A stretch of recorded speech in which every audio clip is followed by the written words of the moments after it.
here looks complex, but you might be able to open it with the proper key.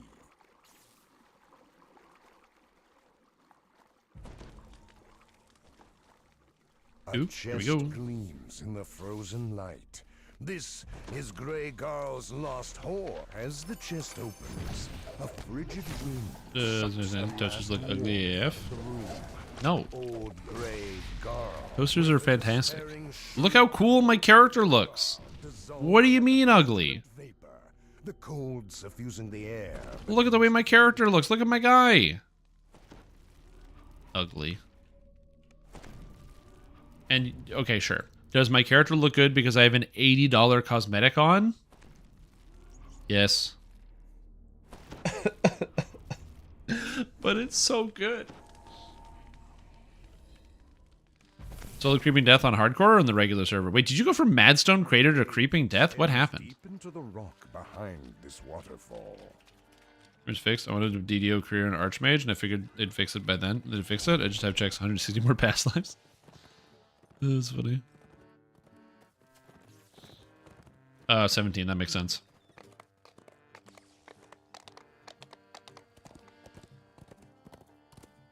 Yeah, I'm not saying that people should buy the $80 cosmetic, but I am saying it does look very, very, very good. That's all I'm going to say. I really like the way this looks on this character. Is it worth $80? I don't think so. But it looks really good, so it is what it is. Coolest looking greatsword?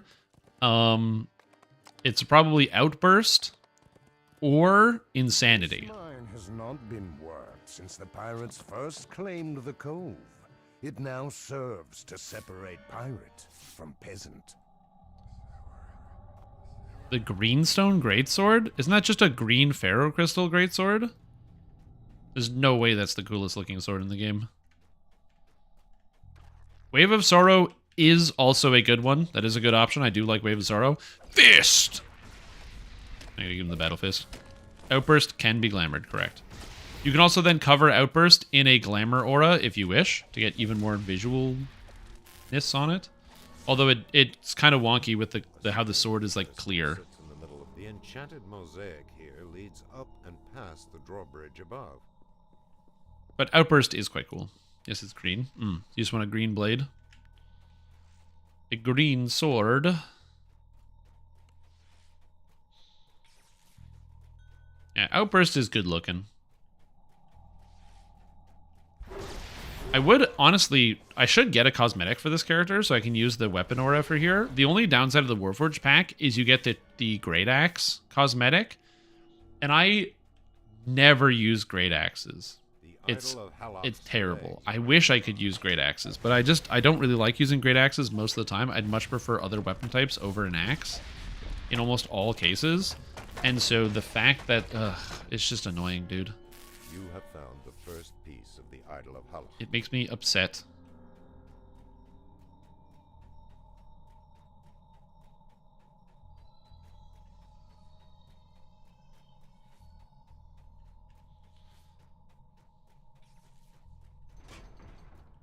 The enchanted mosaic here leads to the end of the drawbridge, then over the edge to the room below. Whee! There's a Minotaur here, what the heck? The tail is nearby. The second piece of the idol has been found. And then up we go. Sure, this is best, but this course staff's nice. Maybe Scrag Great Club. Do the giant pink dildo 2-handed cosmetic across every server. What cosmetic is there? The pink dildo cosmetic? What are we playing? Saints Row over here? I do like Constellation. The only problem with Constellation is getting it from too hot to handle.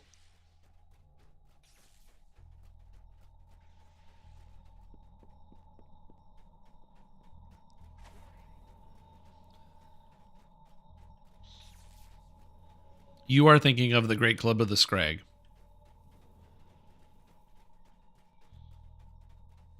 I always think of the force damage as being purple and not pink, but I'm also colorblind.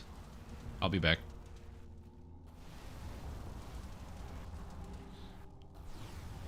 Seereth looks a lot better when you put a glamored aura on top of it to remove a lot of the visuals. Seereth looks much better when you actually change the aura on it, in my opinion. Like the white from the Holy, I think is really distracting, and it takes away from it a lot.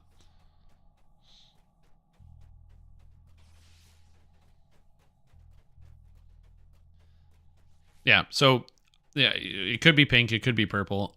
Honestly, I'm the worst person on this chat probably to ask, so my answer is it's gray. Clearly control the Remove the right aura? Yeah, you just replace the aura with the new one.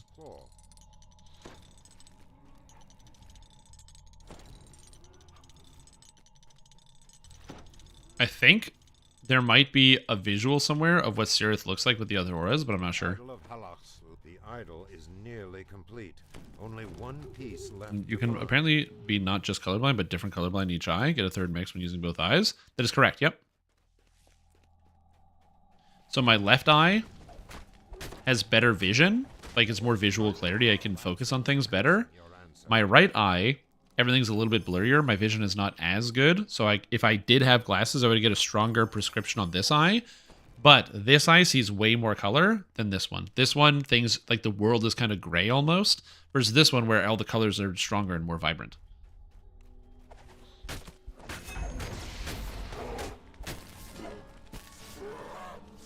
Yeah.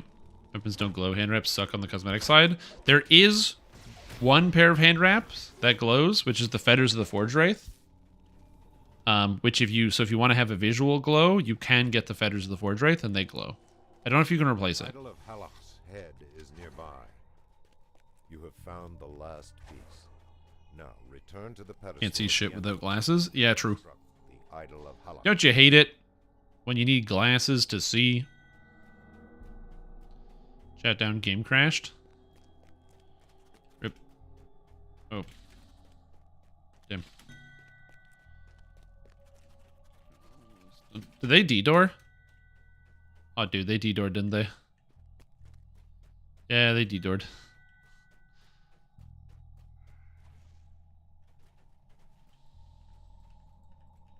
The idol rests upon a Nice. well done. Try breach from the greatsword, but you can't really tell. This mine has not been. Yeah, oh, there's also all the falchions fit as well. There's a lot of good-looking falchions. Tail of the Scorpion's a good falchion. That fits well with a two-handed sword if you're looking for one. Zoom, of course, is an option. New rune arm damage is very good, yeah.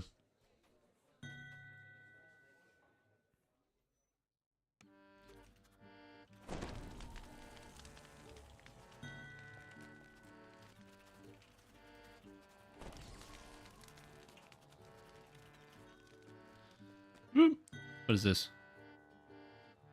Ooh, that's a good sword. Breach the dividing blade. Is this also caught in the web? Because that's a pretty looking chunk of weapon, dude. I like that. Never smuggling booger sugar? I mean, yeah, why not? It makes sense. If you own the taxi company, you have your own delivery drivers. It's the perfect place to do a drop-off because somebody can get into the car, do the exchange, get out of the car. You don't need a drop point, you just do it. Mirana is better than Zoom. It's the perfect crime. Well, apparently not. They got caught.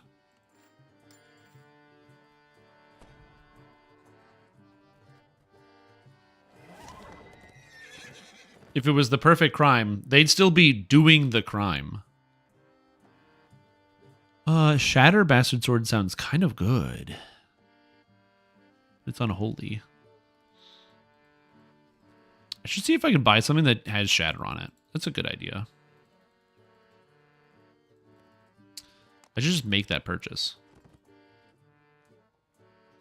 2,500 runes for a cosmetic. I mean, Cruiser farmed out the runes so he could get the outburst for a cosmetic. It is 1,200, but he doesn't raid, so...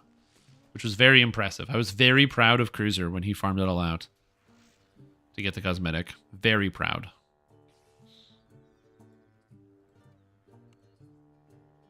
I was a proud father that day. And I don't even have any children. Or pride, really. There's no image of Mirana of Flames? I'm pretty sure I have one somewhere.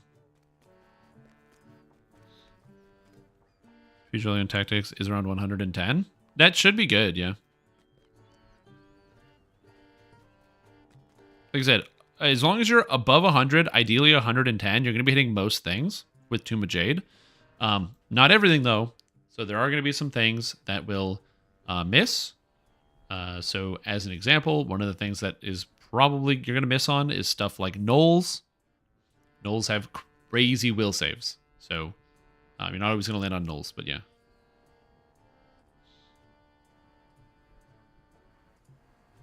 Feels so bad without AoE. Yeah, that's why you play Storm Singer, and you just get the shout at level 3, and then you get Snowball Swarm, and you don't care anymore.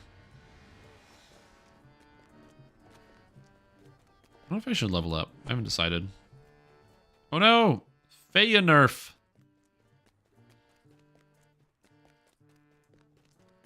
Let me see if I can find a shatter item. Oh, 3 is not level 2. This is why I just group with people and take cure at level 1.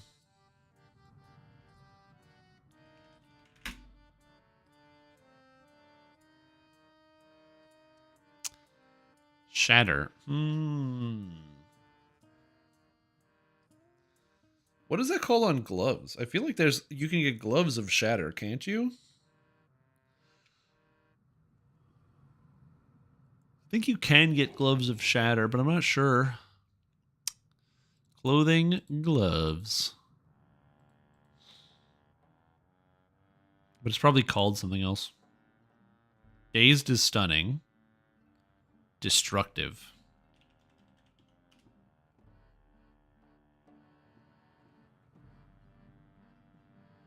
So I give up 100 mana, but then I get Shatter 4. Oh, I bought him. Nice. Good job, me. I told you, Venric's good. He gets the job done. I've always liked Venric. One, because, you know, he's got a shield, so he's getting the job done. And two, because he's clearly named after Venric from Dark Souls 2. Oh, I forgot about the... Do you guys remember when there was a time where we didn't have a delete all button in the mailbox? Oh my god. Where you'd have a full mailbox from doing favor rewards, and you'd have to go through one by one and delete all of the mail every time. Oh. So much better now. So much better now. What a time to play DDO, dude. Yep. Yeah, the Shatter Augment could work, but I think the gloves are fine. It gives me 4, and I don't really have anything I'd want to augment right now with the Shatter Aug. But that's pretty good. I'll take this. I think I am going to level up so I can do 7s next time. That sounds good. Then I get to level 9 as well. I'm going to go learn my Artificer spells. I didn't learn any of the Arty spells, so I kind of want to have some of them just banked away. Does it expire? Yep. My box is full? Yeah. I mean, to be fair, I don't use the mailbox most of the time anyway. But it's just nice. Just to be able to go click and it's gone. Because sometimes people would mail me stuff and they would just, you know, I'd be playing and somebody just sends me the message mailbox full and I'm like, oh.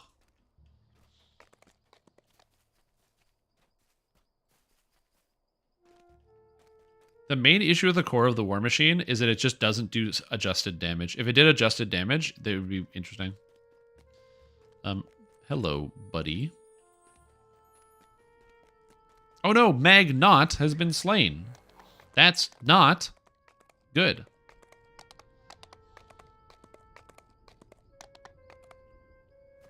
I don't know what spells I don't have yet.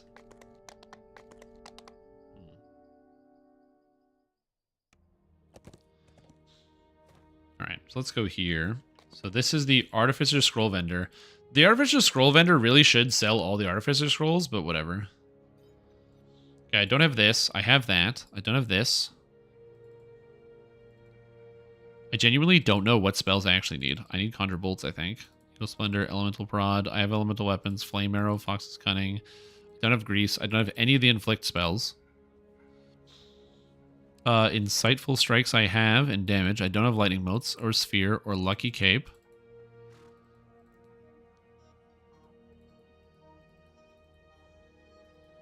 Oh, I have these two, so I don't need these two. Repair light and repair moderate. I don't have repair serious.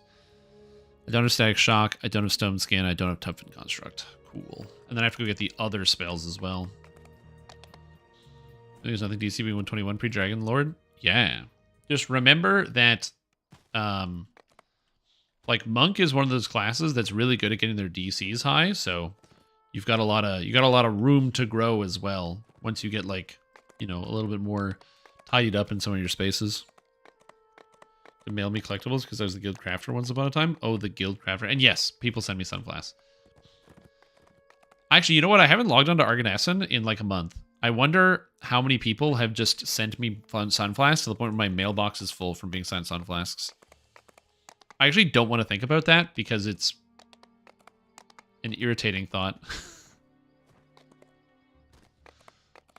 And by that, I mean I'm very grateful. Thank you, everybody.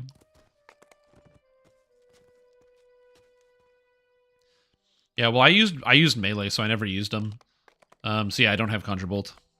I did take a Blade of Armor, though, which is odd. Okay. And then I need to get some other spells. I took Lightning Bolts. I'll have to get some more. Welcome to Sunfest 2024. Well, Sunfest 2024 isn't happening yet. Okay, I'm just gonna buy like 10 of these, and 10 of these, and 10 of these, and 10 of these, and 10 of these, and 10 of these. And if I'm being honest, I'm gonna buy like 10 more of these, probably. Because I just don't know what I actually need for my spells. Inscribe Artificer Scroll. And we go to scroll, and we start inscribing. Yeah, Sunfest I do on even years. Yeah, I just like the melee arty, and also I wanted to do a redux of the melee arty build that I did before, so yeah. Yeah, Sunfest was in Sunfest 2022 was the last time I did it. Sunfest 2022. You can tell, because there's the poster on the wall that's probably out of frame. Is it out of frame? I didn't look. Where's my frame? Oh, it's in frame. See? Look at this poster. Sunfest 2022. Limited time only. So, thank you to all the people who ended up buying posters and or shirts or we had beach towels as well. Sunfest 2024 promises to be very exciting. He says in a deadpan tone with like no excitement whatsoever. Before I take them. Yeah, usually I do, but I kind of just did this. I started like leveling up quickly, so yeah. Not a big fan of melee play.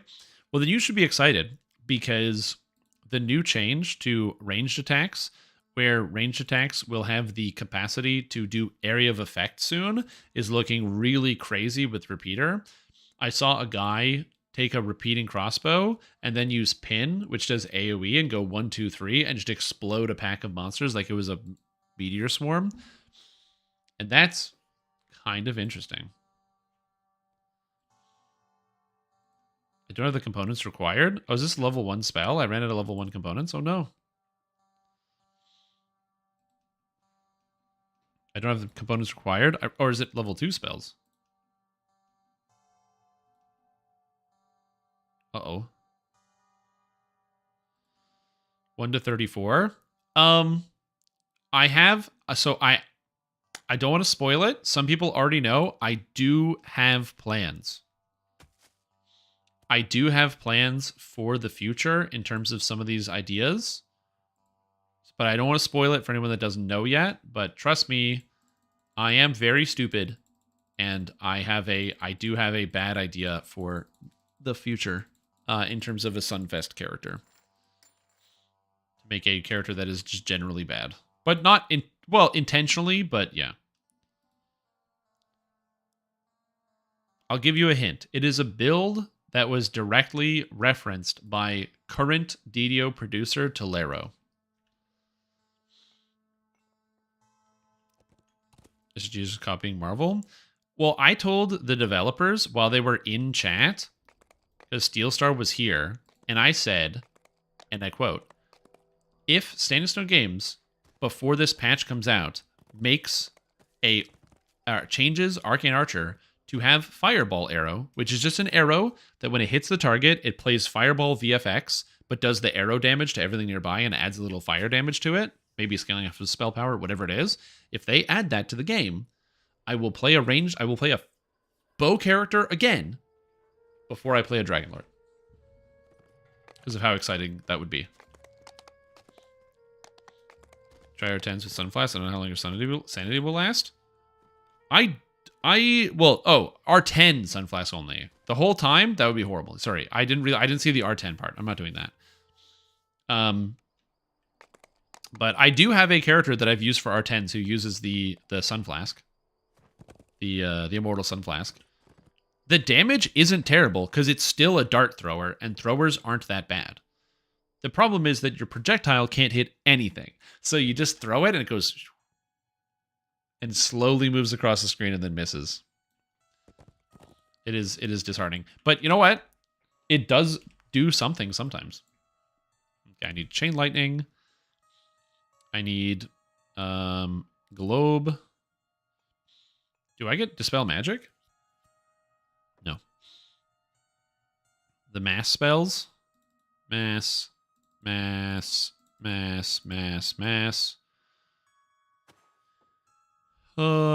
Owl's Wisdom. Powered Blind. Reconstruct. Repair Mass. It's pretty good. Tensors is an arty spell, I think. True Seeing, is that an arty spell? No, it's not. Okay, so that's a bunch of spells here. And then we need Arcane Scroll 3. Hello. Is there any other arty spells I'm missing? Artificer spells are annoying because you have to go to like 5 different vendors to go get all of them. Okay, I think we're good. Is Protection from Elements in here? Did I buy that? No, it's not. Okay. I need to get the Protection from Elements scroll. Bad Days, almost there. Yeah. 3,000 favor is very easy to come by. Because the thing is, a lot of the quests you would normally do for leveling up anyway already give you a lot of favor. Like if you follow my quest list, which you can find at !quest list, that character by the time you hit level 32 gets over 3,000 favor. And you're just leveling through to the end game. So it's pretty easy to get the 3,000 goal if you are familiar with the game. Like if you are familiar. If you're a brand new player, obviously it can be a bit jarring for somebody to say, oh, dude, it's so easy. And it's actually very hard for many people that are like, you don't know the quests. But if you're like a DDO regular, 3,000 is a major step down in terms of like danger. And the reason why I say that is because you can basically skip all of the dangerous quests in the whole game. Dude, I want Artificer to get Ball Lightning so bad. Oh, bro, if Artificer got Ball Lightning as a 5th level spell, that'd be so good. Please. There to get Chain Lightning. If they got Ball Lightning, holy moly.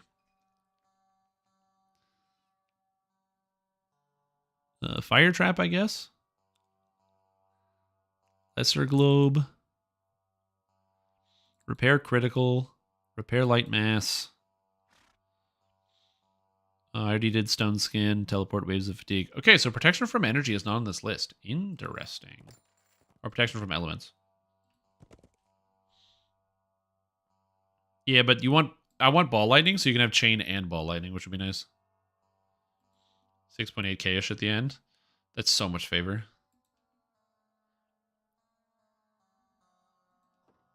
Because the thing about Tempest is good. Don't get me wrong, it's a great spell. But the extra lightning scaling, it would be nice to have that as like a filler, especially. Because once you get Chain Lightning at RD15, Caster already feels so good. But before 15, it would be so nice if at like 12, you could get Ball Lightning to make it feel a lot better. Because Blast Rod starts to slow down a lot by that level range. Oopsie. Whoopsie. Whoopsie. There we go. Learn all the spells. Learn them. Yes. And then I can level up and learn the rest of the spells. Yeah, Thunderstroke would also be nice. I am okay with the idea of SSG buffing like the fringe Artificers, just because, again, Artificers kind of like, it's not Artificer's not bad. It's just the worst.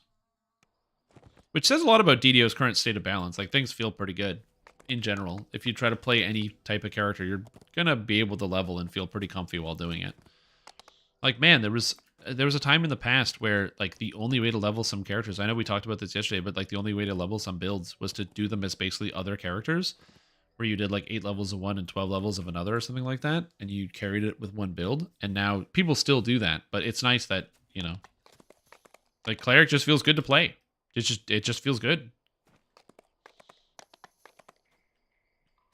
Hardcore last league 7.4k. I want to chill. Guess I didn't at the end of the day. Yeah, you're like, hey, I'm gonna have a chill season. 6.8 thousand. Oh, nice and chill. Yep. Okay, what feat do I take now? According to Past Me, it's improved single weapon fighting, and I couldn't agree more. Great choice, Past Me. Okay, greater elemental weapons is a great option here, so I like that. I have so many spells to learn still. Oh my god. Because greater elemental weapons is a huge damage increase for me, because I got the imbue, I think. I got the imbue and didn't turn it on.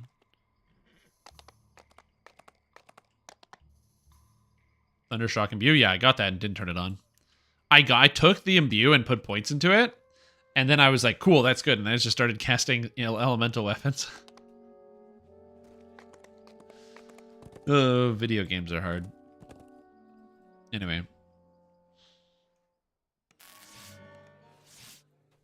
So we have repair critical, which is good. And we have greater elemental weapons. So I'm going to put that there. And then here, I still like these choices. Here, I don't need this and I don't need this. So we can replace this and get Toughen Construct for armor. Seems fine. I don't mind having extra buffs. And Fire Trap in case I need it. And then we're going to replace this and this and this. And we can get a Blade of Armor. And I guess I'd keep Enchant Weapons in case I need it for something, some purpose. I'll just put this down here. And Resist Energy, quite good in case I don't actually have the resistances up and just to get the Resist 30. Put them all on the side. Pop them all out. And then we are set. Nice. I don't have extra spaces. What? Oh, I didn't take another spell. Elemental Prod. Let's go. You planning on using Mending Burst and Epics? So I want to, but there's a. This is where I run into the problem, right? So let me get it out here. Epic Destiny, Macrotechnic. So, Mending Burst. The trick to Mending Burst is, or the devil's in the details. A magical field explodes from within you, repairing all allies for 1 billion. Pretty good. But are you ready for the important part? Strike Drive. Install a drive to enhance your Epic Strike. Epic Strike stuns, confuses, or disassembles, dealing rust damage. However, Blast Drive stuns enemies for 3 seconds. The cooldown of this Epic Strike is 10 seconds and 10 seconds, but for Mending Burst, it's only 6. Which means if you have Blast Drive, every 6 seconds, you're stunning for 3, which is a 50% uptime on stuns. Kaboom, kaboom, kaboom, kaboom, kaboom, kaboom. The only downside to this, evocation DCs. So, however, a post was made on the DDO forums to request that they make it highest of evocation or Sunder DCs, which would be very cool.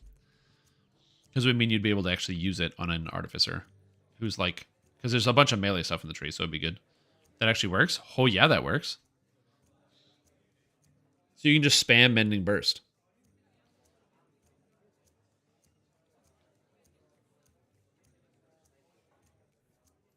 On the Blamania preview, it would stun your allies, which was really funny, but yeah. Oh yeah, dude. The vitriol is massive. The poisonous vitriol. Turns on entire dungeons. Mm-hmm. The thing is, just remember it's melee. You got to be in melee to use it. So as long as you're in melee, you're good. Okay. Speaking of melee, I have a build review to do.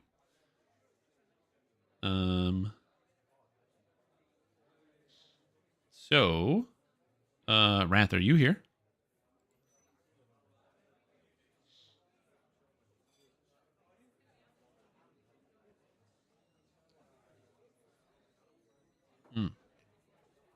Let's do it. Turn a mob into a construct when you hit them with your rune arm so that deconstruct will be more usable. When you hit them with a rune arm, they become vulnerable to rust damage.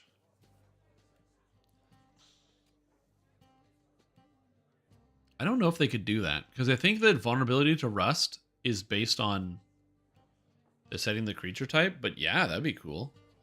They could just throw that in macro tech. Yo, what's up, HCP? How you doing? Badass free skills and how-to guides. Nice. Thank you. I am glad I can assist you with some of that.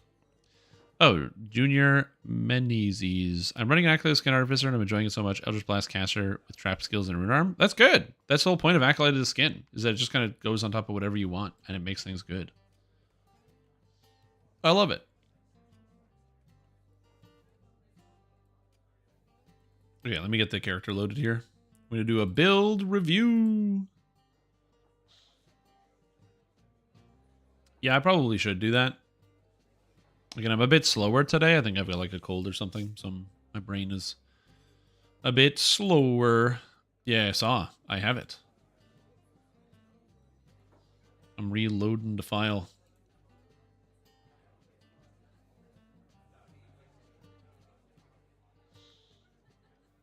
If they can make a fleshy get repaired, they should be able to make it vulnerable to rust, right? True. You know what's funny? The Alchemist effect, I think, is like being patched in the next patch. Like in that Lamania preview, the Alchemist Death Salve that makes it so you can be healed by negative when the Alchemists use Death Salve and Life Salve are being fixed to actually work, because since they released, since that time, I guess like either nobody's noticed, none of people have like really bug reported it, because I didn't notice. And they're like, oh yeah, good idea, let's fix it. I'm sure somebody in chat will be like, I noticed and I bug reported it and no one noticed and just, Here we go. I didn't enable this. Making it, you can turn it down and everything? Yeah. I think it's a cool idea. Well, somebody suggested it and he was like, yeah, great idea. Will that actually shake out that way? I mean, maybe, but it's really cool. Okay, so we have build submitted, which is Revised Barbarian Tank. It's Warforged Barbarian with a rune arm, standing in front of monsters and getting hit. Enough said, really. This is a Warforged Barbarian Tank using a rune arm. So we're going to take a look at this and how the character functions and what sort of things we can clean up here. But I have a feeling if I go click this, I mean, 8,000 hit points is a lot. It's a lot of H points. So we're going to take a deeper dive into this as we go. So max out Constitution, which makes sense. A little bit of strength as well, which again makes sense. This is a pure barbarian. Okay. And then the regular basic stats don't really matter too much. Adamantine body, single weapon fighting improved, greater, perfect, and two-handed specialty. You might notice a lack of toughness feats in here. And that's because toughness, it's expensive, and barbarians get more hit points, so you don't really need it as much.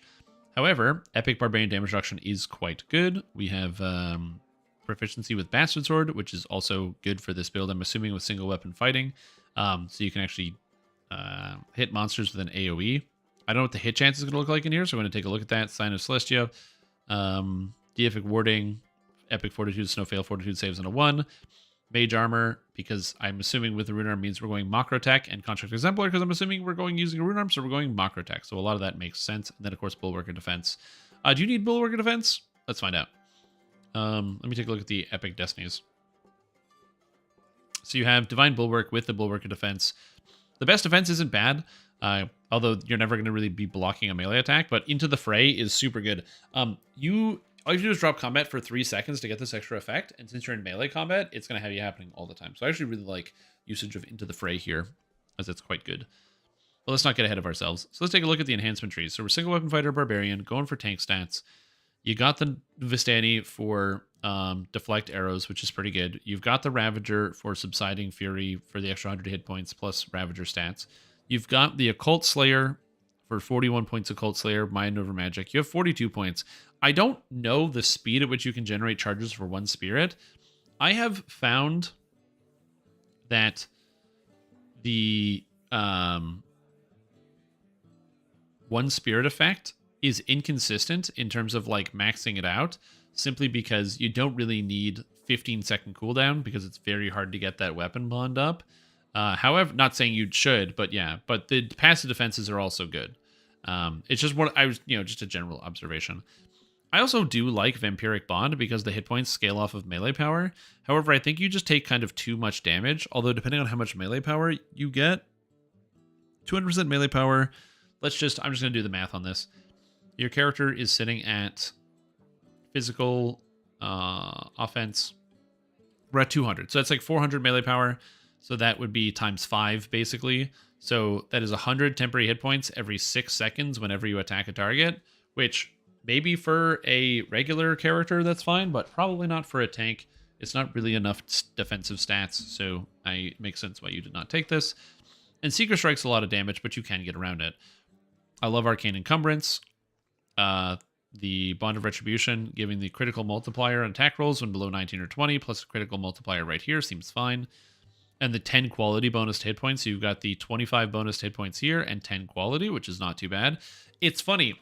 I remember when first announced Rune Carved Armor, a lot of the people that saw that were like freaking out because like it's 25% confidence bonus, it's tier 4, it's ridiculous, it's going to be too overpowered. And like I never see anybody take this effect. Like it just never happens.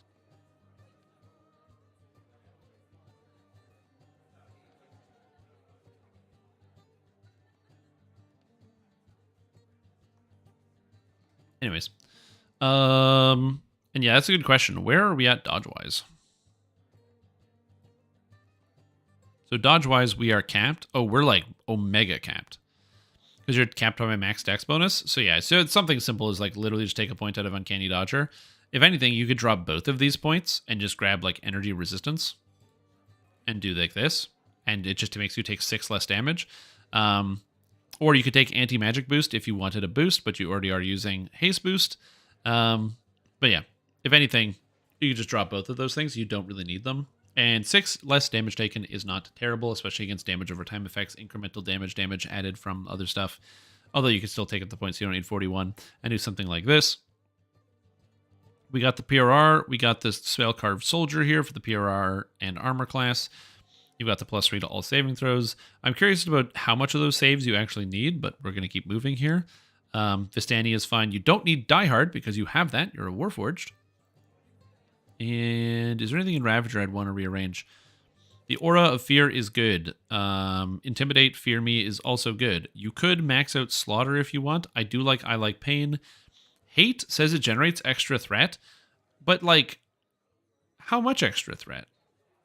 Does hate even work?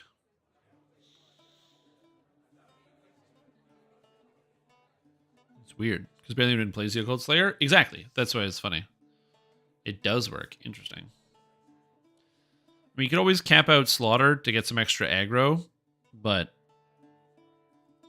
because there's nothing really to take in Vistani. There's no 1 point you can do anywhere else. You don't need Falconry because you've already got the hit points quality from Occult Slayer, so that's already pretty good. It's a good use of your time. And your other trees are not really going to help you out here. I am just curious about Frenzied Berserker. Obviously, temporary hit points are quite nice for Blood Tribute, but this way you're stacking healing amplification, healing amp, healing amp, healing amp, healing amp, healing amp, healing amp, which means you're better off just having a big health pool and getting incoming healing from others, or even just trying to spam something like one spirit when you get the option. So yeah, you're probably not using the Frenzied Berserker, but it is something to think about, obviously. And there's more damage in here, but yeah, you're not going to use that. I think that would be better to go kind of more this direction. You have this 1 extra point. I don't know what else you could do in Slaughter. You could do weapon attachment. You could do Warforged Resolve. You gain temporary hit points equal to your repair skill, and if you're below half health, you get a +2 bonus to all saving throws while these temporary hit points last. I mean, that is a one-pointer. It's not a great one-pointer, but cooldown 3 minutes for like 100 temporary hit points. Amazing. I love that. That's fantastic. That ability is so funny. Okay, so let's take a look through here. So we're using Macro Tech right now with Mending Burst, as well as the Blast Drive for the stun. Now, I don't think that stun's ever going to go off. And so most of the time, you're probably just taking Celestial Mandate. I feel like Mending Burst is probably never going to land. Also, this character doesn't have Quicken, so this is like the only, like, the Hail Mary Mending Burst, I guess. Yeah. Because I'm just thinking about other things that might end up working better for the character. So things that I'm already going to initially look at and see here as like kind of things that can be improved and done a little bit better. So we're going to take out a couple points. Mending Burst, first of all, can just straight up go. It's not really necessary and it doesn't really help out here. However, the Root Arm, I'm assuming it can actually do some small amount of damage on this. Because you are just going to be getting that flat hit against anything that doesn't have evasion or doing something. So obviously, Rune Arm charge rate is not a bad option. Plus, Use Magic Device is never bad for a character that could use the extra points. Even as a racial completionist, it can be annoying to get your UMD capped out on a 12 Charisma Warforged. So yeah. So what I'm thinking here, in terms of adjustments and things I want to move around, I think Radiant Prison is a much better option. As a tank, you're one of the few people that has the time to go in and grab aggro and then go, oh crap, the Sorcerer is unloading, and then turn and Radiant Prison the, what do you call them? The Reaper, the Vengeance Reaper, to prevent it from dying. That is an option, and Radiant Prison is pretty much the Vengeance Reaper tool. Not that you would necessarily use this, but that would be an improvement over that for sure. Thinking about other stuff, but yeah, I think that you're never using the Epic Strike. Even if you wanted to, you got to think about it, right? Look at your amplification. 327 healing amp versus 172 repair amp, which isn't bad. Which means if somebody uses Lay on Hands on you, you're healing basically back up to full no matter what, which is pretty nice, but still. It is still not my preferred method of healing, especially considering if you were going to heal, you would just use Lay on Hands, since Lay on Hands double dips. Remember that Lay on Hands double dips on Warforged characters, so you get both the positive as well as the repair healing.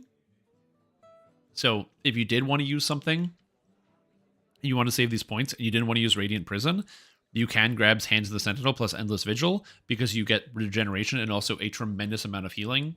Because remember, it does scale off of your Constitution. It just caps at Paladin at level 20, because it uses your total level. It doesn't use your total level. It just uses level 20.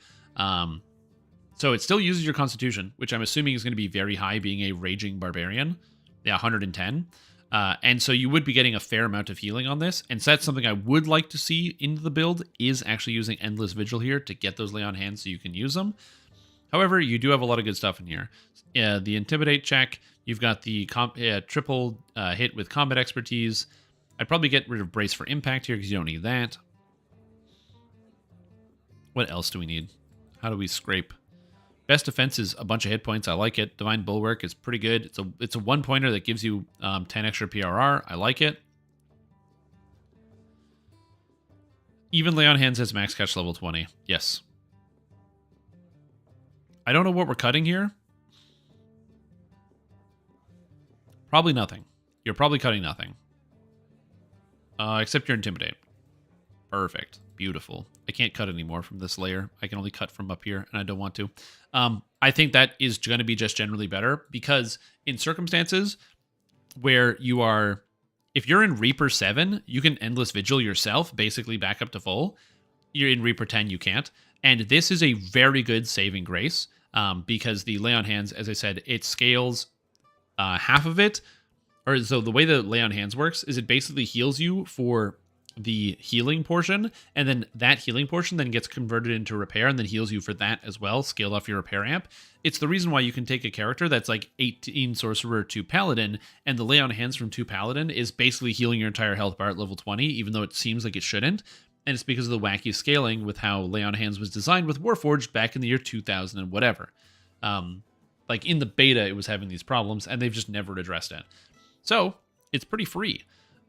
You got to keep Armor of Dusk. I love that. I like Thick Skinned. I would like to use a different Epic Destiny. The first one that comes to mind, of course, is Divine Crusader. A lot of good defenses. I love Weather Any Blow. A lot of good power here. However, 6 max dex bonus is really powerful. And especially on a character like this, where you already have the dodge, improved uncanny dodge, and the damage reduction from Barbarian, you're just like raw, non-standard damage reductions are really high. And so getting as much dodge as you possibly can is important, especially on a character who's playing as an adamantine plated character, where your max dex bonus is locked too. So that is also a bit of an issue. So you'd want to adjust that and change that. So I don't think you can change this here. I like the hit points. The amp, I mean, it technically works for positive, negative, and repair. So you use positive and repair, so that's kind of weird. Honor for hitting them in the face. You could take extra action boosts. I don't see you having the most. Obviously, if you have the legendary moment to moment, this isn't as big of a concern.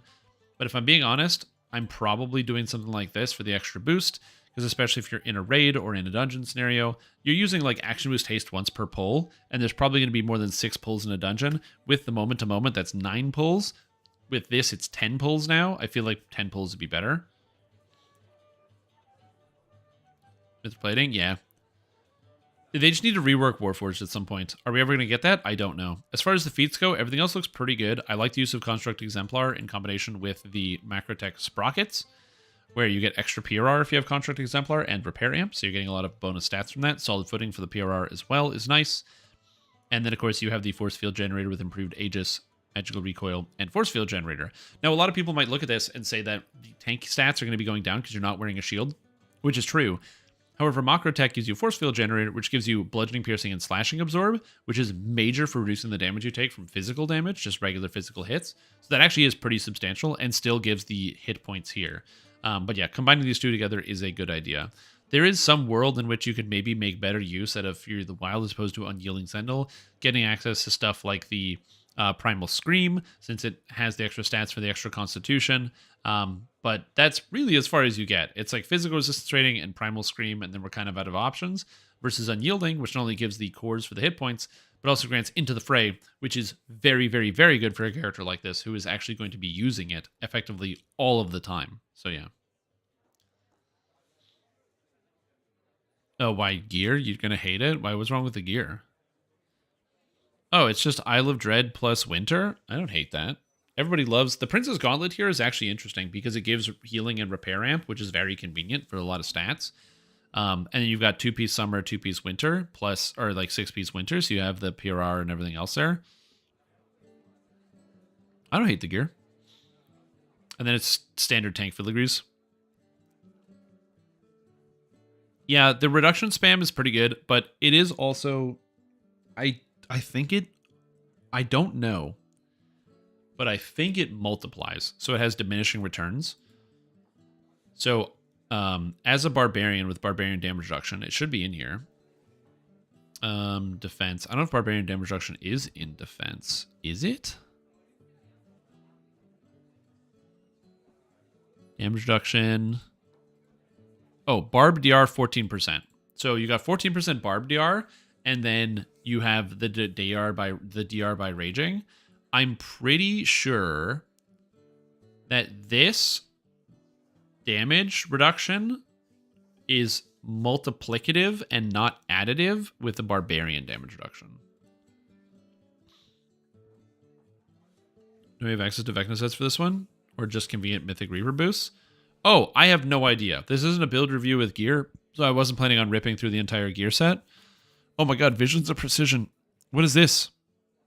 Why is this here? The fuck is that? I can just remove it and the build doesn't even change. Oh my god. Oh my god. Oh my god. Nocturne Ring.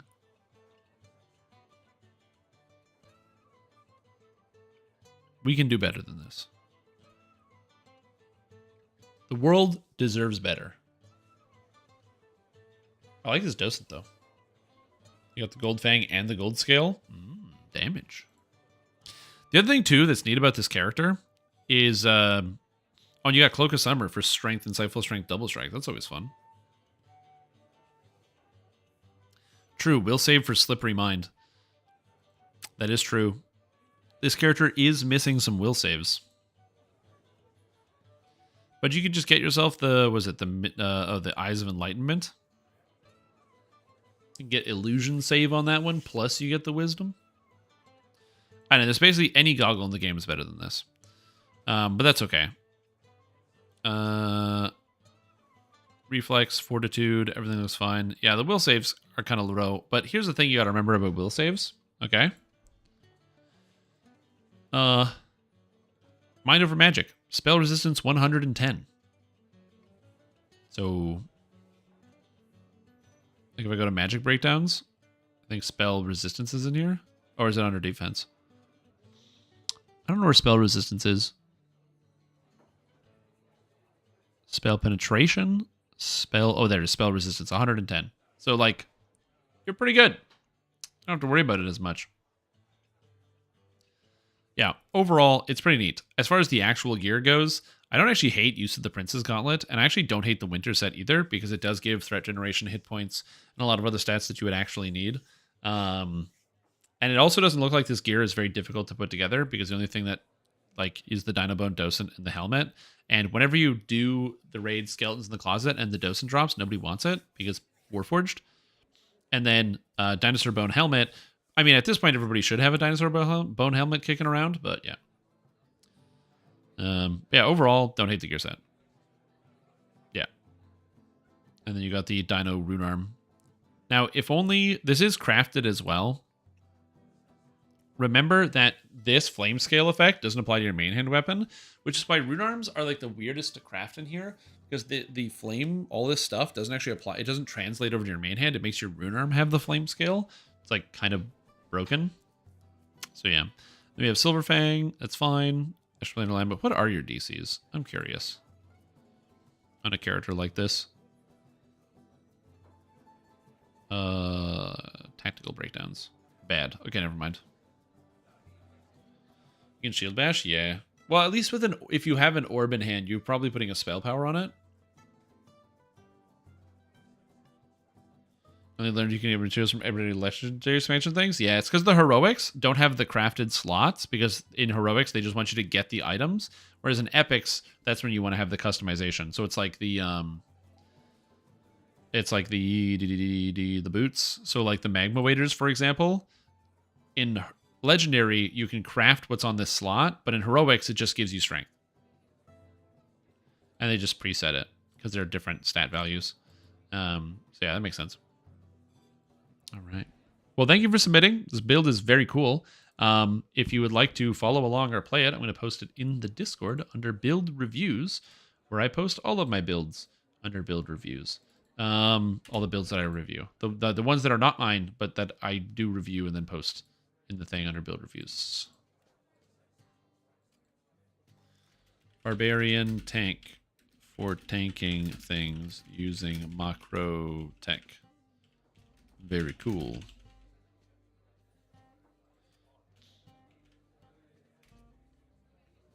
Didn't want seconds of better bino materials to craft an heroic. Also that too, yeah. Tempted to farm during heroics. Well, and that also, just think about like the number of items being added to the game. You know how full my shared crafting storage is at this point? I can't fit anything more in there. So the idea of them suddenly adding like 20 or 30 more items per expansion for the heroic crafting. Oh, dude, level 30 died. Oriana. No. Rip. R.I.P., dude. Very sad. Very sad. You hate to see it.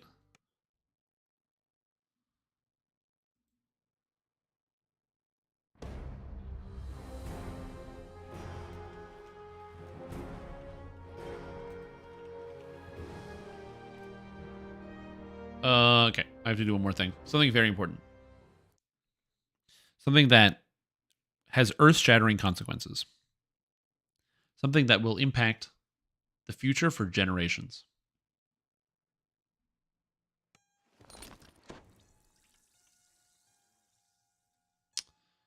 Except I have to wait a long time because it takes a while for you to load. No, not any of the live stream. That would be a good start to the end of the live stream, but no, I'm not doing that.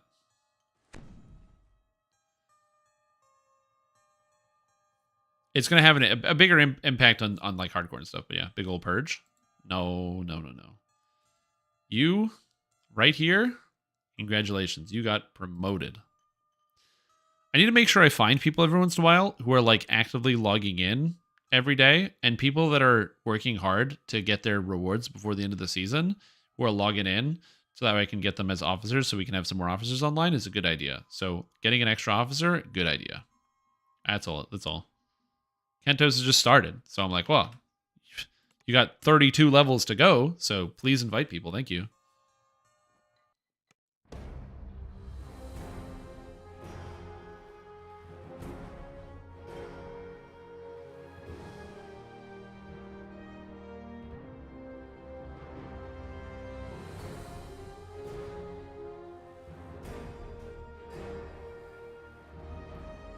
Quest received.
Anyway, what?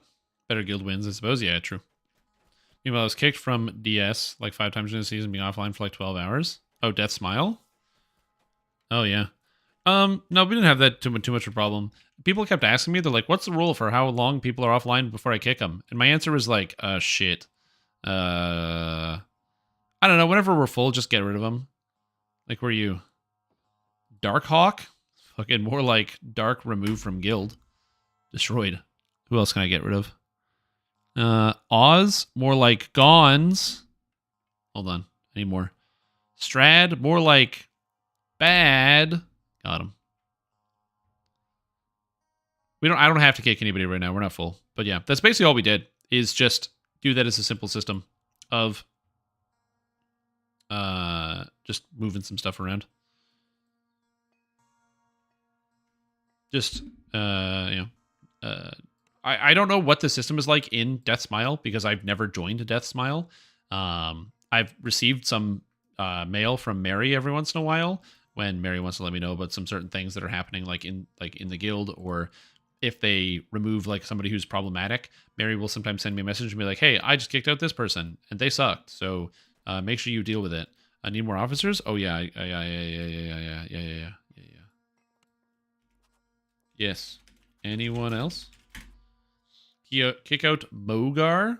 Dude, I can't even... You want me to search through the list? All right.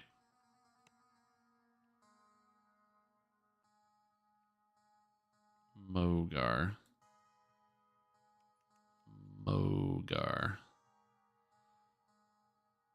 M-O-E? Yeah, they're gone already. Let's see. We'll get Drat. Good call. My Cannon. Oh, that was a person in my group. That was Yardy. Nice. We get Kevin Head. Nice. How do you come up with the name Kevin Head? Sidonian. Perfect. You got it. I do. Because I don't know if I've ever asked that.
Long story. Just don't look in Kevin Head's closet or his freezer. Good to know. I think not logging in for 3 weeks should be candidate. Yeah.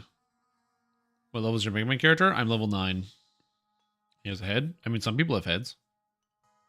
Also, yeah, I won't look in the closet or the freezer. Okay. What are you level now? Oh, that guy talked to. Relic died too. Oh, everybody's dying? Oh my god, guys, live. Live, please, live.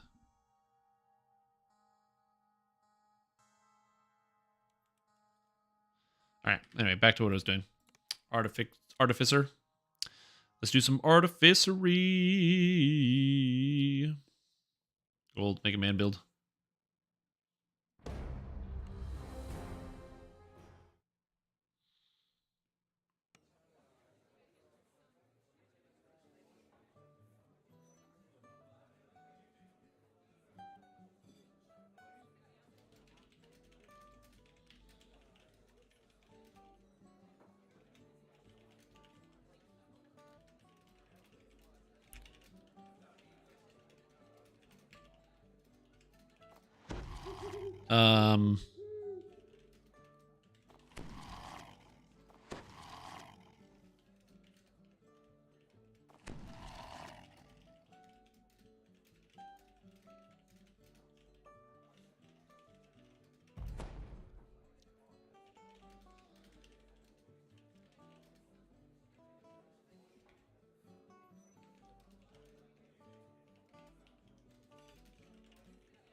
Anyway, what were we talking about? Sorry, I got really distracted. What's up, Jen Reyna? How you doing? Sorry, I got super distracted.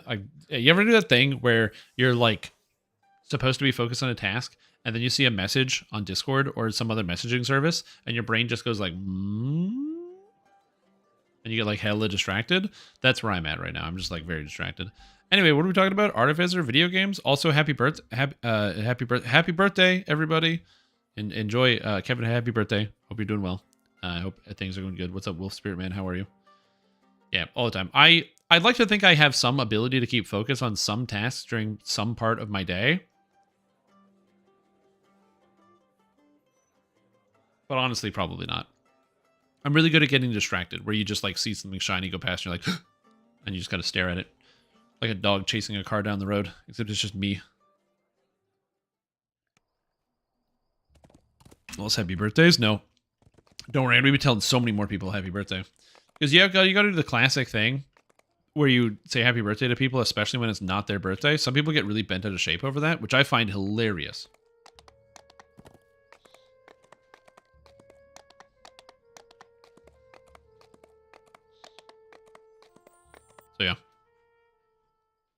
It just makes the most sense. But anyway, what was I talking about? Who are you people? Oh yeah, Artificer. So, yeah, overall, I will say this. I've been playing this character for, I want to say 10-ish hours now. And the Battle Engineer is feeling pretty good in terms of, you know, the overall general feel of like character when leveling. One of the main problems I've run into, though, however, is it's been hard to get a great evaluation of it simply because I've been running with a lot of very powerful spellcasters. And very powerful spellcasters are very good at making you be unaware of how powerful your character actually is because they kind of just do everything, which is not necessarily a bad thing. It's a very nice thing. I really like that. Some people get upset when they join a party and they have like a sorcerer or a blightcaster or some other class just blowing through the quest and destroying everything. Man, I like it. I just like it. It's good. Also, thanks Hoffman. I appreciate the birthday wishes. That's very kind of you. But yeah, I don't mind it. Sometimes it's nice to just log in and have somebody be like, oh, by the way, I'm killing this and I'm killing that. And you're like, oh, cool. And you just whoop, whoop, whoop, and walk along and just get your XP and stuff. You know, sometimes it's nice. 10 PRR or an MRR or 9. That's a bad item. I should just delete this right away. I'm going to sell it, though, just in case somebody wants it. So somebody might want these boots. Happy birthday. Yeah, thanks. You too. Well, yeah. That's why the, was it the when you look at the characters, not characters, like the events that happen where the number of times where somebody gives you the option to say like, just respond poorly like that with the bad response of, oh yeah, you too. Going through the drive-thru. Hey, get your cup of coffee. Hey, enjoy your drink. Hey, you too. Thanks. Waiter, enjoy your meal. Hey, you too. But you know what? Here's what I say. Compliments don't have expiry dates. They don't have time limits. Okay? What's wrong with this situation where somebody says, enjoy your meal, and you say, you too, and then that person, when they enjoyed their meal, they sit down, and all of a sudden, boom! They get hit. Get hit by what? The compliment. To enjoy their meal, as it just recombinates in their mind, as they remember that circumstance where you said it to them. Okay? Compliments don't have expiry dates. If I say something nice to somebody, there's nothing wrong with that. Oh, you carry the burger? Yeah, I remember a long time ago, I don't want to tell most of the story, but anyway, I was at a bachelor party, and we were on our way to a establishment for drinking, and the bachelor in question had not had anything to eat before we had gone there, and then lo and behold, my cousin's like, oh yeah, no problem, and just pulls out of his pocket, I got a junior chicken from McDonald's, and gives it to him. I don't know when he bought that sandwich, because we were like at a bar before that. So it must have been like 4 hours in the pocket. But hey, it had chicken sandwich. It's a chicken sandwich. Anyway, what was I doing? Oh yeah, XP. Okay, let's go do a quest or two. I wonder if there's a group I can join. I can support Artie.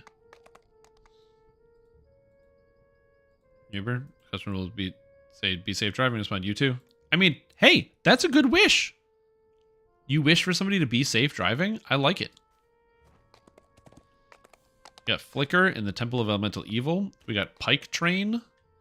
Elite traps will be hot. Piking welcome. Part 3. You will need 1 and 2 flag. Why are these people doing slave lords?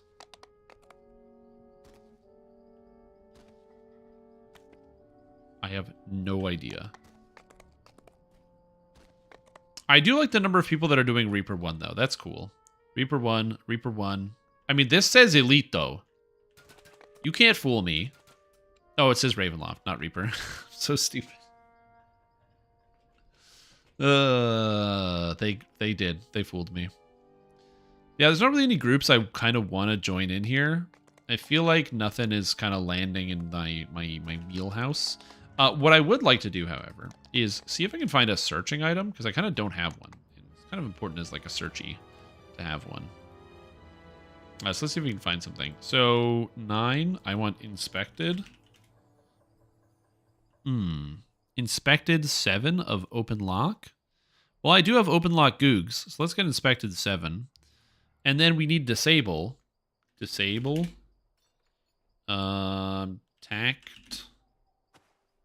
Tactful item. I don't know if I need a disable item, but I'll take it just in case. Thanks, you too. Hey man, sometimes you gotta go to the Ottawa Food Bank. It's the best place in the city to go. Are you hungry? Do you need to get something to eat? Well, head down to the Ottawa Food Bank and look at it. That's all you can do. Nothing else. Just look at it. Look at the food bank. Okay, so a blade of armor heals you. It's 5 ablative armor per cash level. So it's a total of 45 right now for 10 mana. And it has a cooldown of 1 minute. Why does a blade of armor have a cooldown of 1 minute? I've never understood that. This ability is not that good. That being said, when you get the upgraded blade of armor, it is much better. Because it technically doesn't have a maximum cash level once you get the upgrade. But this one is just weird. Anyway, let's I guess host a quest or two. Sounds good to me. I'll just do the quest hosting. 7 elites, and we go here, and we go with Tear of Dukan. I've always liked Tear of Dukan. It's simple. It's a great time to just go into an adventure. It's a straight line. It's got lots of hobgoblins, and if you're bored, you can veer off to the side and go on a mystical adventure fighting even more hobgoblins. I wonder if I can... No, I'm just going to level up and get a better sword. Turned like everything so fast. Here you go. Should have played a cleric. So, I wrote a build many years ago called the Maverick Hunter build, based off of the popular character Mega Man X from the popular video game Mega Man X. And so, that's I'm rebuilding the character, but in modern times with modern technology, like Macrotech. Powerful place to be. Thanks for the very valuable information. You're welcome. Yeah, you can't have any. It's in the bank. Like, if you want to make a withdrawal, you have to deposit first. Yeah, these cosmetics is like, it's like the ultimate armor cosmetic. I guess I'd have to take off the helmet, which I could do. And then boom, now it's... There we go. Now we got the ultimate armor cosmetic. I guess I can take this off. Honestly, that doesn't look too bad.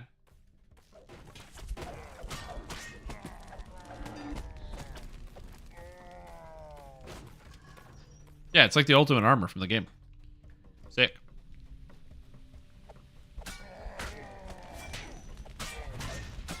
I don't know. Blade of Armor doesn't carry with me into quests, which it should. Also, unfortunately, I don't have enough strike through, so my Mighty Slam, as mighty as it is not like a full knockdown of everybody.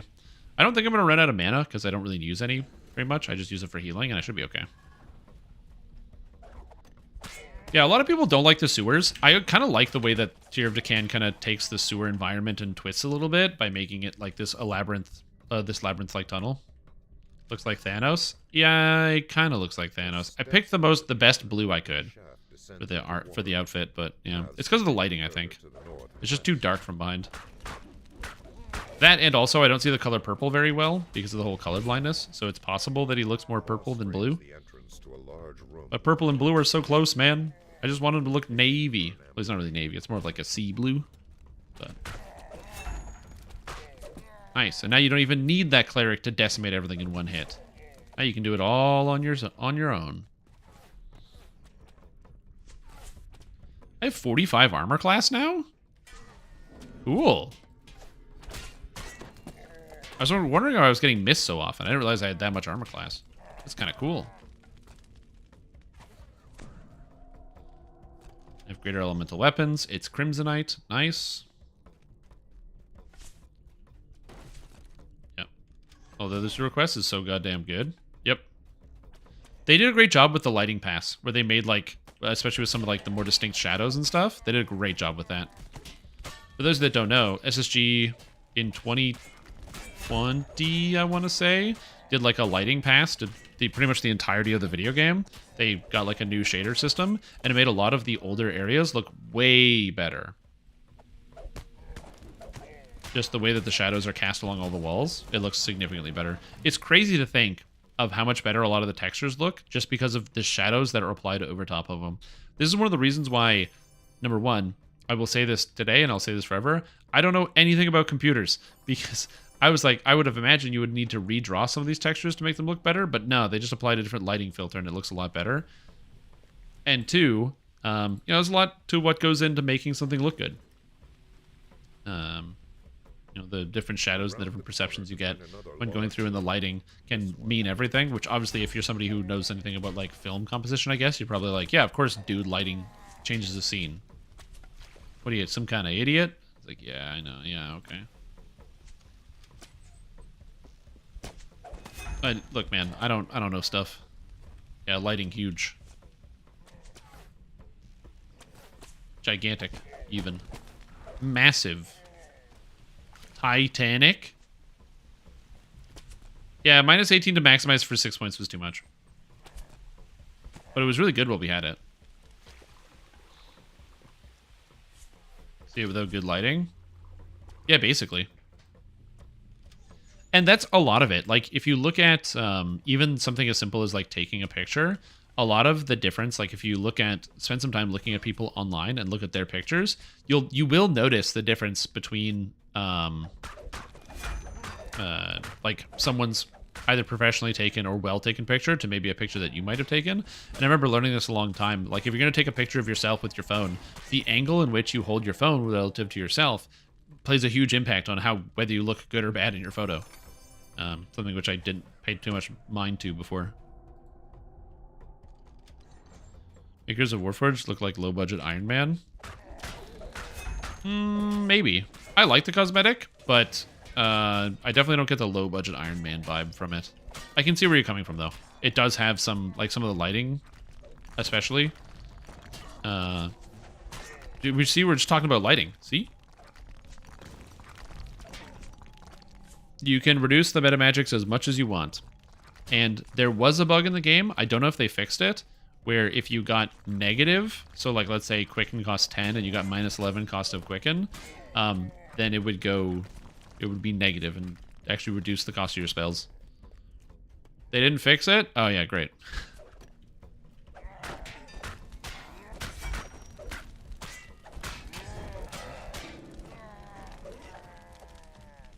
Here you go. Strim, I got another Stranates. You want it? Oh, yeah. If you're farming Stranates and you don't need it, I would definitely take that Stranates if you didn't want it.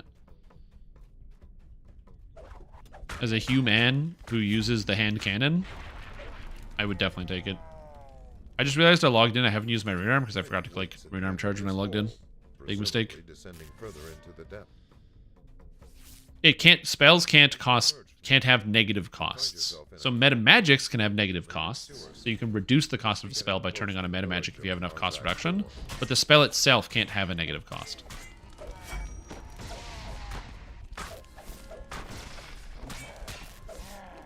But yeah, I would definitely take it if you didn't want it. If you wanted to mail that to Mega Man X, you're more than welcome to. If you don't want to mail that to Mega Man X, that's also fine.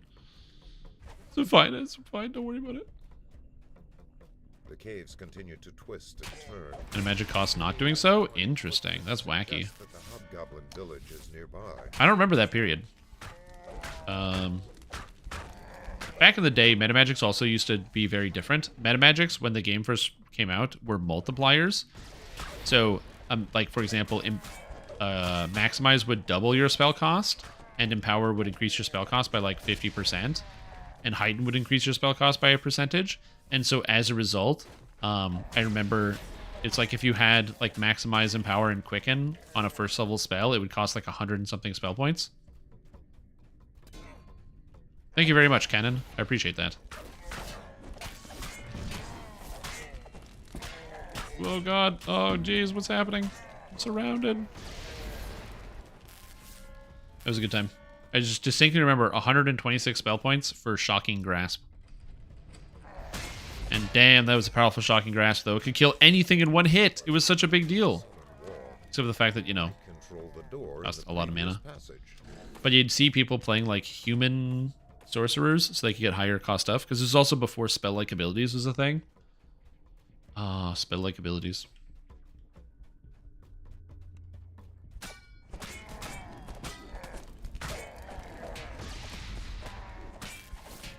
Oh god.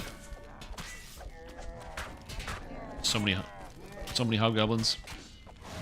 Again, one of the benefits of this character is I'm just so tanky. Like, yeah, I took a bunch of damage and they just kept hitting me, but who cares?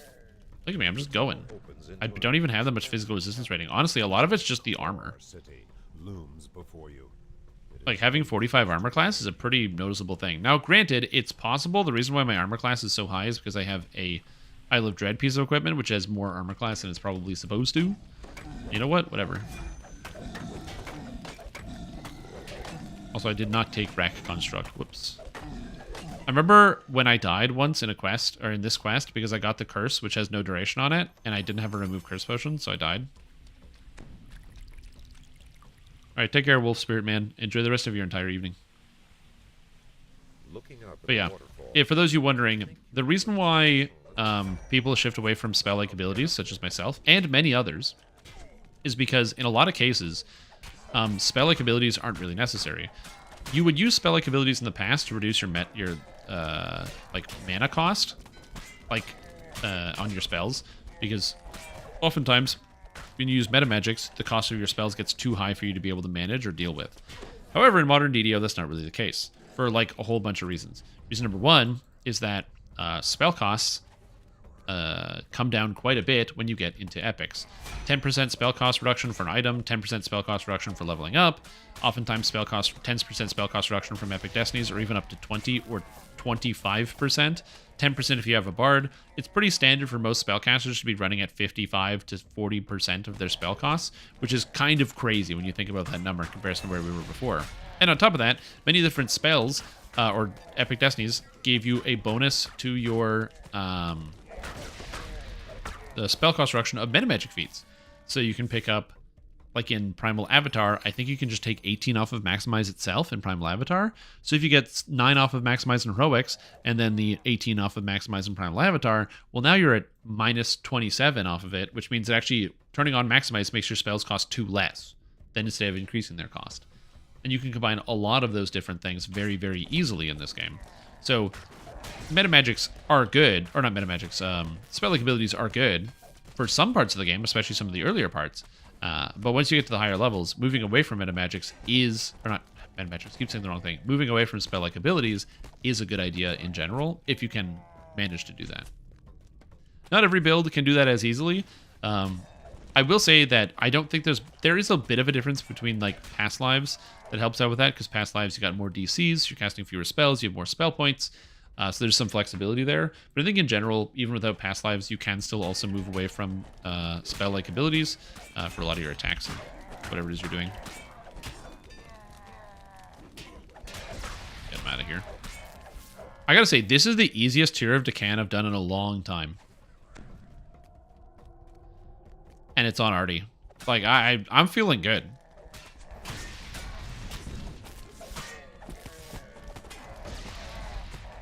Just smashing through every monster as we go. I expected Artie to have the simple... it's consistent, but it's a little slow sometimes. And honestly, it doesn't even feel slow either.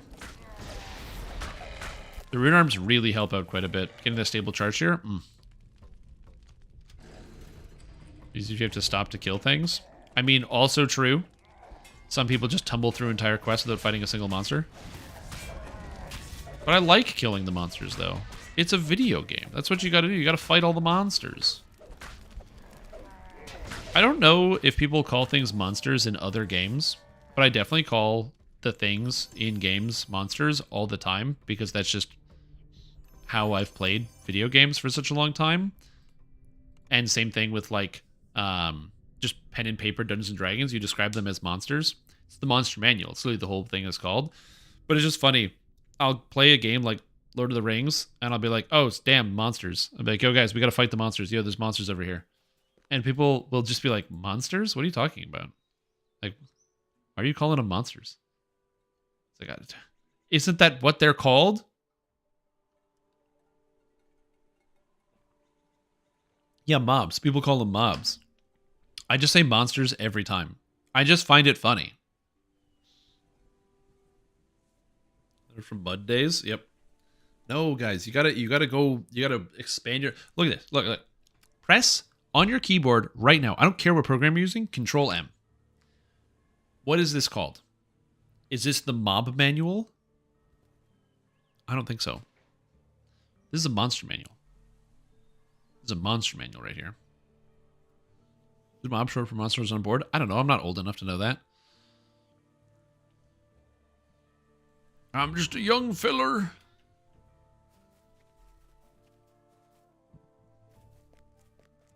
Tito's Monster Manual, we were referencing all games. Well, yeah, but I'm a maniac who just can't, like, disconnect two different things. So I just call everything monsters and call it a day.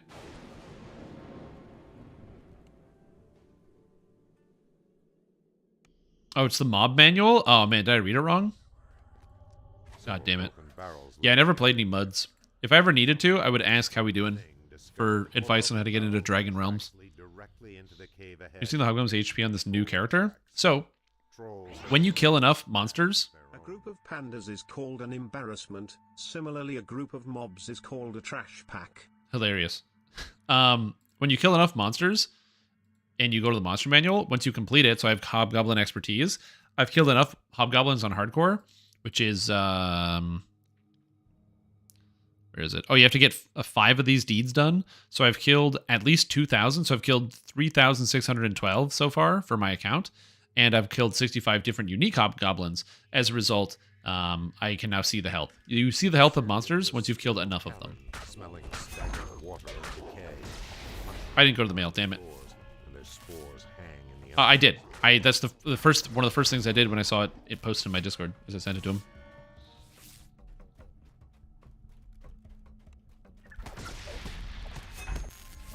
Per character? No, it's on your account. It's one of the few things in DDO that is actually tracked by account.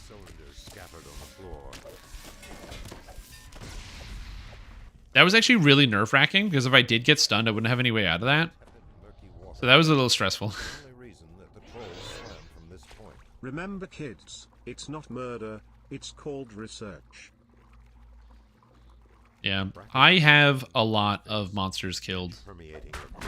You look at stuff like it's like number of humans killed, and you're like, oh, geez, Louise. I don't like that number. Should I keep... I wonder if I should keep a kill count for my players in my pen and paper game, and then when they finish the game, I can be like, by the way, this is the number of things that you killed, and then they can see it.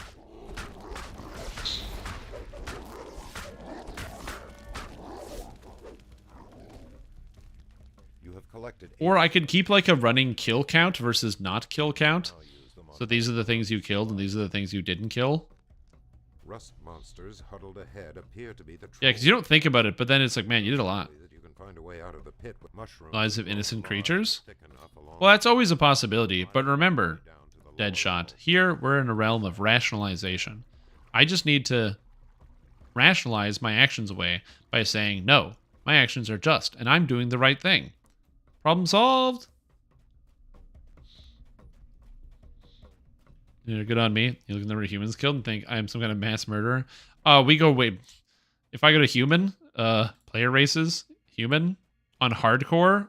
Remember, this is only hardcore. I'm over 10,000. Our 2 troll camps sit back in the jungle brush. Tracks run through a well-traveled pathway.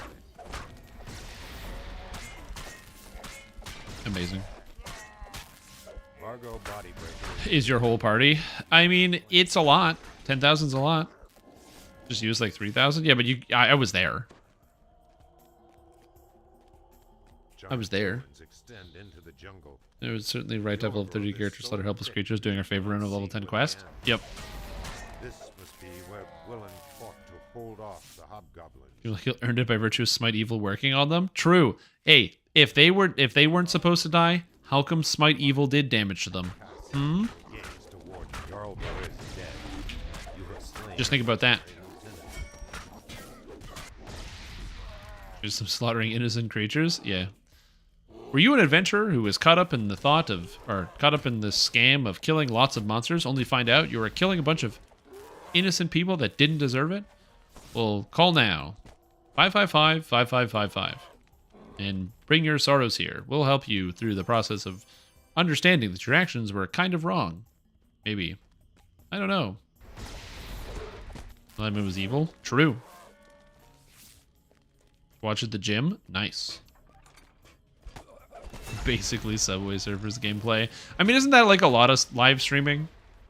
Isn't a lot of live streaming just like people listening to somebody chat, but you're like having a conversation, but you have something to watch? Like it's Subway Surfers on a TikTok going over the, you know, new economic policy or something in your local country or area. Stonework path splits in 3 directions ahead. I'm gonna be honest, the whole trend of like people talking while there's video game like clips playing in the background is a trend I thought had like entirely died because I mean Leafy got banned on YouTube, so I assumed that was gone. And then yeah, just to find out that that's like a big trend in short form content on both Instagram and TikTok of people, you know, putting content over top of that sort of behavior is something I actually didn't know much about until I started watching The Onion started posting their TikToks on YouTube as like shorts. And again, I don't use TikTok because it's like a vortex, it's a horrible vortex of time destruction. But I was watching the Onion News Network's TikToks on YouTube, of course, and they have the most unhinged AI voice nonsense going over top of Subway Surfers, and it's so funny. Sharply and passing out of sight. Signs of patrols are evident everywhere. Anyway, it's just good. I don't know why they do it. There's some like weird content out there, man. Also, it's really depressing the number of like AI YouTube channels that exist, where like you click a video that sounds kind of interesting, but then the second it starts, you load the video, it's just some AI voice reading a script, and I hate that. I hate that sort of nonsense. Okay. I gotta get this guy killed. Like, no, I don't want to do that. I never wanted to do that. Okay, good. But yeah, I find that stuff like really irritating because the content's super lazy. They don't put any effort into it, and there's like a 99% chance that the content that you're watching is stolen as well. So yeah. Yeah, and also, it's only going to get weirder. True! The content's only going to get even worse. More aggressively bad content like that. Get my hand cannon? It's in the mail. And he wanted to attract the youngins, so he put in the corner a 10-hour loop of Subway Surfers. That's what the kids, they watch, man. Your eyes sting as you I know what Subway Surfer is. Subway Surfers is just Temple Run 10 years later. So if you know what Temple Run is, then it's the same concept. Maybe like campaign 5e. The campaign we killed 380 cultists and 150 cultist monsters. I mean, hey, they deserved it. European Swashbuckler Bard. Swashbuckler Bard is very versatile. It mixes in with a lot of different character builds. My favorite version of Swashbuckler in recent memory has been using Frenzy Berserker plus Swashbuckler plus any other class that you really want to combine with Shader Kai to get a very powerful hand axe chain attack, which is very cool. But I also like the flexibility of it being able to work with ranged weapons as well, among other things. That being said, I do think that the Swashbuckler tree, the capstone, is one of the worst capstones in the game. So if you do decide to play a Bard, or Swashbuckler Bard, remember that multiclassing is always good. 18 Bard, 2 Rogue is strictly better in all cases than pure Bard. So if you are going to be playing a multi-class Bard build, or you want to play a Swashbuckler, at the very least be an 18-2, but you can get away with a lot of multi-classing with a Swashbuckler. Cool looking battle armor. Thanks. It's for sale right now. Ooh. Look at the glowy boots. I assume for the traps. Well, the capstone of Bard, of Swashbuckler, gives you evasion. But you don't get traps. But if you just take 2 Rogue, you get evasion and the ability to disable traps, and sneak attack dice, and access to like the assassin tree, and a whole bunch of other really good stuff. So it's just better to take 2 Rogue than the capstone. And that's only if you're thinking about Rogue. What if you want to take Barbarian or something? What if you want to take Fighter? What if you want to take Favored Soul or Warlock or something else? Your eyes sting as you pour the gray powder into the Thorani supply crates. Game is much funnier, to be honest. It is. It is a funny idea. I've thought about it, or I guess I am currently thinking about it. I don't know if it's something I necessarily want to do, but I am currently thinking about it. So my players can know their kill count. Because they're also playing in a universe. The campaign that I'm running, death is not a very big consequence in the campaign that I'm running. Because in-universe, resurrection magic is the easiest form of magic to use. So anybody can do it. Raise Dead is a cantrip. And so killing people is not... I don't think they've actually killed anyone. They did kill one person, but they resurrected them. Well, they tied them up, and then they tied up the dead body, and then they resurrected them. So I don't think... They haven't killed anybody so far. They've killed a lot of animals so far. Which, you know, it's very easy to justify. Oh, but they did kill 3 ogres. Which you can argue whether ogres are people or not. But they did kill 3 ogres. You write down each kill nearly instantly, otherwise you will forget. Yeah, true. Also, if I wanted to keep track of it and be like, oh, who killed what? How many people have done what? That's another thing. Oh, shit. I forgot about this pack of monsters. I didn't see the guy pathing, so I just spaced out on it. God, rune arms are great. Low roads, death rules. So you probably just pop back to life with a different body. Low roads, death rules? What's that? I don't know. I'm not familiar with that one. Oh, XP for kills. Okay, yeah, that makes sense. Yeah, I'm not currently doing experience points. I might do experience points. We'll see how it goes. I've just been doing milestone currently, but I have the main problem of my campaign being decentralized. So, like, I don't have a goal for my players. They just sit down at the table and then we talk about what happens, and then everybody goes home. Like, there's no bad guy, there's no antagonist, there's no crisis. We're just hanging out. So, and the reason is because I wanted to try something where they could decide it. Like the first campaign, I didn't railroad them per se, but I railroaded their decisions after they made them. So they would choose what they wanted to do, and then once they did that, then I would set them down the path of, okay, here are the outcomes of or the consequences of your decisions. And so I think that, you know, that's you know, the gist of what I did before. But I wanted them to have more agency in this regard, so I didn't want to force them into any direct decisions. And so I might actually have to go to an XP system, because I don't know when they're supposed to level up. The gray powder into the Thorani supply crates. Your eyes sting. It ends you wake back up. You have walked the low roads and roll in a couple of tables. Change from thematic to mechanic changes. Could be good or bad depending on your character. Oh, I got it. Right, because it's basically like, yeah, like you die, but you get back up, because not everybody died. They get you, yeah. 5e, it's so hard for a player to die. You'd be surprised.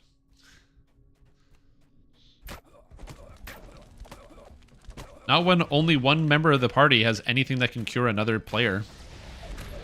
At all.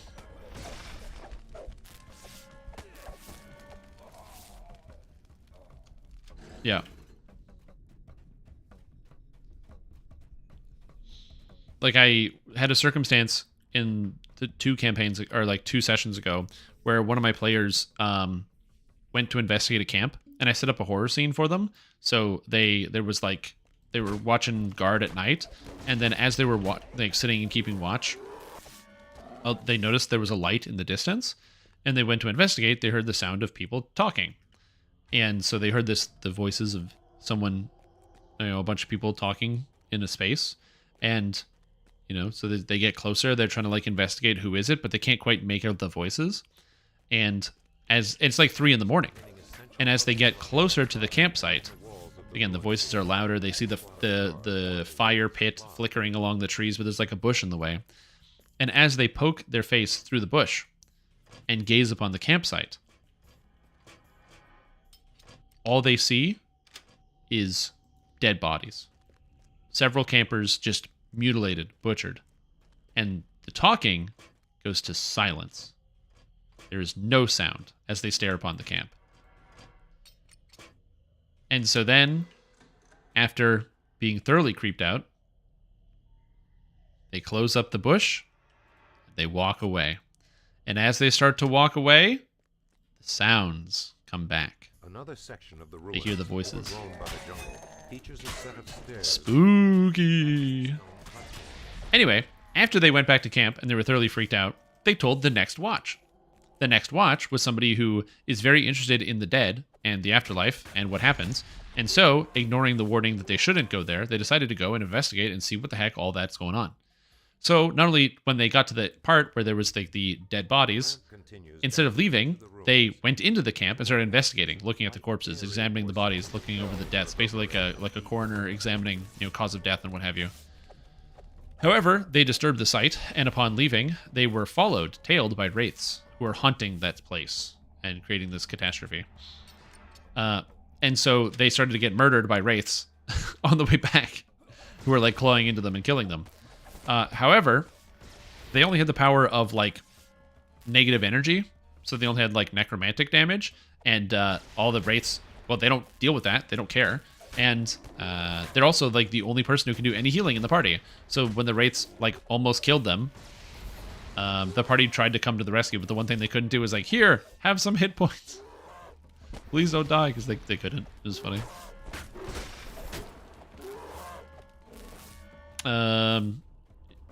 So yeah, it's kind of funny. What's the Maverick Hunter already? Already? Have you been waiting a long time? The Maverick Hunter is a build I wrote in the past. It's a melee arty, and I'm redoing it so I can get a better, fresher look at it. Yeah, Little Roads, Tales, Little Roads, Dulcimer's Guide to Death and Dying. Interesting. Cool. I'll check it out. I want to do a Chains Runearm Kukri build. I hate but don't know how to optimize it. Chains Runearm Kukri. I mean, it sounds like you're just playing Artificer with Vistani Knife Fighter and Shader Kai, which seems like it would be perfectly fine. You could probably just do 18-2, 18 Artificer, 2 Rogue Shader Kai, and use the Vistani Knife Fighter tree, and just go Kukri all the way up, and just slam that. Single weapon fighting? I will let you look at the character and you tell me. Is there a feat enhancement Epic Destiny cash up item center that gives the ability to raise everyone in your party raid that are anywhere in the dungeon? It is an Epic Destiny ability from the Divine Crusader Epic Destiny. Yeah, Beckon Divinity. That's it.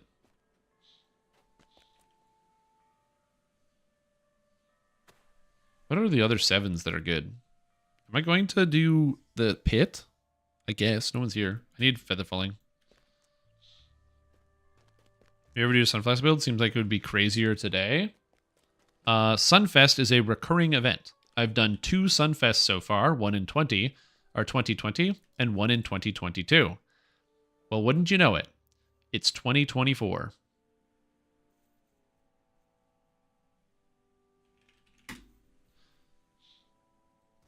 So maybe. Give me that feather falling ring.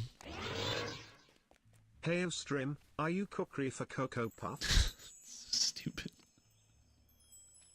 Thank you for this hand cannon. I appreciate that. Are you Kukri for Cocoa Puffs?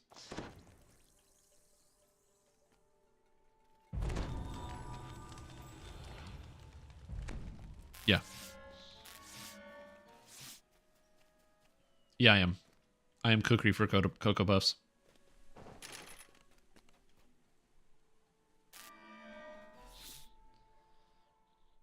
Time to die in the pit with the cannon equipped? I'm not going to die in the pit. I'm good at this game. Did I update my LFM? Nah, where's the pit? Pit. Trogs hit hard? Pff, I hit hard. Tell you what, I've been going to the gym. Got these muscles. I haven't been going to the gym. I've just been telling myself I should do that.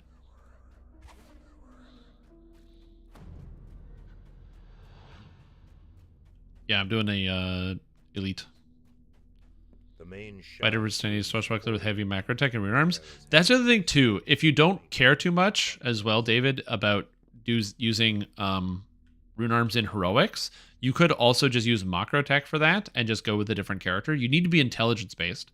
But yeah, Bard, Rogue, and Fighter are a good combination for intelligence based. You could throw in Wizard. You could have a whole lot of different options. It really depends on what secondary angle you want to go with the character. Do you want to be tankier? Do you want to be dodgier? Do you want to have trapping skills? Obviously, intelligence is the main stat to use with rune arms. It's kind of the whole goal.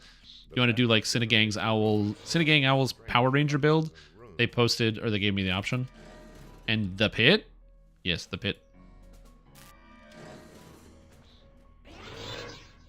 The slimes? That's right, it's the slimes. Did he say that weirdly? He's like, the slimes? The room shudders, and the backup generator rumbles. Oh, I also did something. I added a compressor to some of my settings here. So now, when I'm talking, you might notice that the sound of the game will actually get quieter while I'm talking. And so will Brian. So it won't go... I don't know why he says the slimes. Like he's being auto-tuned. But the text-to-speech is now quieter while I'm talking. So that way my voice carries over everything else. So you'll always hear me. So I apologize for interrupting the slimes. Can you stop shooting straight up? What the hell? Like Brian and Charles? I don't know. The name of the text-to-speech robot is Brian.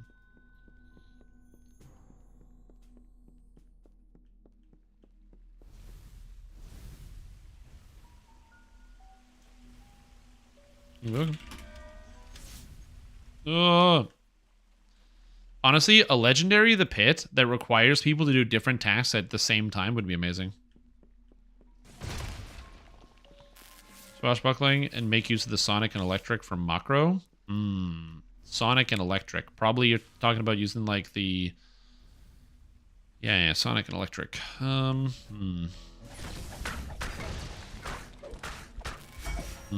Tough call.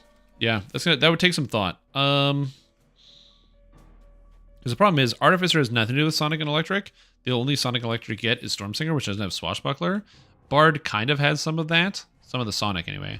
You could do a combination of, Bard with this Swashbuckler. You get the Bard Imbue if you wanted. That gives you, like, extra damage, or Sonic damage on hit, which is not bad.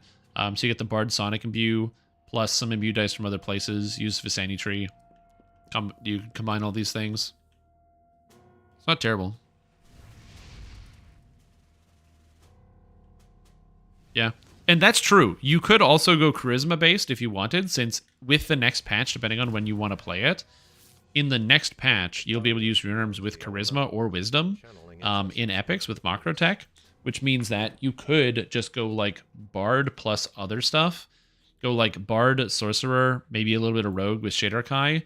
Go like charisma-based and do like a half hybrid with... the Air Savant tree for some of the Sonic and Lightning for the Sonic and Lightning spell power, which is massive. Get the Swashbuckling, go with that way. Is the third furnace? I agree. Third furnace is annoying.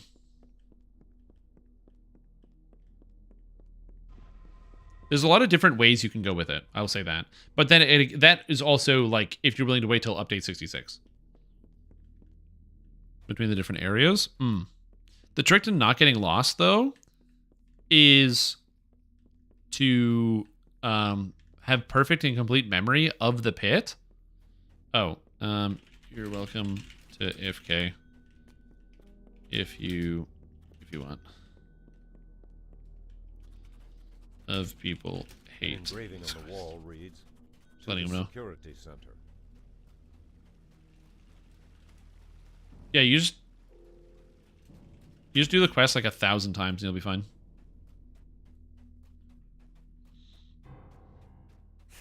So let you know at the end of this hardcore. Yeah, hit me up. Like I said, my name is Shrimtom. I'm DDO guy. I DDO all day, all night. I don't know why I said that like that. Brian's saying weird stuff and so am I. Like the slimes.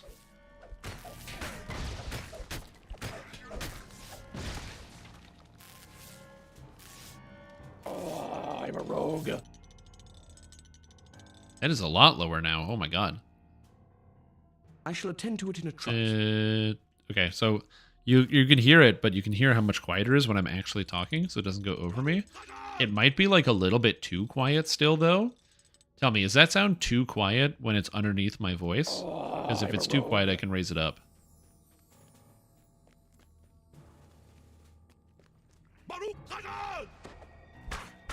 Because it might be too quiet. I'm not sure. It's too quiet? Okay. I don't want to get rid of the... I didn't want to get rid of it all. I just didn't want it to be, like, overloaded. Die, please. I'll fix it. So give me a moment here. Speaking of fixing it, Horse, thank you so much for fixing my life by giving me 5 subs. Thank you, dude. Appreciate that. That's very kind of you. Really, I'm glad that you decide to do that to content creator me, and I'm grateful, and I hope you're enjoying your day and enjoying the stream, and I will edit the volume once I get past this room here with all these dangerous monsters. Yeah.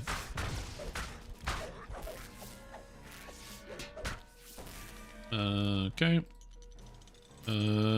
Welcome.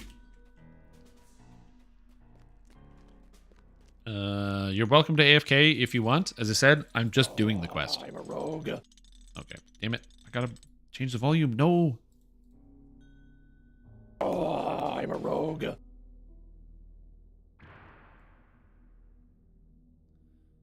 I shall attend to it in a Okay, trice. so that should be a little bit better if I change it to this. So now it's not getting filtered out as much, in theory. I shall attend to it in a trice. So that should be a little bit louder. I increased the volume by 50%. That should be better. Also, thank you so much for the gifted sub source. That's very kind of you. I really appreciate it. If it's still not good, I'll keep adjusting it, but do let me know. And Vinkillum, thank you so much for the resub. Appreciate the support. Thank you, thank you, thank you, thank you. You guys are so kind to me. Your voice, but just a bit below, yeah. Completed. Oh hey, I have this. And I'm button. turning the volume 3 and down. 4 is a big number. And now I turn. So there we go. How'd that sound? I just turned the volume down. Can you still hear it underneath?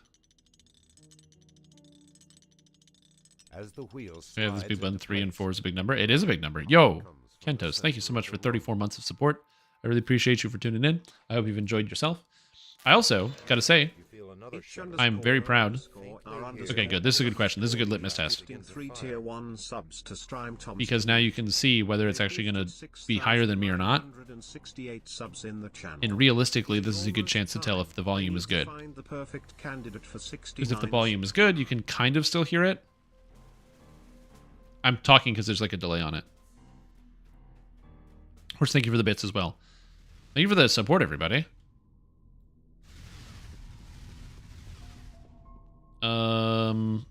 That's very kind. I appreciate that, everyone.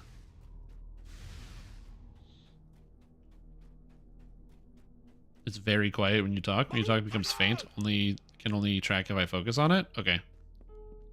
I can adjust this. This is a work in progress.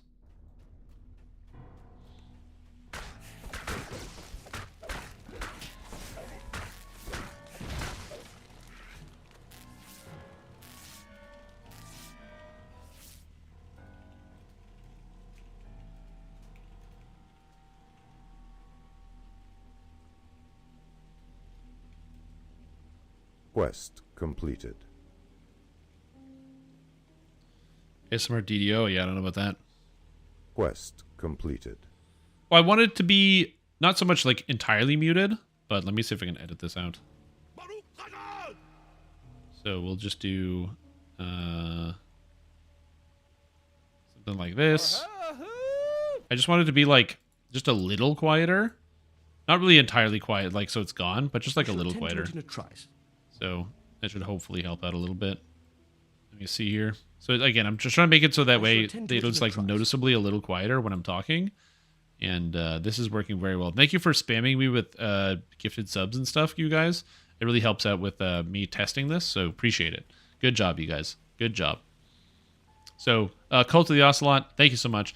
H46 Aviator, thank you so much. Welcome to the stream team, Pope on a Stick, and thank you so much for the gifted sub. Welcome to stream team, Brackard, also Unsinful, Zenuma, and Arnie. Welcome all of you. Also get wrecked for gifting a sub to Unsinful when you didn't want to. Also, Hydru, thank you so much for gifting a sub as well. Very kind. Pope on a Stick for gifting a sub. Very kind. So welcome to the stream team, Cregan. And also Rainman60. You guys are showing me so much support. That's very, very kind. Very, very generous. Oh god. Oh god, I'm so bad at this game. Immunity. I'm gonna say Matus is a hero for making epic strikes bypass immunity of the LMA Golem.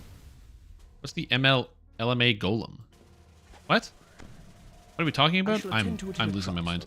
Also, Fairy, thank you so much for the gifted subs. Appreciate it. Really appreciate the support. Welcome to stream team Zezek Guys, Swinfinity, Genova, Flame Whisper 13, and Tails Rexon. Very much appreciate that. Thank you so much. Very kind of you. So here is the thing. The the MA legendary, sorry, I didn't know what LMA was. Legendary Master Artificer. I'm so used to people just saying MA instead of LMA because nobody's running Heroic Master Artificer. That makes so much more sense. The requirement of the Dragon Lord trance? Why?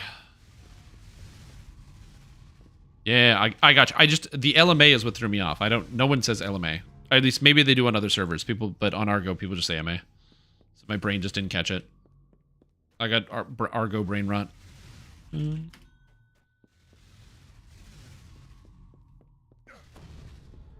So if you're giving some thought, a mix of not doing Salt March plus much Reacher. Actually did the quest a few times in the lead for the Fragment thing to make Legendary Gold Curse.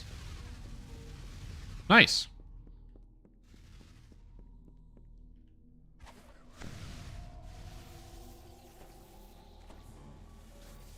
Gold Curse. Yeah, I'm still sorry that you died, dude, and I feel bad about that. Because I didn't want anyone to die, and it was kind of it was just a bad situation all around. You know, it does suck that happened. I'll do my best in the future though. If you get a character up, I am laughing my ass off. That's what I thought. My first brain thought was LMAO. So yeah. That's literally what I thought was laughing my ass golem. That is exactly the thing that went through my brain. Just so you know. That is the exact thought that I had. Thank you for perfectly encapsulating it, Horse. That's very kind. But yeah. If you do get back up and you need help leveling, I can definitely do what I can to catch you up. I was near, I jumped off a bridge forgetting I didn't have Featherfall on. Long story short, killed the rare slime. The dungeon took 5 minutes. Climbing the ladder takes so long. I've done this quest once where I've had to climb up the ladder twice, and oh my goodness gracious, it's way too long. Also, somebody might be wondering, hey, didn't you make a video that said, you know, pit in 15 minutes or less, your repeats is free? And are you going to do it in 15 minutes or less? The answer to that question is no, I'm not, because I'm a artificer and I don't have fast movement, so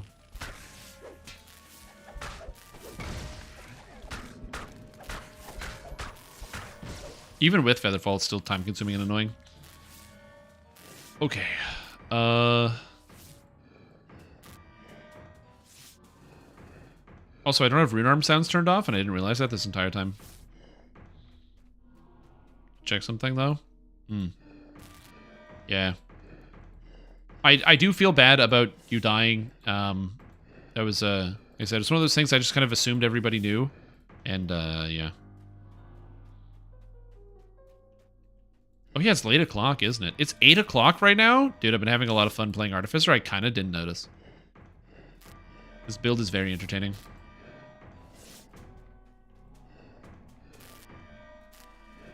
And yes, Artificer is basically just John Rambo, because I have a gun.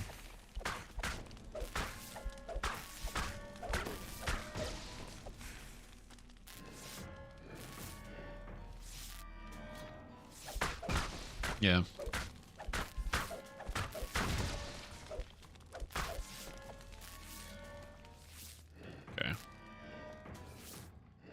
We're to finish a 29-minute pit run. Hey, it's not 29 minutes. I don't know how long it is, but it's not 29 minutes. I fucked something up. Oh, good. Lightning Okay, strikes go. the cube, restoring power to the Lightning main strikes the control. cube. Tried your poison tank build once, and now regular tanks are dull and boring. I blame you for this.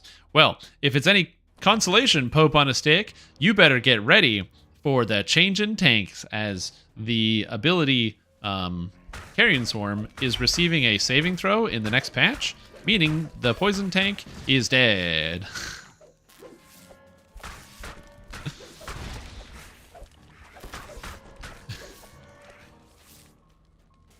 An engraving on the wall reads, "To the main control room." Here's a question. How do you advance quest text quickly? Looks like you're clicking on dialogue options. Exclamation point. Or escape. Options. Key mapping. Whoop. All the way at the bottom. Choices. You can keybind the choices. Choice 1 is usually how you get through quests. So shift 1. An engraving on the wall. So I just hold shift and hit F1 and then because I changed the keybind to that. Hype Santa in January? Yes, because I still have the tree up. They can scan that, and that's how they do it. They see the tree is up in the stream, and then they go with it. Sort of like when they did that Mountain Dew promo, where if you had like a can of Mountain Dew in your shot, they would put you on the front page. I just made that up, but not the Mountain Dew thing, but the tree one. But you know, that could be right.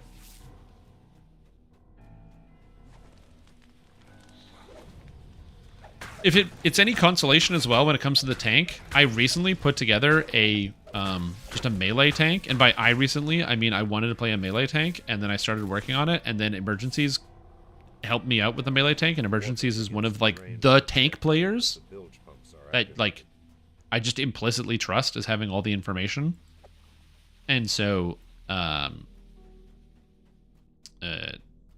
helped me out with that a little bit. I did a couple tweaks and I put that out, and it's awesome. I love it. It's, in my opinion, way more fun than the fun tank. It's super active. It's like you're constantly jumping in and fighting monsters all the time. It's great. Okay, bye, Kentos. Sleep well. Or don't.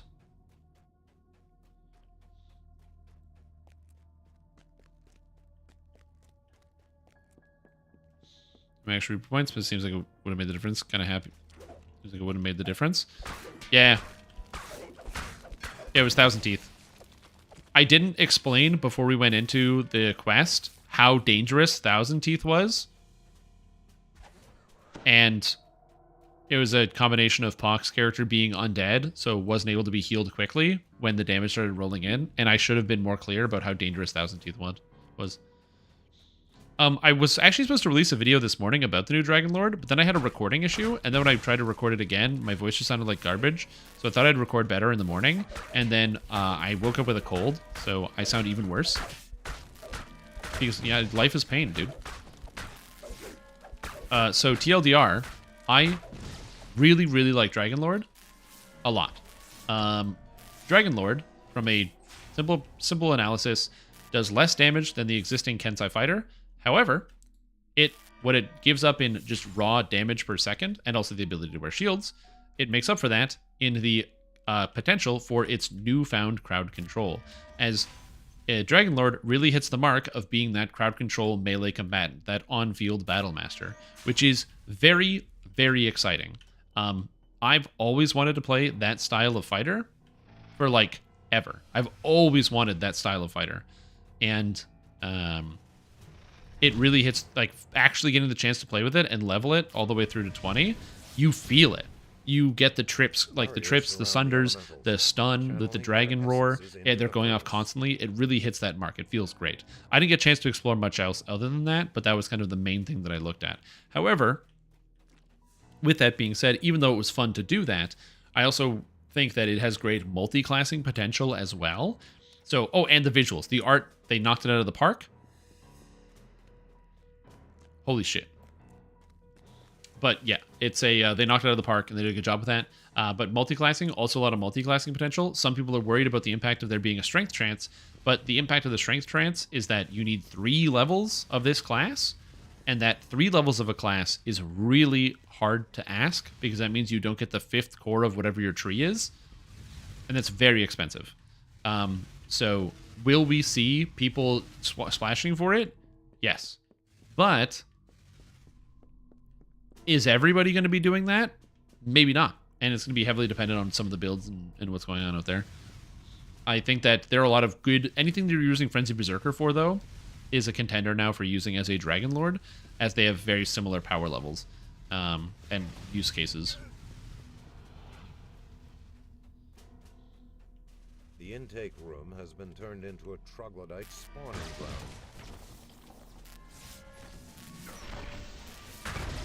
No, don't jump in my face.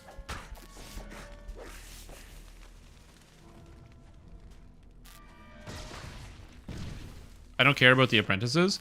I'm just trying to kill the warlocks. They're dangerous. War Chanter for freezing. You should definitely start with Fatesinger, because Fatesinger is very, very good for what you're trying to do. So always start with Fatesinger, and then you can go elsewhere from there.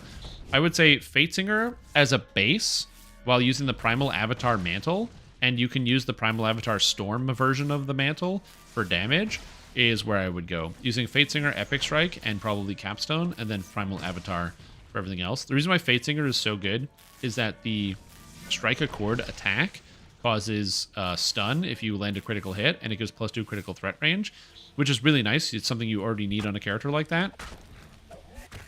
But then even further beyond, you also get the Discord abilities, which is an actual real frontal cleave stun, and the attacks hit very hard and give you that like burst of damage that your character is missing. You could also go Dire Charge if you wanted, or Adrenaline, but Bards don't really have a lot of that upfront damage, especially when you're just like beginning the leveling process on the character at 20. It makes it a little bit more difficult to justify using that because of just the general fact that you don't really have a lot of flat damage scaling like other classes would.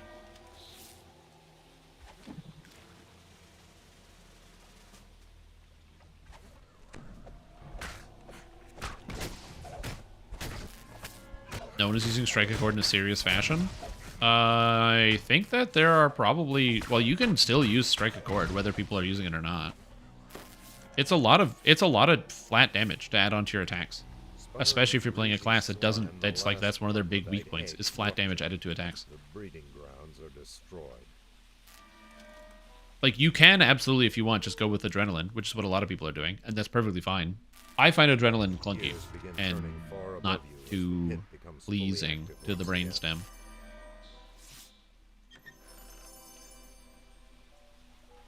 I also... Oh, it's not Strike Accord. It's the Sword Sings. I meant the Sword Sings. Sorry, yes. The name of the attack is the Sword Sings. I got 2257. If only I had Dimension Door and I didn't have to walk around everywhere. It's not Strike Accord. You're correct. I completely forgot the name of the attack. It's the Sword Sings, not Strike Accord. But you know, he said two-handed focus melee. I just forgot. I forget it. What's a good thing? What's a good quest to do? Good quest. Good to do a good quest. I'm gonna do the first few quests in Isle of Dread, I think.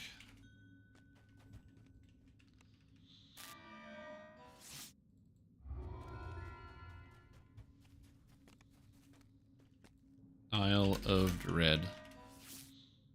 Where are we at? Captive of the Hidden God. But yes, sorry, you're right. Strike Accord was the wrong wording. I meant to say the Sword Sings, which is an attack that deals direct damage to target, and then has a chance to cause a stun if you crit. And would Falchion be fine? Falchions are fine, yeah. If you're using a two-handed weapon, Falchion, Greatsword, all of them are fine. Zorian Medusa killed Ducky Feather. A level 28 just ate it to a Medusa? Oh, dude, that's brutal. I think DDO just crashed.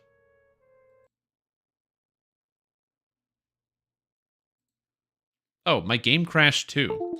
Okay. Oh, yeah, something happened. Yeah, my camera is also crashing. Did my graphics card crash? What just happened? Yeah, I think something might have happened with my graphics card. I don't know. Well, that's good.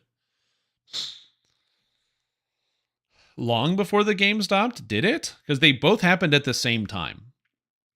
Because that like that disconnection was in fact the camera.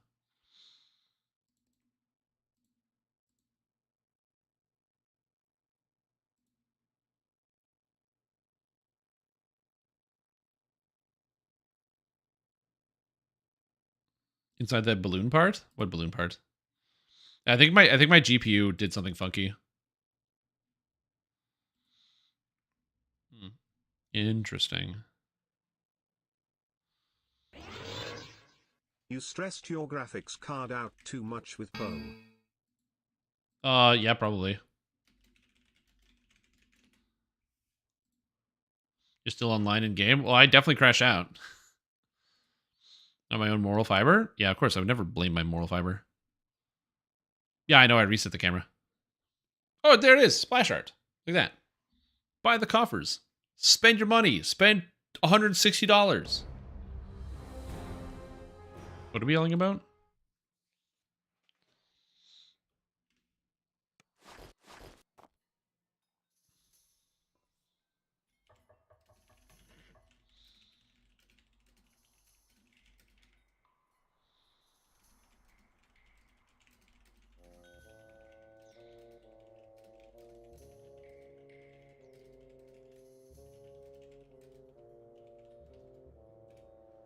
All right, we're good.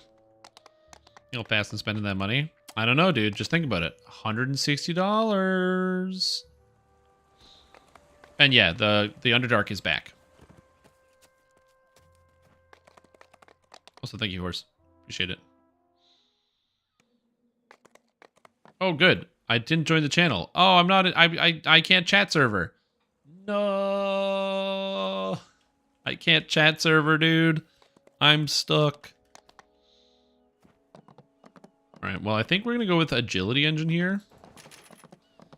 As much as I do want to get action boost haste, agility engine is gonna give me more damage in the short term. Limited edition of Isle of Dread or Vecna? True. That'd be a good idea. Like, I bought the robot outfit just because I like Warforged, and I do think that the Warforged outfit looked cool. And SSG gave me a copy of the Panther outfit. They were like, here you go, here's the Panther outfit. And I was like, cool. So I'm not going to complain about that. That was very cool. A message summoning you to the harbor. Before you could find him, you were accosted by a mysterious stranger. The stranger vanished as suddenly as completely separate from the game. I'm not clear that you even need an authorization token for that. He wanted to discuss the strange Oh, I'm the leader? Perfect. I have no chat. Said he wanted to show you some experiment related to the conch of secrets. Isle of D a bit. Artifact onto an arcane device he had built. Do you need chat to be able to invite people to your group? I have no idea. Had amplified the artifact's magical signature, creating bait to draw the pirates. I need to turn off the cloak. Was this a bold strategy or reckless insanity? You are about to find out. The bold strategy? New essentials for only $499.99. Wow. Thanks, Dr. Nick. Yeah, the amount of money that people spend on video games is a lot sometimes. Like, we were looking at it before, but Exile. After, I'm going to do a few more quests, and then I'm going to probably play some Path of Exile for a bit, because some people have been asking me about the characters and stuff. But we've never played Path of Exile. The supporter packs. So in Path of Exile, you got the supporter packs. So right now they have the Kulgurin Runesmith supporter pack, and the Shackled Immortal supporter pack. Anyone who joins your group is watching the stream. True. And then you have all these outfits that you get. So I guess this is the Runesmith. Maybe this is Shackled Immortal. I'm not sure. You got this other stuff. Karui Elimancer supporter pack. Cool. $240. Sandwraith Assassin supporter pack. Design a Valdos map with the Sandwraith Assassin supporter pack.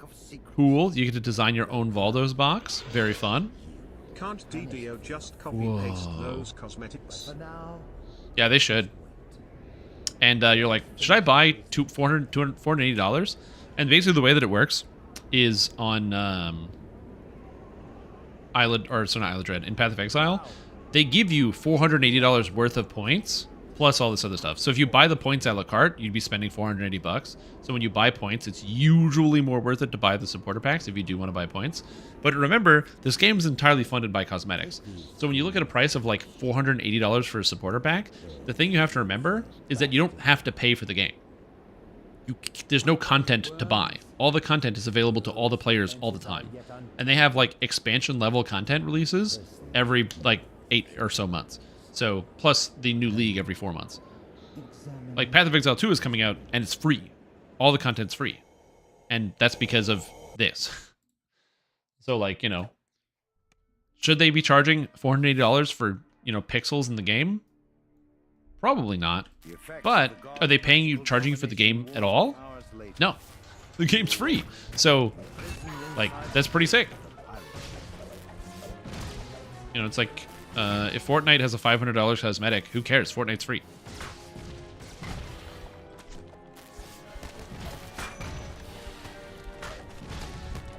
Also, just don't buy the $500 cosmetic.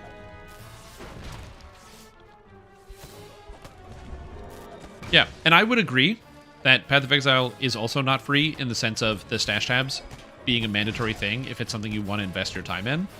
Like, if you are going to play, like, install the game, you'll get through the entire campaign without worrying. You will never run into an issue with your stash tabs because you're just going to play through and, you know, pick up items and use your stash and all that.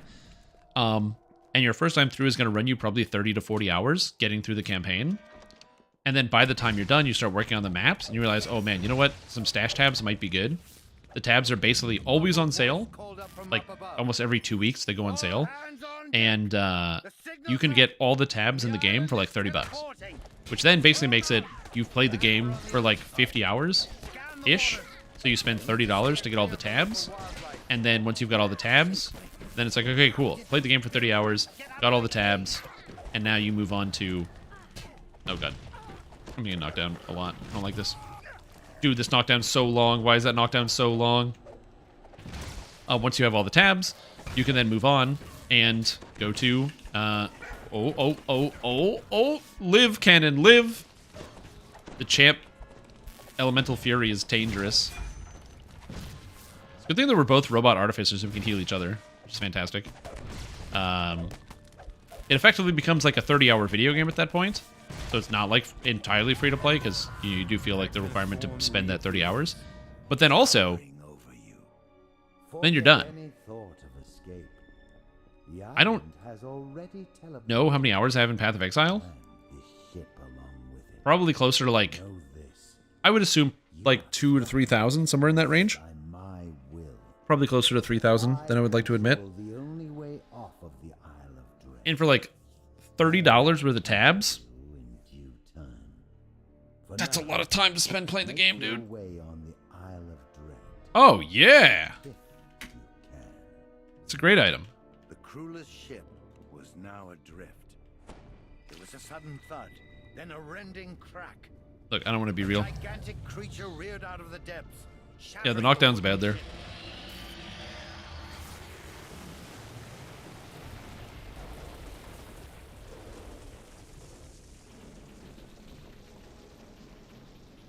Oh, thank you. Oh, did it close this because of the teleport? I think it closed because of the teleport.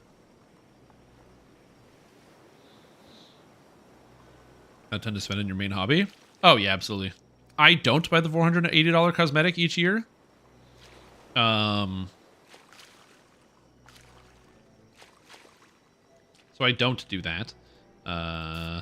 Is 480 the one that comes with the hideout? Yeah, the Enigma hideout. Yeah, Dorak bought the Enigma hideout. Oh, wait! Because he bought the hideout, does that mean he gets to design a Valdo map?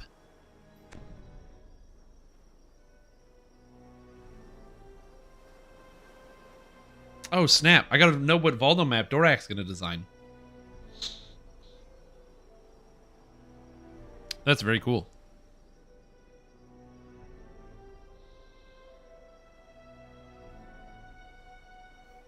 Must know. Oh, thanks. This is a straight improvement over my current sword. Thank you very much. So we Appreciate found that. ourselves held captive by the god Vecna. Oh, Shipwrecked. I got the red raptor feather. Look at that improvement. Isle of Dread. Cool. Such a better item. My god.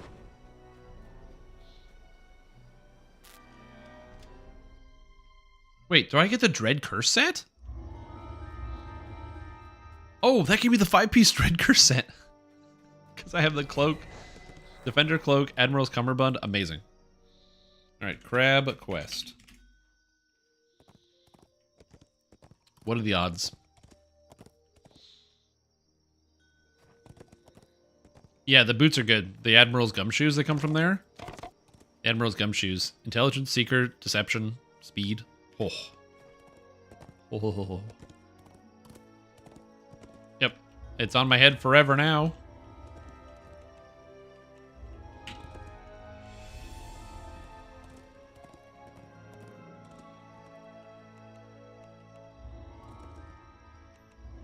Yeah, those are like really, really good melee arty boots. They're the most reliable melee arty and intelligence-based Eldritch Knight. Alright, this, plus this, plus this, plus this, this, plus this, plus this, and this, and this, and this, and this, and this. Then we go the Curse and the Craft of Crustacean, and we're all set.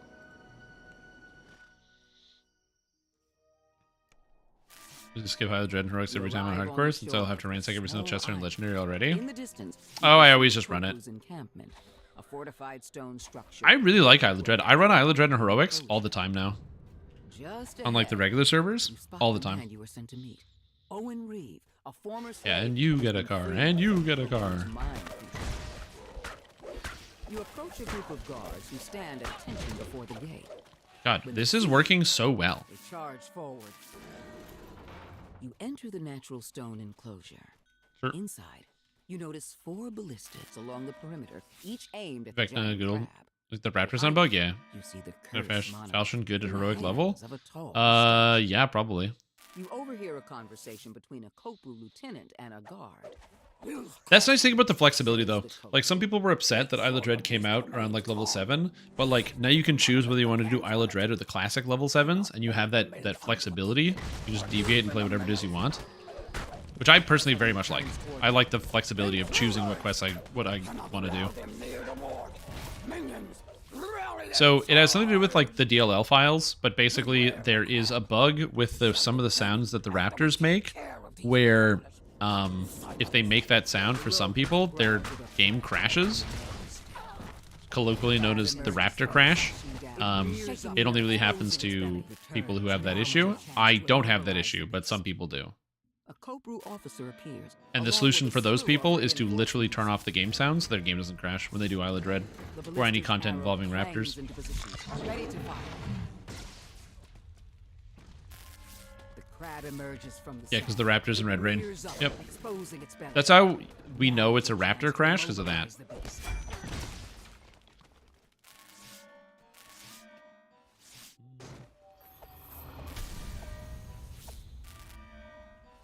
You touch the monolith and feel a jolt of energy as the attunement is bestowed. Raptor Highling does it? Oh no. Devotion, Radiance, Nullification. Anyone? I cannot make use of this. Oh no! Zmortal was slain by lava. Not lava. Oh, the Raptor? Maybe it's a different model? I don't know.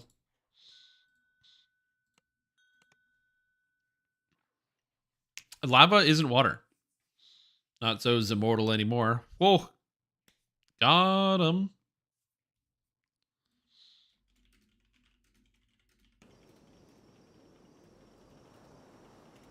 What lava is there? I mean, some people just AFK in the 12 and die in lava.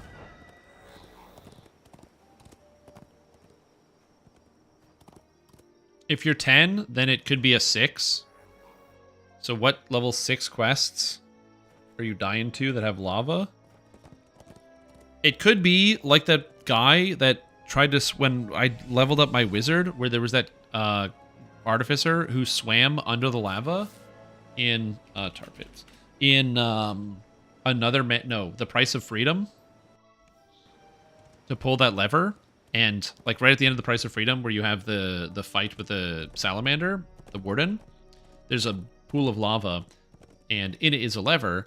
You can shoot the lever, and it opens up a secret door with treasure. But this guy just went boom into the lava and went to open the door, but had no fire resistance, fire absorption, or fire protection, and health just went like chunk, chunk, chunk, chunk. So I was spamming heals, and I was almost out of mana, and the guy got out with like 20 hit points.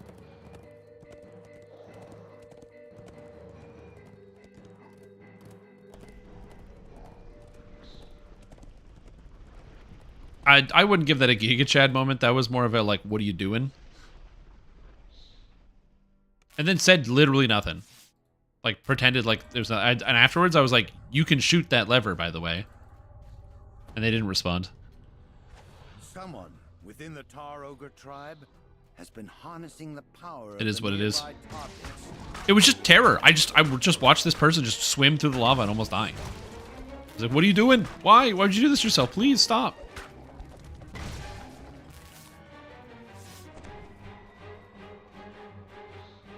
Yeah. Oh, bard buff? Let's go. I have the buffs.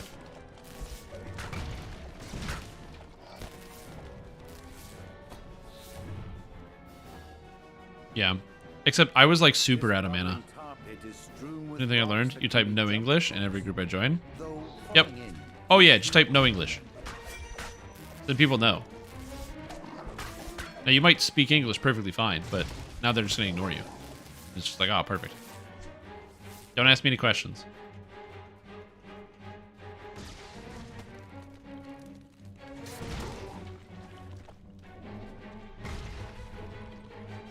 I just don't want to hit the oozes. Don't want to get my weapons breaking. The optional chest at the price of freedom. I speak Yinzer untranslatable. I mean, I'm not going to say untranslatable because there is a English to Philadelphia translator like on the internet. But yeah, probably. Hello, Mr. Job Haver. How are you doing today? How's the job going? Or your preparations for employment? Grinding along. Nice. What's the estimated time of beginning, the ETB, as we say in the job world?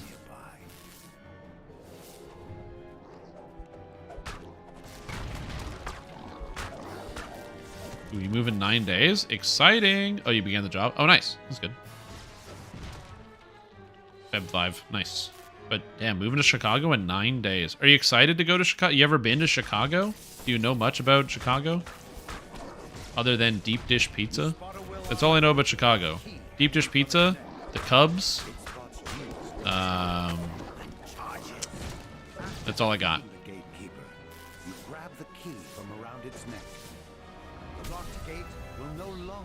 Can't wait. Nice. That's exciting. I hear Chicago's great in January. Is that a joke? Is actually scary in heroics. So I'm not worried at all. However, there are other people in my party, and if I go through the lava, they will follow me. And if other people in my party follow me through the lava and they die, well, I've already had that happen once before, and I don't want to have that happen again.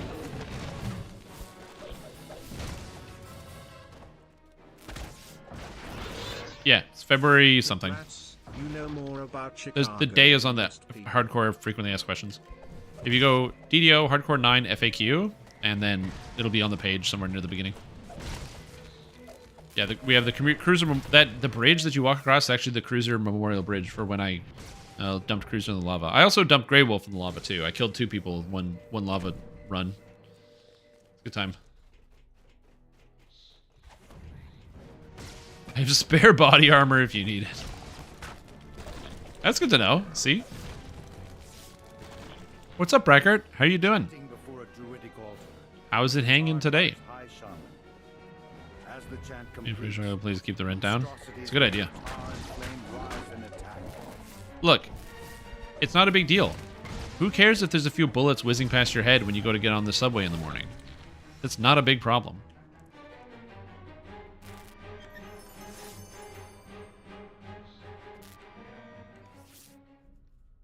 How many beam kills you got? I only one.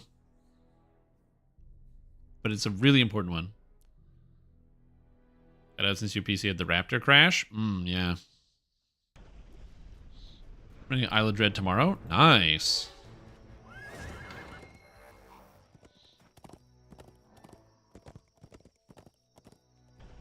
Alright. Now, all hail the king. Yeah, I'm still working this character. This is my second...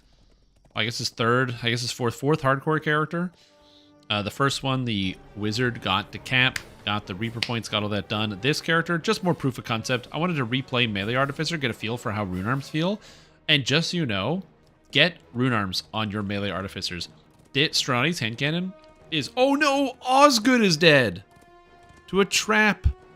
Anyway, the rune arms are so good. Holy moly. They're so powerful. They're so beautiful. Next submission with the Isle of Mild Discomfort. Where's the Isle of Joy? Where's the Isle of Cookies and Ice Cream?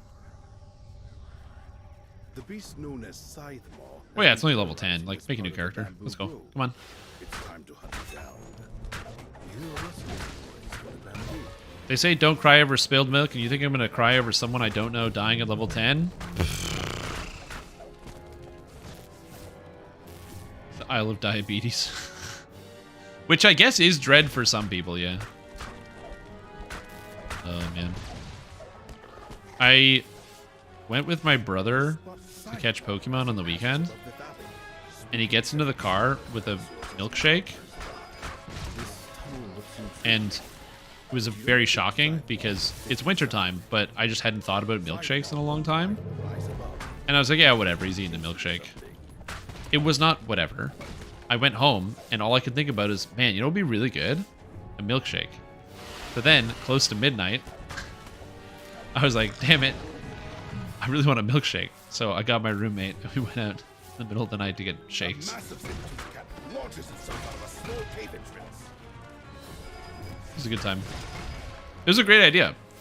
So, it worked out well. Clearly startled, the spike-covered dinosaur What did you learn as an adult? What did you learn as an adult? That you have diabetes? That happens to a lot of people when they become an adult, unfortunately.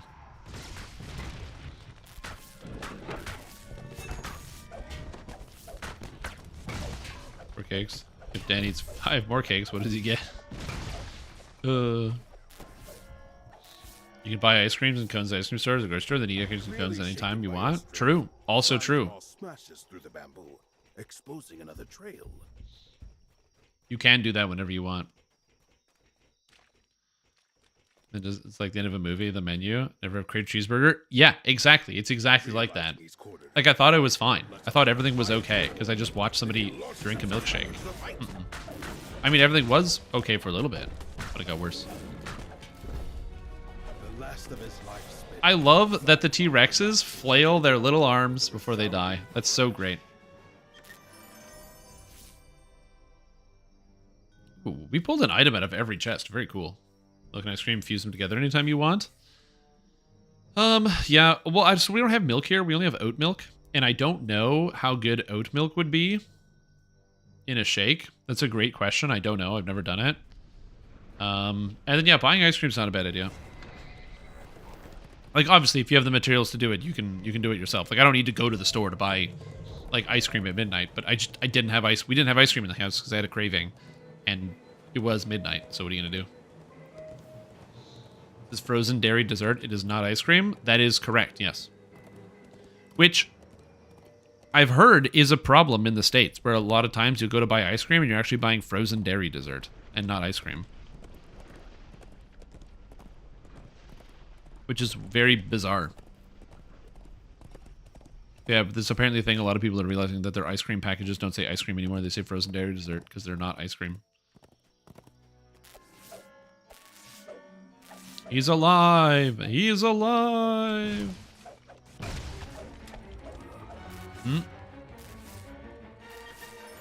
Nothing. Rats. Never heard of that? Yeah, some products get swapped out for frozen dairy.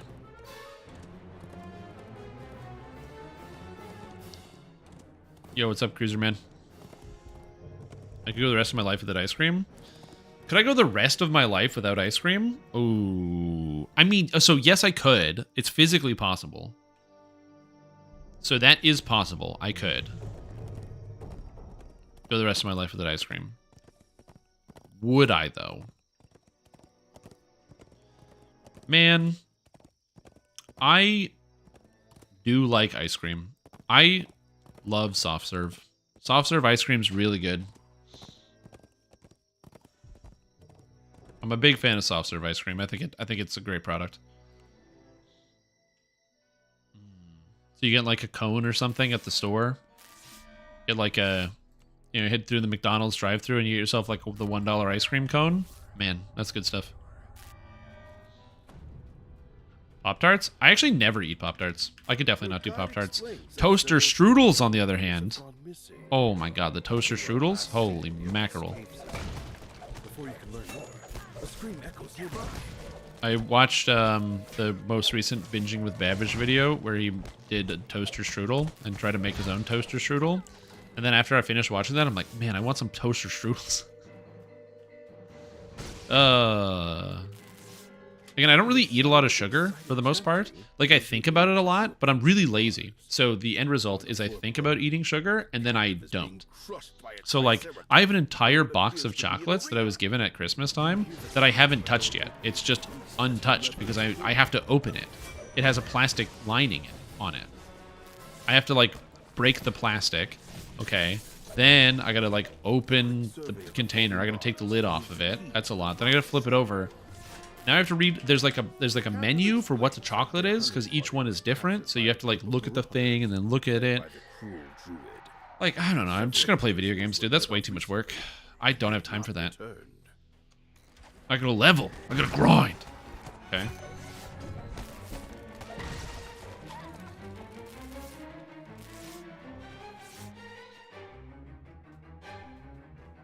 Added Cruiser's name at the bottom of the bridge texture. They probably did. Vanilla and Chocolate Twist is a classic. Yeah, it's so good. Like I said, I do personally like soft serve ice cream. Big fan.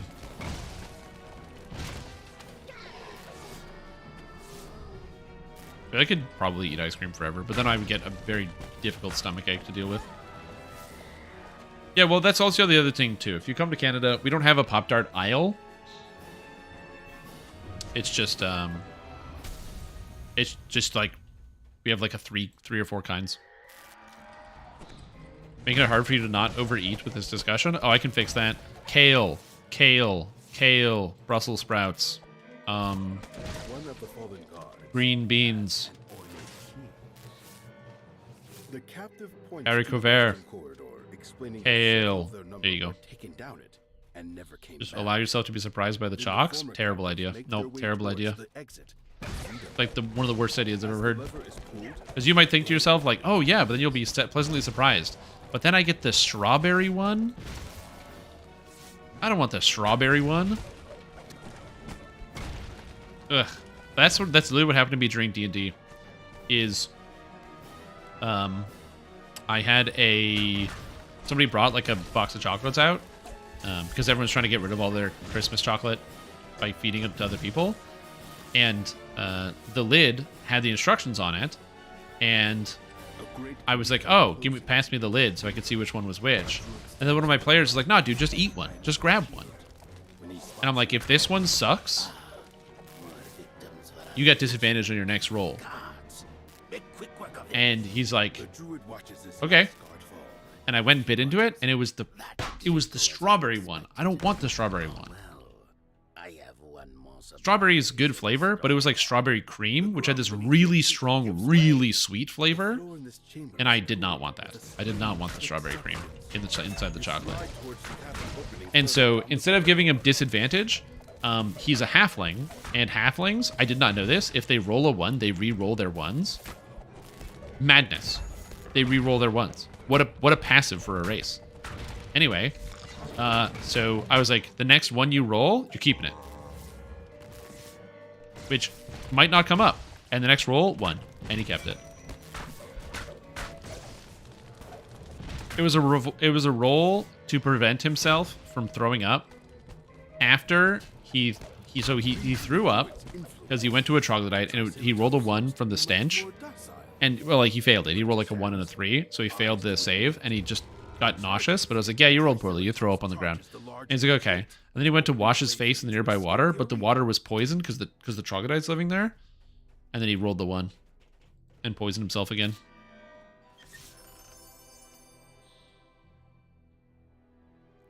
Wow. It's fate.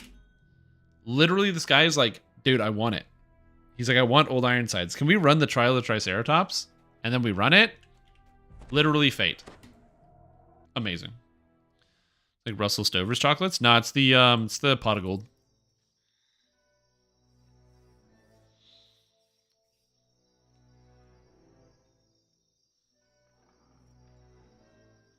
Instead of eating general most of the time? Yeah, I do that as well, yeah.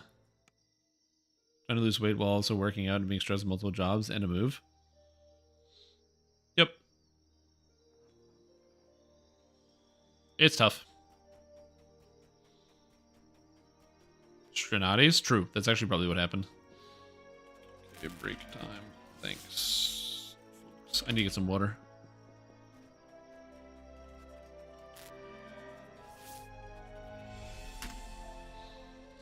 Sorry, be a player in a campaign. You're ready to attack an orc. Next session, player brings box donuts. Go for a donut. Hits my hand away and says, "You kill an orc. You eat a donut." Was game on that day? Amazing.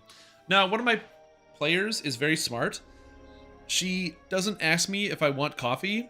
She just brings me a coffee. She just shows up and is like, "Hey, here you go," and just puts a coffee down in front of me. She just picks one up at like McDonald's or something. Gotta say, that works very well. And I've said this before and I will say it again.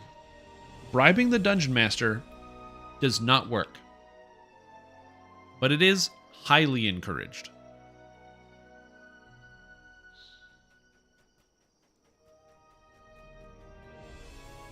Yep. Bribing the dungeon master, look, I'll say this. I ran a campaign several years ago, and one of my players was consistently late. And it was very frustrating because we're trying to run the game and the guy is just late every single time. Late for this reason, late for that reason. But I couldn't get too mad because he'd call me and he'd be like, "Hey man, I'm going to be like 15 minutes late, but you know, I'm going to be swinging by like McDonald's to grab something to eat. Do you want me to grab you something?" Or like, "Hey man, I'm going to be late, but you know, I'm going to be picking up some beer. Do you want some beer?" Or "I'm going to grab a coffee. Do you want coffee?" Pretty much every single time. Now, is that connected to his character becoming a half Warforged, half dragon and gaining dragon powers? I don't know. Those things could be related or not related. I have no idea, and I don't know what to tell you. But yeah, could be related. I'm not sure. And not be. He could have. But you know, we all make the decisions. That's the real kicker there. Anyway, I'll be right back. I'm gonna use the bathroom and get some water.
I'm back. Level 20 just died? Boudin! Or Boudin. R.I.P., dude. Was slain by Kradios? Oh, who dies to Kradios? That's crazy. You do that to my employees? Yeah, true. Were the Dragon Powers McDonald's themed or no? No, they weren't. They were like lightning themed. So, he got like lightning powers. He had an attack called Ride the Lightning. And what it would do, it was just basically like a teleport strike where he would turn into a lightning bolt and then flash and teleport behind somebody and then be able to attack them. It was very powerful.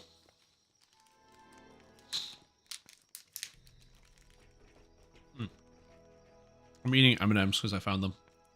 And we were talking about chocolate and I wanted it.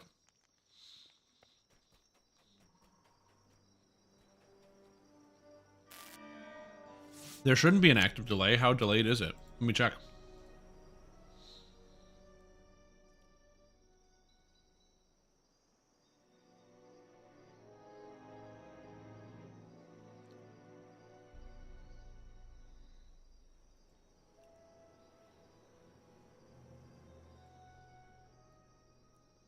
Delay calculation.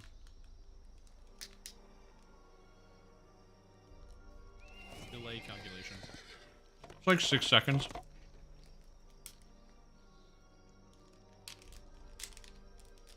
What's the delay on a usual live stream? It is like 6 seconds right now.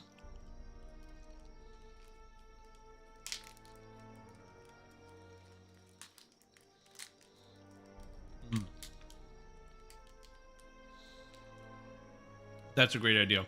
A D&D campaign where you're trying to destroy like a demon that's breaking the McDonald's ice cream machine. You play as like the ice cream machine fairies.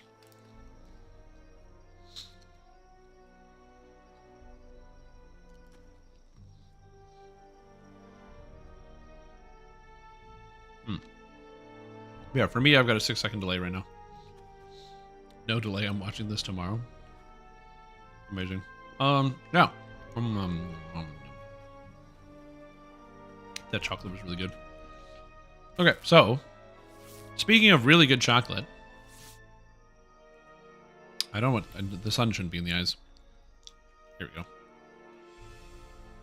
I'm gonna be taking a break from DDO for the day. Had a lot of fun with this, but I said I was gonna stream some Path of Exile later in the week, and I'm gonna do that today. So I'm gonna be moving over to Path of Exile for the rest of the evening. Yeah, please hang around if you want to see the game, because I am a huge Path of Exile fan, and I haven't really been streaming it at all, and I wanted to get a chance to kind of go over and showcase some of my stuff. Yeah, it's going to be the end of the DDO bit. I really like the Artificer, by the way. I think the Artificer is really, really good. Big fan. Very exciting. It's actually performing so much better than I remember. And I think that's largely due to the fact that the game itself is performing a lot. Or not the game itself, but the rune arms are dramatically more powerful. There we go. So now I have so many characters. Oh, God. Oh, my God.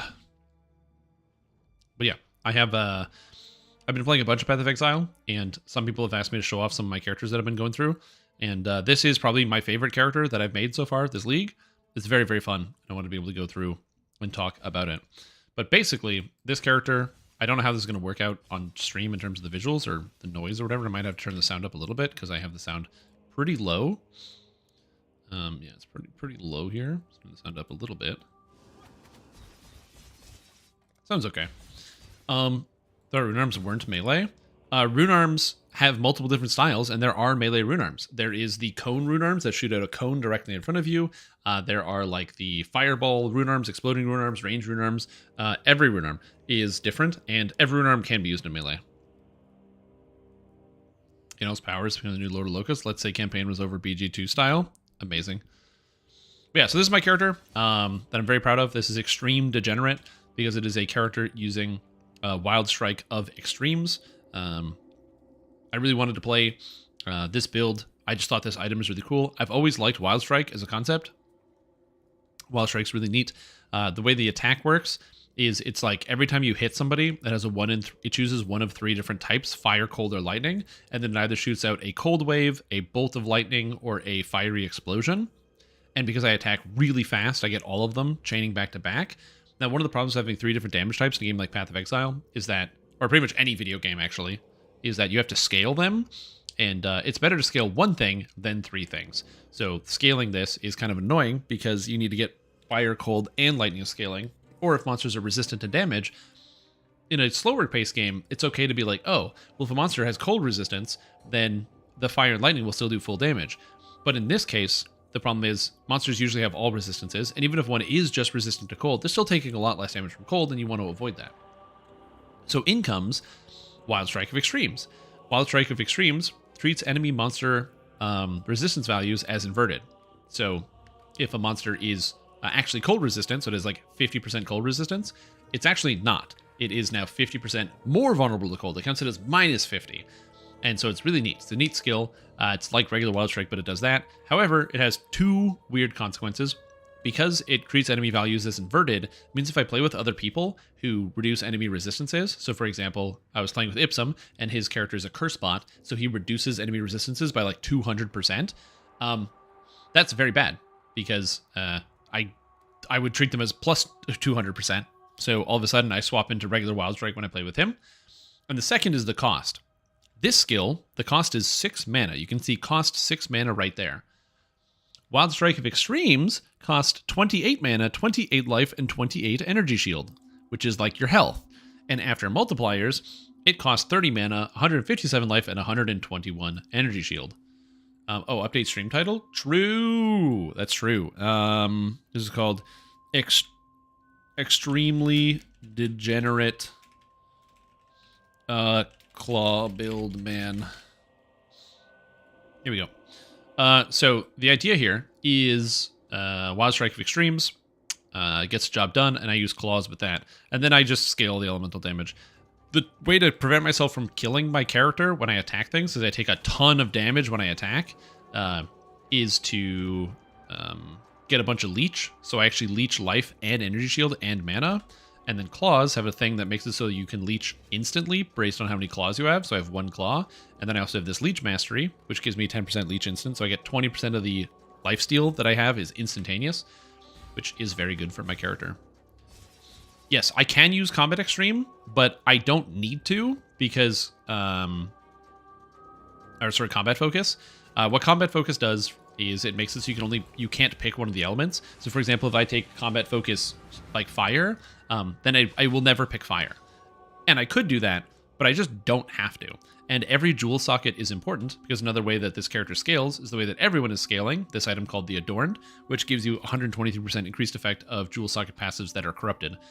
So every corrupted jewel that I have gives me a lot of extra stats. So for example, this corrupted jewel gives me 73% critical multiplier with my attacks, which is really, really good. And so if I wanted to use Combat Focus, I have to give up on 73 critical multiplier, which I don't really want to do.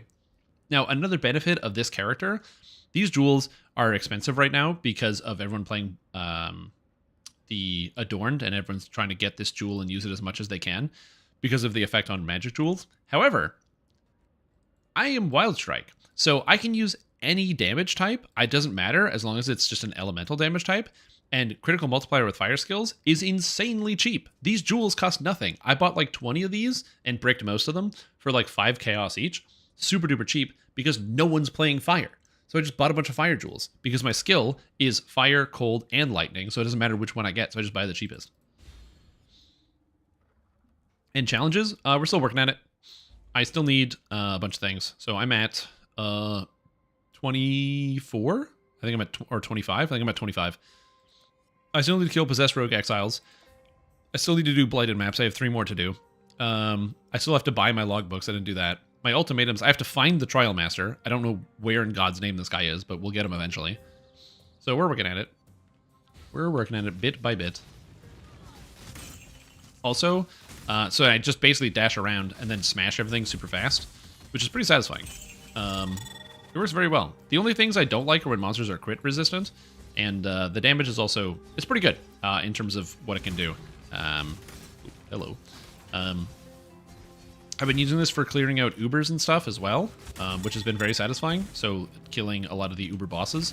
And by Uber bosses, I mean there is a way to make... Basically, in this game, there's like hard bosses that they give you as like things you can kill, like long-term goals. So as you're fighting your way around, there's like the really hard bosses with the mechanics and the voice lines and the cool phase transitions and all this stuff. But once you beat those, you can then put them on a harder difficulty called Uber mode, which you have to like spend points on. So you have to invest into fighting these Uber bosses. But then they can give you more rewards. Most of the time they don't, because it's Path of Exile and there's a lot of RNG in your reward structure.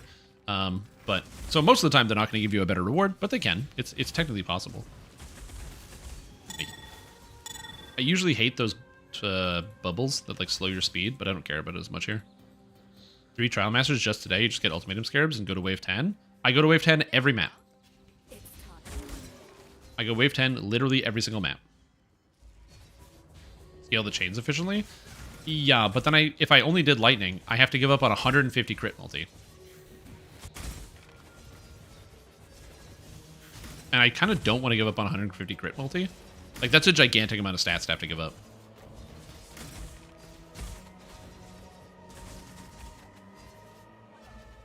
And that's, like, way too much for me. It probably would be better for the clear if I did that. I don't know why that's in the loot filter. What did I get? Nice. That's a bunch of divines. I don't need to double corrupt my stuff, so I haven't been. So, yeah. Oh, I have a Diablo 2 loot filter. Hey, Strim, you the Trial Master can be found near Trials. Trials are found in Elder Scrolls Online. So go there, I guess. True! There are trials in Elder Scrolls Online, yeah. I could do that as well. It's an option. An ultimatum. Made 70 divines from ultimatum. From ultimatum? Doing what? Oh, is it because you're killing the trial masters, so you're selling the trial master pieces? Like for the Adorn Jewel? Good job, Exile. I missed a room, but whatever, it's fine.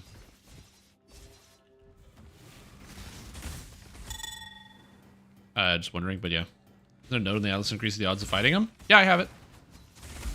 So I've been doing every trial in every map for 3 days. And I have the increased chance for the final round to include a boss. Ultimatum boss starts a full stack of random catalysts. I got all that. The only thing I don't have for ultimatum is I didn't take the inscribed ultimatum thing over here, although I probably could if I wanted to, but I haven't gotten any inscribed ultimatum, so it's not really that impactful on me. I didn't take the extra wave over here, and I didn't take the chance because I'm just running scarabs. So that way I don't need any of the ultimatum chance, so I can just focus on other stuff instead. Yeah, Path of Exile is a cool game. It starts at, like, it looks like I'm going really fast right here, but it starts out much slower when you get in the beginning. You classically wake up on the beach, not knowing what's going on, and you have to kind of piece together what happened in the past to both your own character and other people's characters and the world around you. And it's not bad. You do learn a lot about your character just by playing the game, though, as whenever you do certain specific, like, important moments within the story structure, your character will comment on it and tell you a little bit about them. So, like, the Shadow, who I'm playing as right now, is, like, a killer for hire, and talks about that very regularly as you play through the game. Just catalyst and random lucky corrupted uniques. Oh, interesting. Yeah. Did I get a thing? No, I didn't. Good job. Yeah, that's why you're gonna hear Diablo 2 sound effects. The Diablo 2 filter is too good. I don't have an ultimatum because I think I ran out of ultimatum scarabs. Whoops. I think I ran out of ultimatum scarabs in my map device and I didn't notice. Oh, I gotta refill. But yeah, I could also map faster. I don't mind the mapping speed that I go at. Some people map significantly faster than I do. What they do is they prep maps and then they just go through the whole map as fast as humanly possible, and then they like jump everything in their dump tab. But I like doing my maps one map at a time. You know, I don't mind it. I might prep like 5 maps back to back, but I don't like using like a dump tab to organize my stuff because I'm just too disorganized. What would end up happening is I would put things into a dump tab, which I would then never look at ever again. Good job. Gilded ultimatum scarabs? No, I'm good actually. Oh, right. This is a Elder map. Duh. I forgot. This is one of the precursors to one of the endgame bosses. So this is going to show off I don't know who. One of the two. I still have this one to do as well. The Constrictor in the estuary. That'd be good. Ah, it's the Constrictor. Good old chaos damage. Yeah, that's the idea behind the build. I just like melee stuff. Usually playing not melee is better, but yeah. This will be a pleasing battle. Heal and fight on. Wait, be healed. He's phasing. What the heck? Get out of here with your be healed, Maven. A veil of The one downside I have to playing melee characters is that even if your damage is good, you have to start with summon totems before you can do anything, and it's very annoying. time to up the stakes. Oh, he got his phase. Where's the real one? Oh, cool. I got another map from them. I also, because I'm running Maven maps right now, because I'm trying to get the Destructive Play challenge done, which you have to do 100 maps with, or 250 maps with this active. You woke up on the beach. So I have all the passives for getting extra maps, because I feel like I have to do I literally have to do 250, so I might as well get extras. Did you have your floaties on? No, I wish. I should have had my floaties on. Honestly, I don't know if an assassin would wear floaties. I feel like they would just like, bank on the finesse, saving the day. Also, I can run these maps with the Wildwood active. The main problem I run into is getting the temples done. Sometimes I don't kill everything in the temples, and one of the monsters I'm specifically farming is called the, what do you call them? Hello, found something.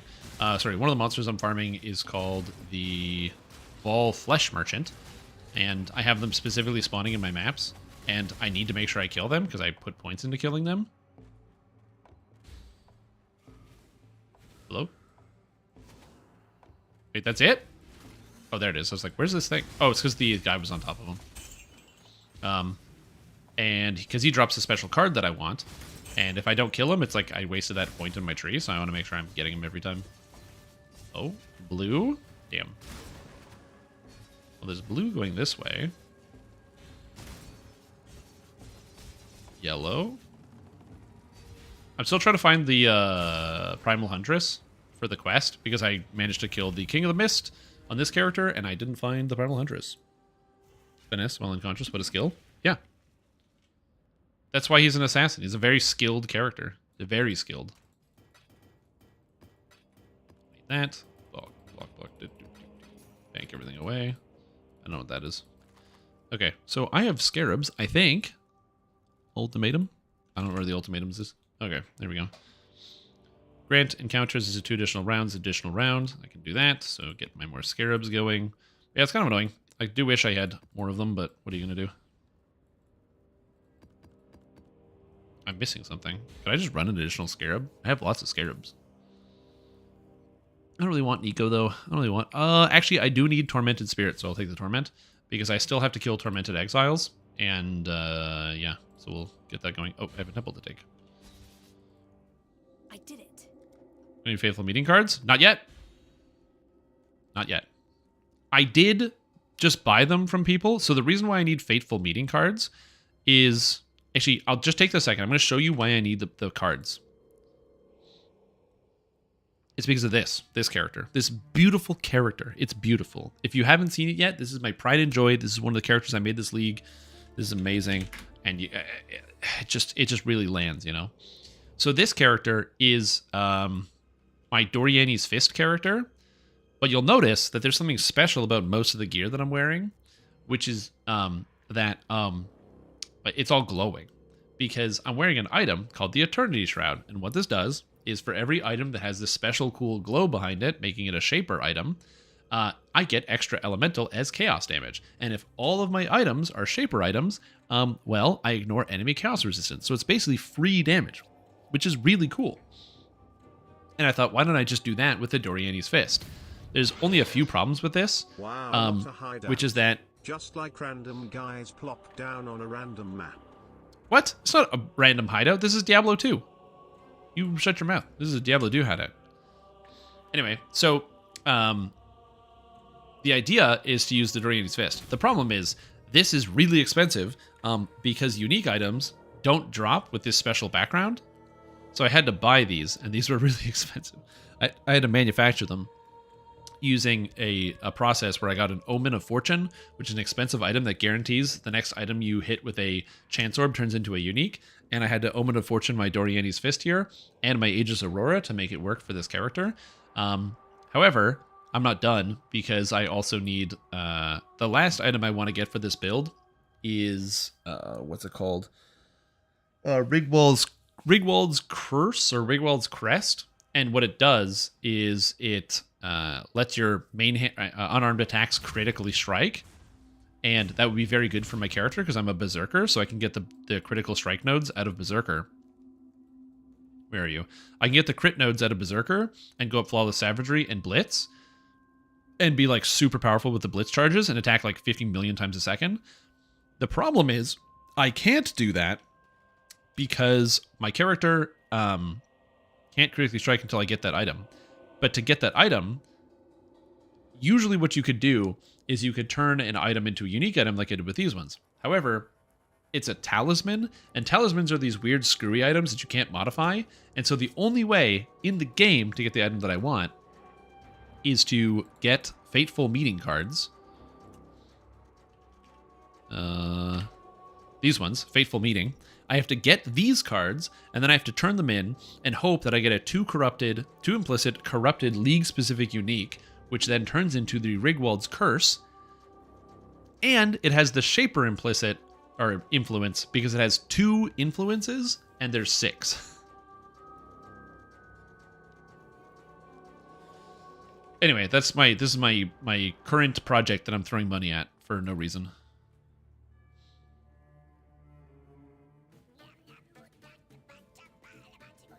What the hell is this? This guy's a band of creatures? That sounds like it costs a lot of monies.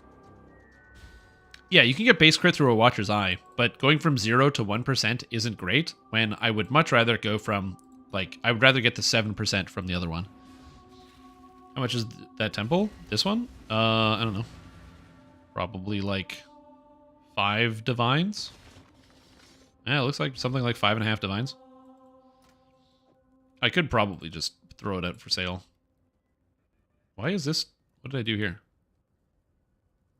Oh, it's cheaper. Okay. 21. That's me. Even with Assassin's Mark, you're still... I'd still be behind. Especially because Blitz charges give less attack, less crit chance. Again, going from 0, it's a real uphill battle. That I don't... Oh, did I get the map? Oh, did I get the Exile map? Uh-oh, I might have gotten the Exile map. Oh, yeah, I got the Exile map. Nice. Okay, good. That's always fun. I have a passive in the tree that gives me a chance to have 20 Exiles spawn on my map, and all my Exiles are corrupted. So I'm going to get the Exile challenge done this map, which is fun. Have a look at where you're going. It's time.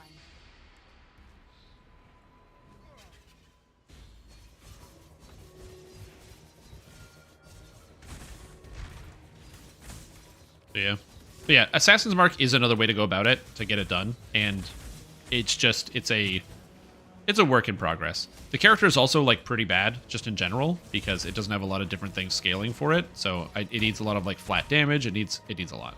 Let's just say that it needs a lot. It also struggles because it's very hard to get flat physical damage into the build or even flat elemental damage. So I'm pretty sure like the best way if I wanted to do that would be to use Eruption Chamber. Nice, 2 in a row. I'm pretty sure the best way I would be able to go about it would be, I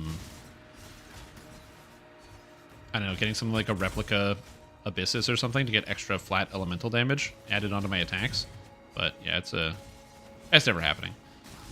The thing is, it's just a character to throw money at when I have extra money. I don't really need to make too many more meaningful upgrades to this character because I can already do all of like the endgame stuff and I'm pretty happy with it.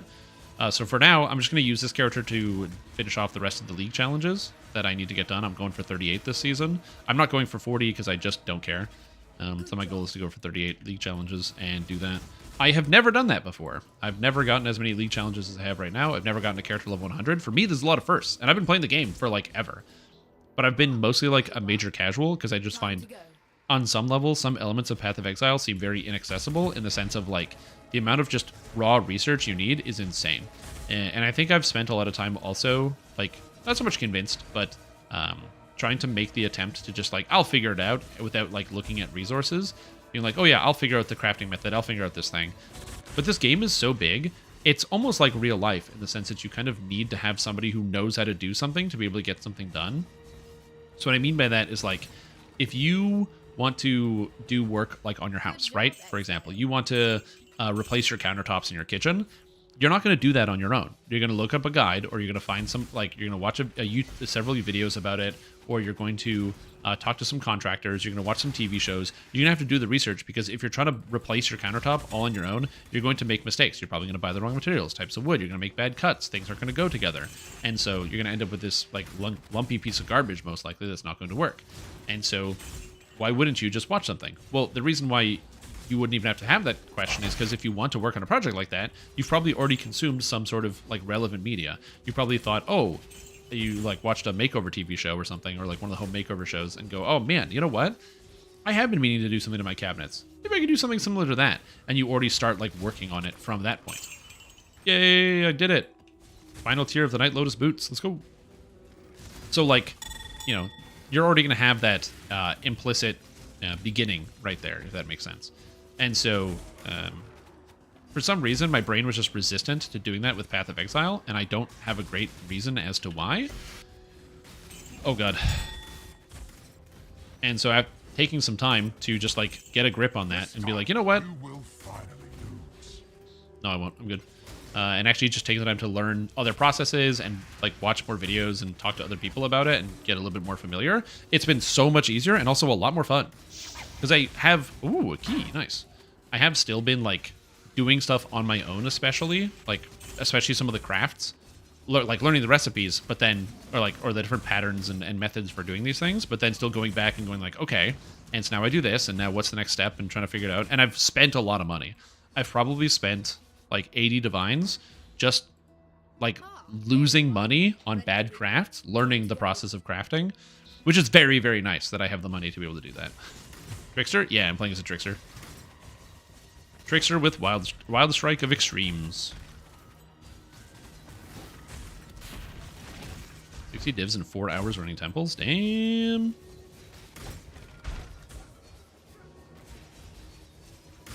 Yeah, Trickster, and it's going... Hey, get out of here. I also don't know what the drop rate of the cards are from the Vol Flesh Merchant, but, like, it's gotta be a low drop rate, because I haven't found one yet. And I've done a lot of alvas. I've just been buying them from other people every once in a while. Okay, what's over here? Trial Man? Hey, Trial Man, what's up? Cannot gain flash charges, no problem. Hey, Strim, can I re-roll myself to get the beginning knowledge implicit? Can you re-roll? I wish. Still stoked for PoE 2? That's interesting. I would imagine that they would want the same thing, but, I mean, I guess, yeah. The breath of living air. Drop rate to be similar to the Doctor?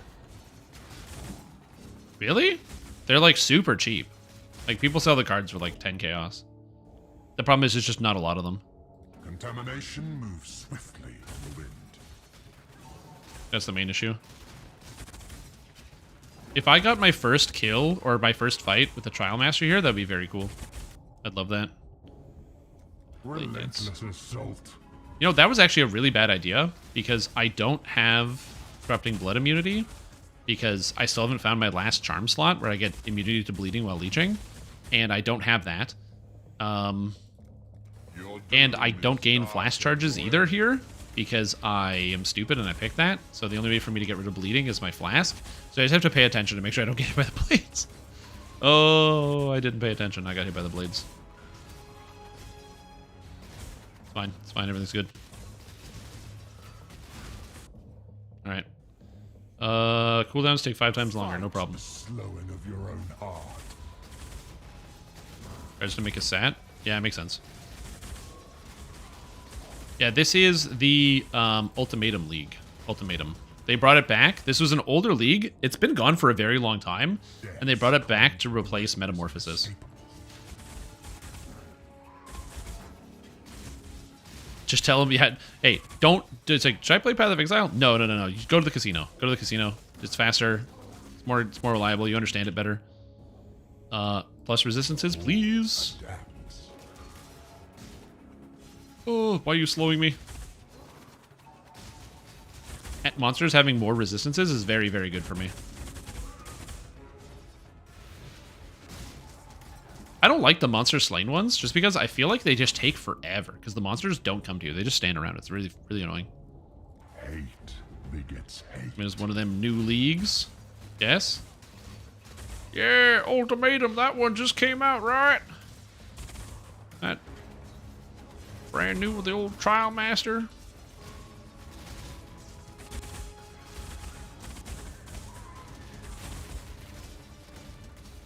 Okay, well, that's one use of my flask.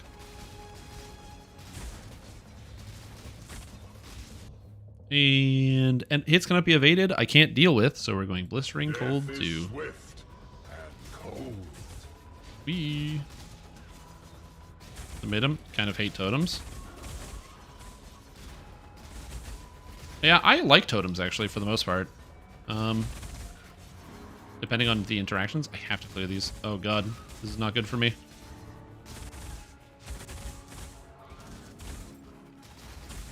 Keep dodging, Shrimp Tom. Just keep dodging. Fight me, you bastard! Stupid asshole. Reduce ignite duration. That's kind of good. Is this good? Probably not. Velkur's Guidance. Lightning skills can poison, less poison duration. +2 to socketed curse gems. That's probably not good.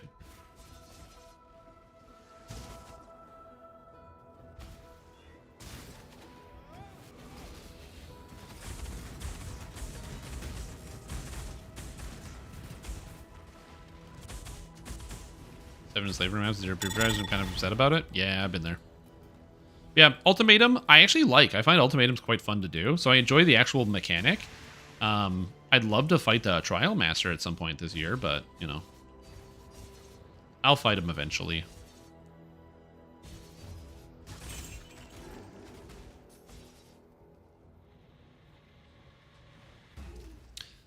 Yeah, no price but drop rate? Yeah, that makes sense. It's just like, it's not a valuable card, and I think most people don't really need it or want it, but yeah. It's, to me, anyway, it's just fun, goofy enjoyment. Is that, wait, is that my boots that are causing these flowers? Is that the final upgrade of the boots? Yo, cool. I didn't realize that. That's very cool. Well, those Torment Scarabs for something else? Yeah, I could. I just don't know what. The puppets dance on strings. Mortal flesh is so What I need to do is I need to get just like cross-contamination. I don't know which one of these is easiest. Also, my lights just flickered, so my power might go out. Defeat a Blight Boss while affected by a shrine. Defeat a single member while that is possessed. Or open a cartographer's strongbox while affected by Tempest. I don't know how to open a cartographer's strongbox while affected by Tempest. Are there Tempest Scarabs? I figured Syndicate member that is possessed would be the easiest, but I ran a bunch of Syndicate with all the possession stuff, and I didn't get it, unfortunately. Is there, what if there's a Sextant that makes it so unique monsters are possessed? That's probably a thing. Salah. That might work. Let me look that up. PoE Sextant modifiers.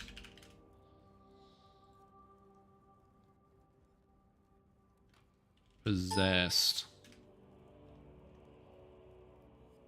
Okay. Your map's surrounded by an additional Dormant Betrayer. First 3 monsters drop a Scarab. Drop a Scarab. Drop a Scarab.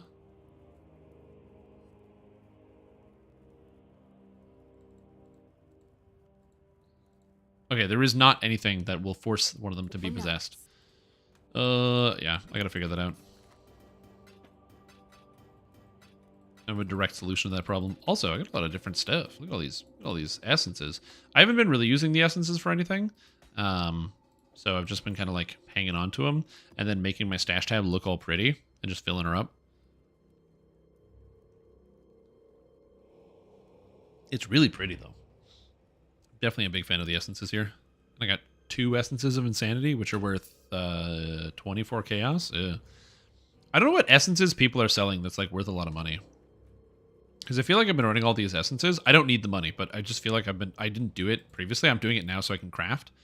But I just feel like it's not worth a lot. But I don't know. Anyway, what are we doing here? The Twisted. Hello. Yeah, there's a lot of learning in this process. All right. Perfect. I just roll these to get increased monster elemental resistances before I do them, and then we're all set. Currency of essences, maybe we're beginning. I know, but like I don't understand how like what they're even selling for a lot. I find the process of selling like a bunch of small garbage really annoying, as I have to imagine most people do. Another challenger. Twin terrors. Oh, why am I not doing that? See ya. Grasp your mortality tightly. Get out of here, enslaver. You're dead. I got a power ring. I got 5 splinters. And I got a bunch of crap. Go retrieve more challenges within the next round. I've been doing these specifically, all the crucibles, because I get a lot of splinters. So I have a fair amount of, you know, nice comfortable chunk of Maven splinters. Oh, I just got another Maven. Nice. I hate running the Maven, though, so I don't really want to run it. But I know a guy who's been running Maven, and that guy might want my Maven thing to see if he can run a Maven and get something good out of it. Because I don't particularly want to do that. Oops, wrong button. Because I suck at running Maven. I'm playing a melee character. It's on me. Like, I know that it's my fault, but yeah. Where's my fragments? Oh, wait. How do I not have enough Elder fragments? Didn't I just run all 4 of them? I don't understand how this video game works. Video game complicated. Yeah. Anyway, that's pretty much it. That's all I've been doing. It's just running maps, fighting bosses. I don't think I have any bosses prepped either. I could go give another stab at Uber Shaper. Phoenix, Minotaur, Chimera, so I need a Hydra. Which I would like to do. Take another stab at. Because I failed the last time, and I would like to get him down. And I don't know how hard he is, but... Why did I do that? Whatever, it's fine. Capture, Temple, Essence, let's go. Key build? Yeah, I don't particularly want to do that now, but that is something to do in the future. Just to get the key build going. But yeah, I've been asked before, like, you know, what drives me and motivates me to play Path of Exile. And for me, I find this game just, like, so intensely entertaining. Both just in the visuals of, like, just, you know, dashing around, attacking stuff. Oh my god, the loud sounds. But also, the build crafting and the character building is so cool. Dude, it's, like, one of my favorite parts is the fact that you can make so many different characters and so many different builds. I should probably take off all the Exile stuff. I don't need it anymore. Yeah, I actually think I don't need it at all, so I should probably do that. This guy coming to me? He wants to buy my Wrath? Or he's not coming to me? Yo, his health bar is purple! What the heck? Is that one of the new MTXs that I've never seen before? That's kind of cool.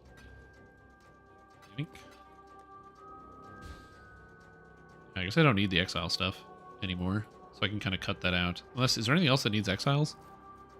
I don't think so, but... Remarkable Realms, Critical Crafting, no. I don't need any of that. Ultimate Undertaking, so I gotta do that. Eldritch Endgame. Defeat the maps, that's fine. Honestly, a lot of this stuff is really easy. I just have to buy these sextants. Wait, complete maps with any 2 of the following modifiers? Are these rare?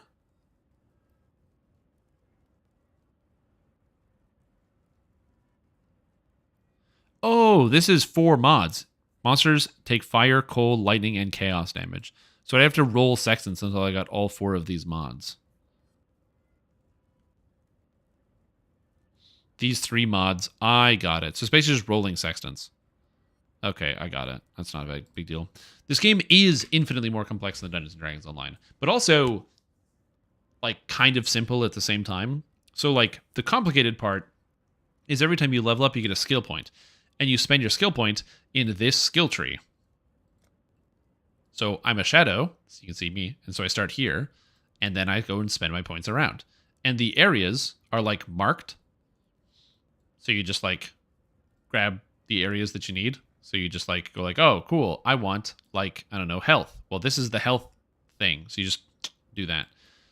And so you kind of go around and get all the stuff. And that's kind of cool. It's fairly straightforward because you go like, oh, I want health and I want claws. I'm using claws. Well, like, look at all the claw stuff that's here. So it's pretty easy to navigate once you, like, have an idea of what you're looking for. When you get started, you probably don't. But it starts to make sense. And the gameplay is fairly straightforward of, like, go around, attack the monsters. But there is layers of complexity that just keeps going down. Looks like the purple health bar is from one of the challenge MTXs. Oh, it must be from this league. Oh, cool. Then I can unlock it. Mods are easy to get, just compass them. Like, buy them from other people, you're saying? As opposed to just farming it out myself?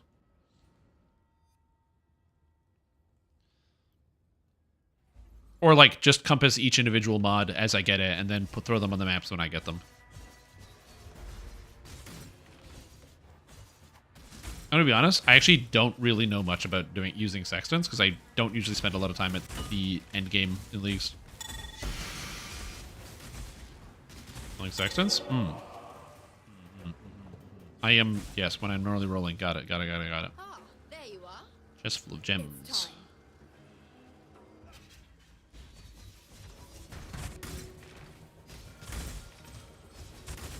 I will probably do something like that.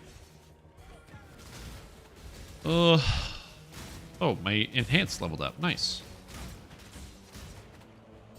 I've been leveling up a bunch of gems. I'll probably try out the Uber Shaper fight and see how it goes. Hopefully it goes well, but I don't know. I've never beaten the Uber Shaper fight, and there's a lot of shit going on. So that'll be very shortly. Once I finish off this map, I'm going to be doing that, and that hopefully will go well. It probably won't, but yeah.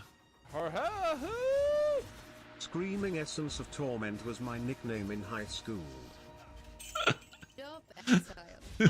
That's really fucking funny. Plopsar, welcome back to the stream team. Appreciate the support. You had a fantastic day. Glad to have you here. It's really, really funny. Screaming Essence of Torment. Anyway. Don't let that go to your head. You're not that funny. I mean, that's kind of funny. It's kind of funny. Your victories will not continue. He's so mad. He's like, you've won 17 times in a row. Then fight me, and I'll unspec your nodes, and you won't have to deal with me anymore.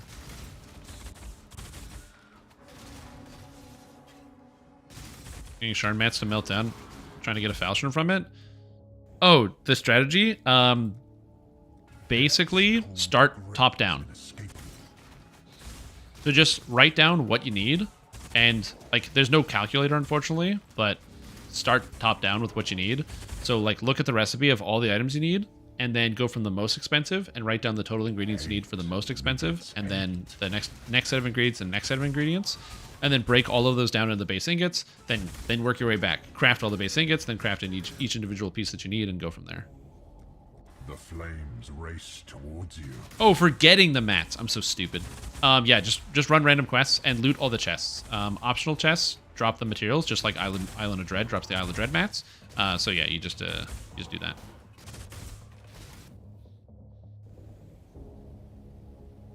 Be torn to shreds. Yeah, you just literally run random quests and that's it.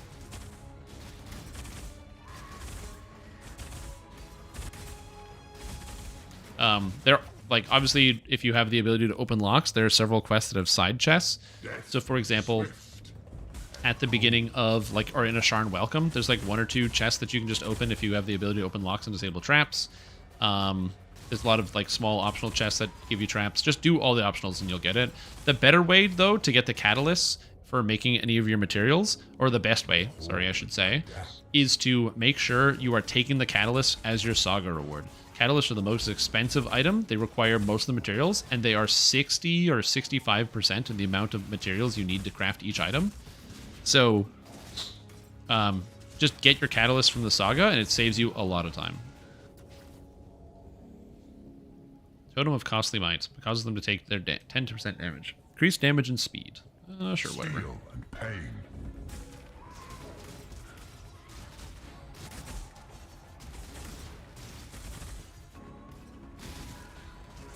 Yep. Cog Saga is pretty good. Because Cogs is the fastest. Looks like it's going to take a while. It's not too bad. Rare is the breath of living air. I too am tired. Oh my god, everything hurts so bad.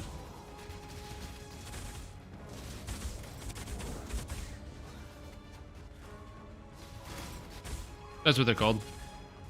Through Act 2 of BG3. Nice. I have too many stacks, and I can't do that Razor Dance. Vapors are inescapable.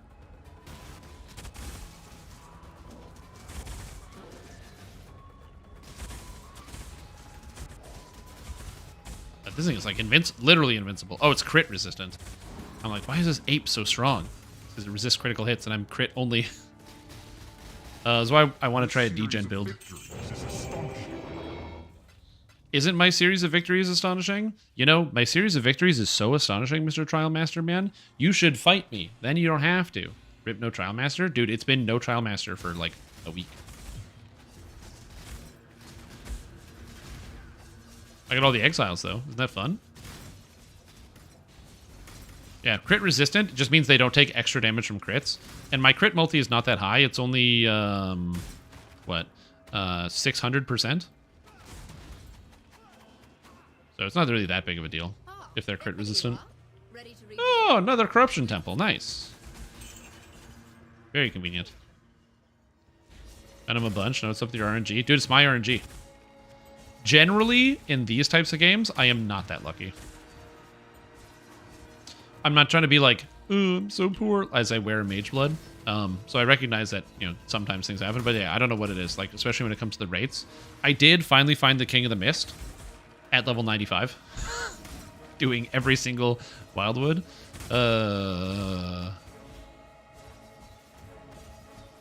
I got him. Good job, Exile.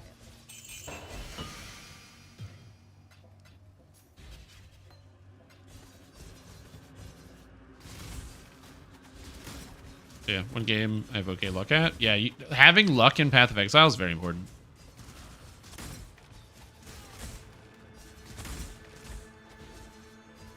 Very important skill. Make sure you can get lucky quickly and easily. Don't you dash away from me. 5 orbs of fusing. What a deal. That keeps going around. Armios, stand still. Maps and oh, hello. Whoa. For this essence, what is this?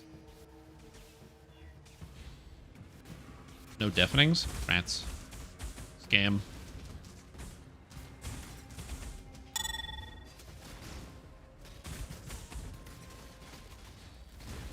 I can't hit this guy because they're just running away into a corner.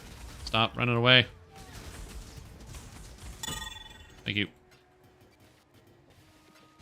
Heroic Sharn weapons good. They seem pretty good. The Heroic Sharn weapons are marginally better than the free weapons you get from Ravenloft. So in general, people just don't use the Sharn weapons because they have a really high cost for the fact that they are like marginally better than the Ravenloft weapons. Now, granted, they did change that. So now they're, I believe, 1.4 W. So you get like an extra tiny bit of damage on top of that. It'll probably average out to be like 2 extra damage per strike. But yeah, for the amount of extra investment it takes to actually get them versus the free Ravenloft weapons, most people just use the free Ravenloft weapons because the free Ravenloft weapons are free and almost as good. The one thing that it holds over it in actuality is the fact that the weapons are adamantine and the Ravenloft weapons are not adamantine, and adamantine equipment is usually very handy. I will say having all the alvas does slow down your temples, or slow down your mapping a little bit. I get all the divines, so like, they're going left or right? Oh, shit. I don't remember. Well, we went right this time.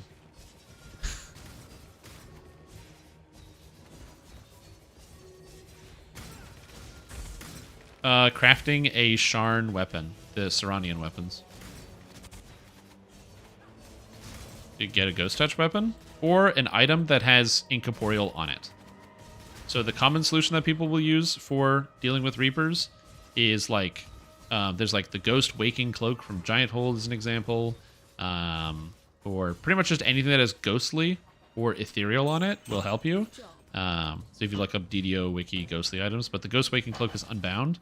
There's also a trinket you can get from the quest Housekeeping, which is level 3. That's all it does.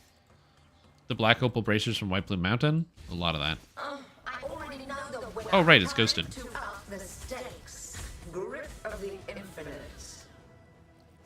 Stop. Maven, go away. Shadow, rise and fight. Stop. This is Thank the you. key to a crucible that stretches the sanity of the mind. All right, let's do it. Also, the Celestial Ruby Ring from Sharn, also a great option. Yep, would recommend. Hello. Get really lucky with Dex and get Ghost Curse Touch. That's true. Yep, you can do that as well. Is the Shaper of All Regalia? It's worth 10 chaos for the base. They're both worth 10 chaos. You know what? Somebody might want them. Oh, wow. I don't have any space because of this. Anyway, it's fine.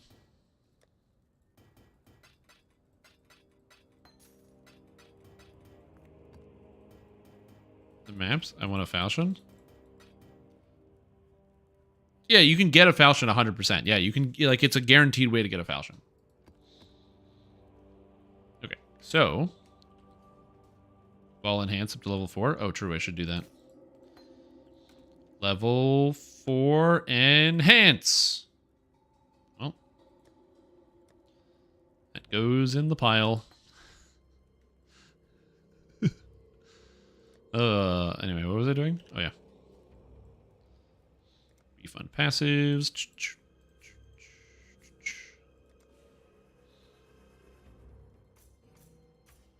All right, here we go. U-Bear Shaper.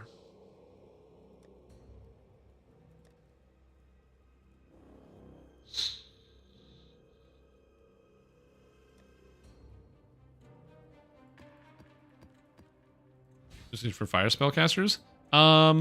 It's just that it does a good amount of damage regardless. Zoom is just a very powerful weapon all around.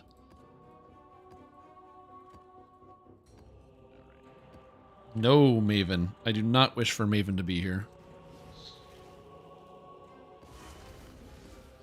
Alright, this is my first time on this boss fight, so there may be times where I'm a little quiet here. So, because I'm going to be focusing a little bit, so we'll see how this goes. Not first time on this boss fight, but like I haven't beat it yet, so I'm going to be trying here.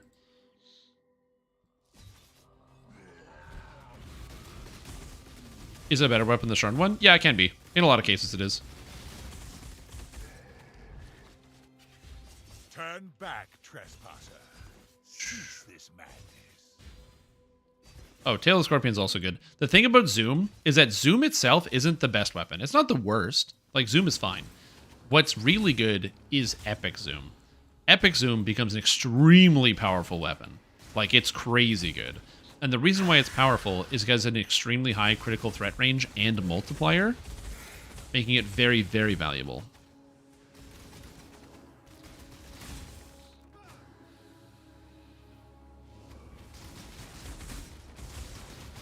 So yeah, you want to get the Epic Zoom. That's really the kicker there. You tamper with things you do not understand. Yes, yes I do. Why another phasing boss, please?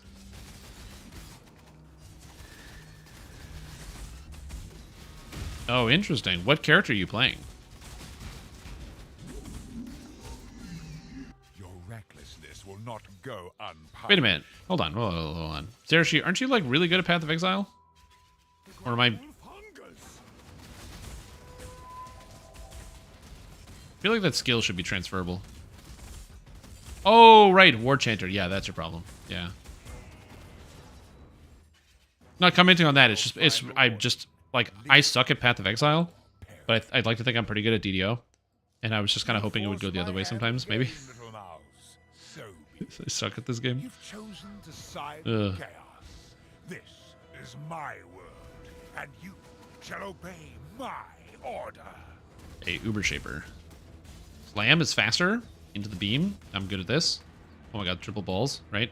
Beam. I'm getting beamed again. Thanks for beaming me twice. Balls.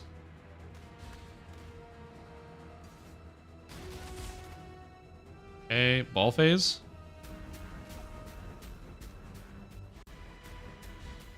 Another Shaper ball down here. Okay. I'm being slammed or beamed.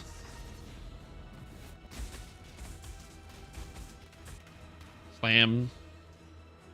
Oh my god, 2 Shaper balls. Oh my god, there's so many balls on screen. Ugh.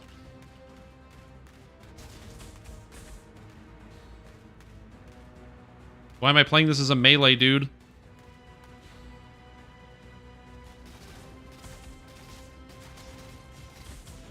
I have no idea why I'm doing this as a melee. Utterly perplexing to me.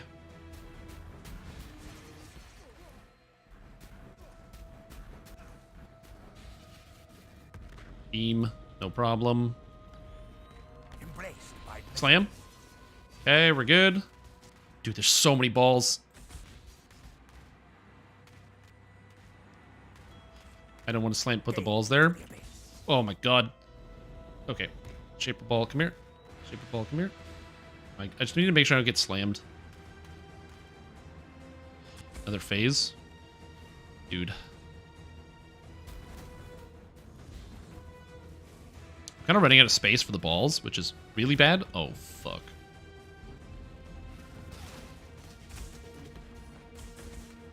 Slam. Woo! Irrelevant. That's the phase, right? Yes, okay, good. First phase down. Okay.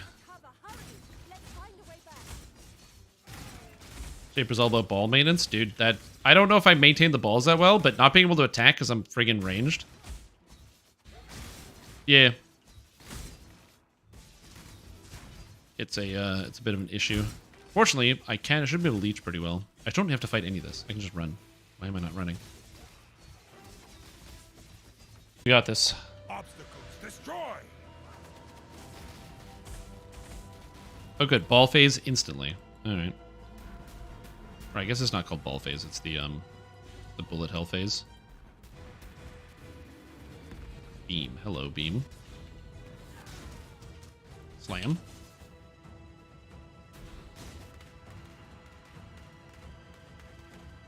Oh, God.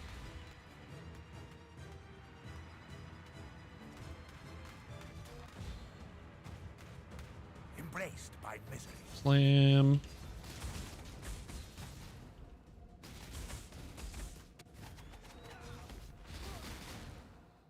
God, this is like really hard. I can't even like get time to damage him. Double beaming. Oh, good. I put balls up here. I don't even see him slam. Ugh. Dude, I can't even see the boss. Please, just stand still for like a second so I can fight you. Thank you.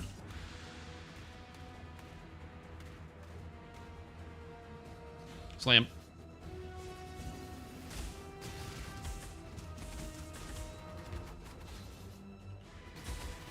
Oh my god. Alright.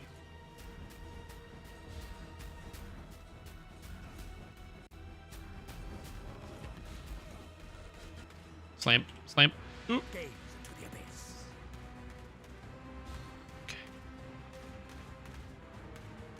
So glad I can eat so many of these balls, but... Get it? Isn't that... aren't I being funny? Ha, eat the balls. Ha, video games. Anyway. Inconsequential. Oh, what's my DPS? I don't know. He's recovering. We need to find a way back quickly. The problem with calculating the DPS is that my active DPS is like 20 million or something. But I can't hit him half the time. So, or more than half the time. This is one of the reasons why, like, when I did bosses before, running either like as totems or brands, brands are so nice because you don't have to even be there, and you don't have to like have your brands live or anything.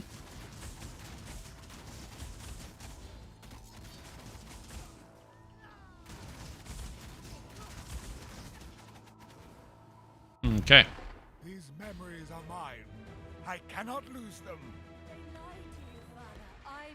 Okay, he's under half. To save the Let's get him.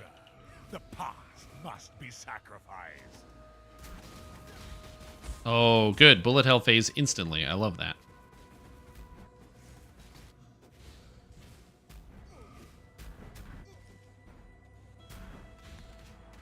Slam? Thanks.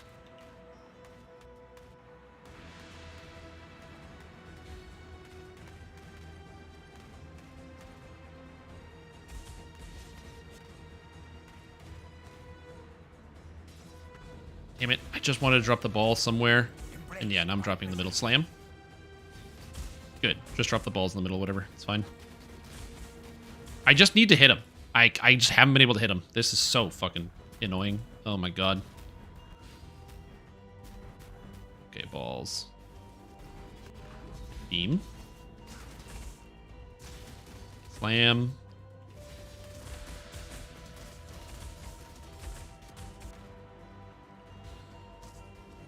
Oh my god, the double beam. He's dying, I think?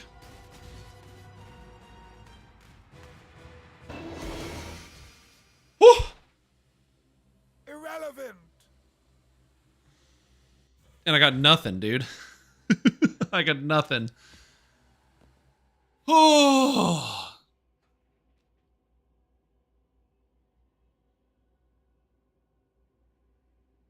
That was very stressful. That was a very stressful fight. Oh. Thanks. That was madness.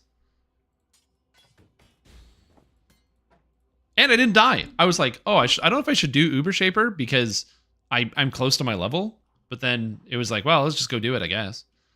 Cool. I don't think any of this is worth anything. It's a bad base, bad base, bad base, bad base, bad base, bad base. So that's great. And I got, Void Walkers, the murder boots. They're pretty mid. Projectiles pierce 5 additional targets while you have phasing. 20% to avoid projectiles while phasing. Celestial footprints. Phasing. Wow. Or that which was taken? No, I didn't, because that which was taken is worth 9.5 divines if you don't ID it. And I haven't decided whether I want to ID it or not.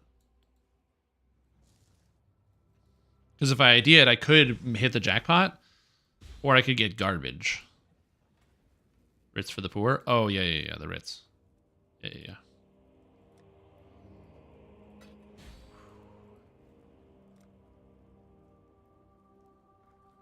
Here you go. Good luck. Make me proud.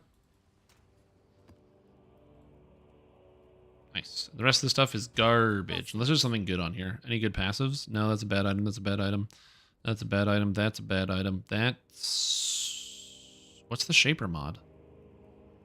Oh, percentage mana. Yeah. War Knights. Alright, good luck. You can do it. I believe in you. Anyway, so that was stressful. Okay, so what do I have left? So I have one more Uber to do. Peak Pinnacle, I think.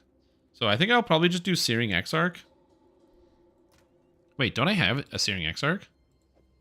I could do Uber Exarch right now. You know, this was a good way to Exalted Orbs when they were currency of choice. I did influence sets for X shards. I mean, probably, yeah. Level first? Nah, I can probably beat him on the first try. I'm just gonna run it as magic. I am curse immune, I believe. Yeah, okay, we're curse immune, so I don't care about the curse, so this is perfect. Monsters with plus 40 elemental resistance is good. Alright. Uber Searing Exarch, I guess. Exarch. Where is Exarch? Exarch is here. I need to get more Exile stuff back so I can get it. 1, 2, 3, 4, 5, 6, 7, 8, Fine. All right. Well, I did one Uber boss and I streamed it. And that went pretty good. Let's do the other Uber boss. Uber Exarch. Here we come. That is Uber Searing Exarch, right? I didn't do this wrong. I don't know if there's extra mechanics on this boss fight, so... Well, we'll find out. I probably should have watched a video or at least looked it up. I'll look it up right now. Searing Exarch. Uber boss variant. He fires 2 additional warp projectiles per projectile fired. Summons a molten minotaur minion at the start of each meteor rolling phase. Meteor rolling walls range from 16 to 18 lines rather than 8 to 16. Okay. Okay. Your absurd defiance ends here, hatchling. Got it. We will win this together. Oh, he's got a lot of hit points, don't he? Annihilation. So many projectiles, dude. Disintegration. Cleansing.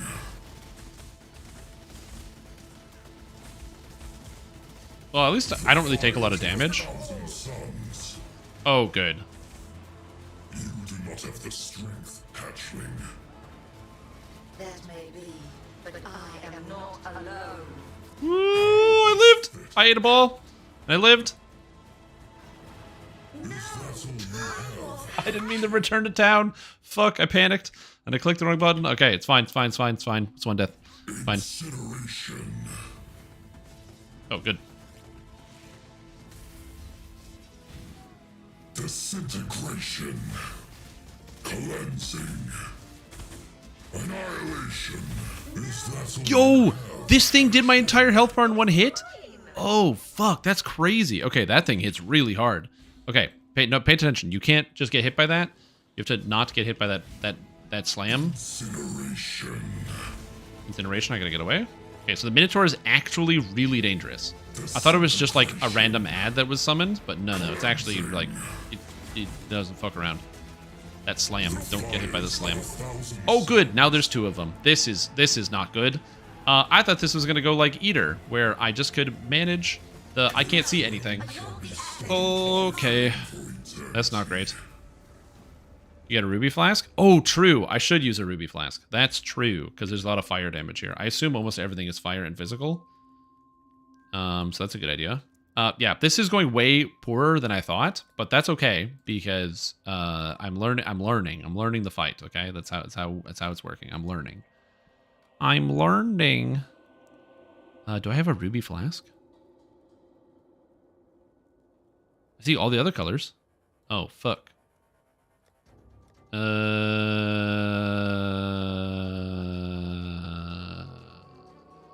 right. It's shiny too. I don't think he does any chaos damage, so I'm gonna roll with that.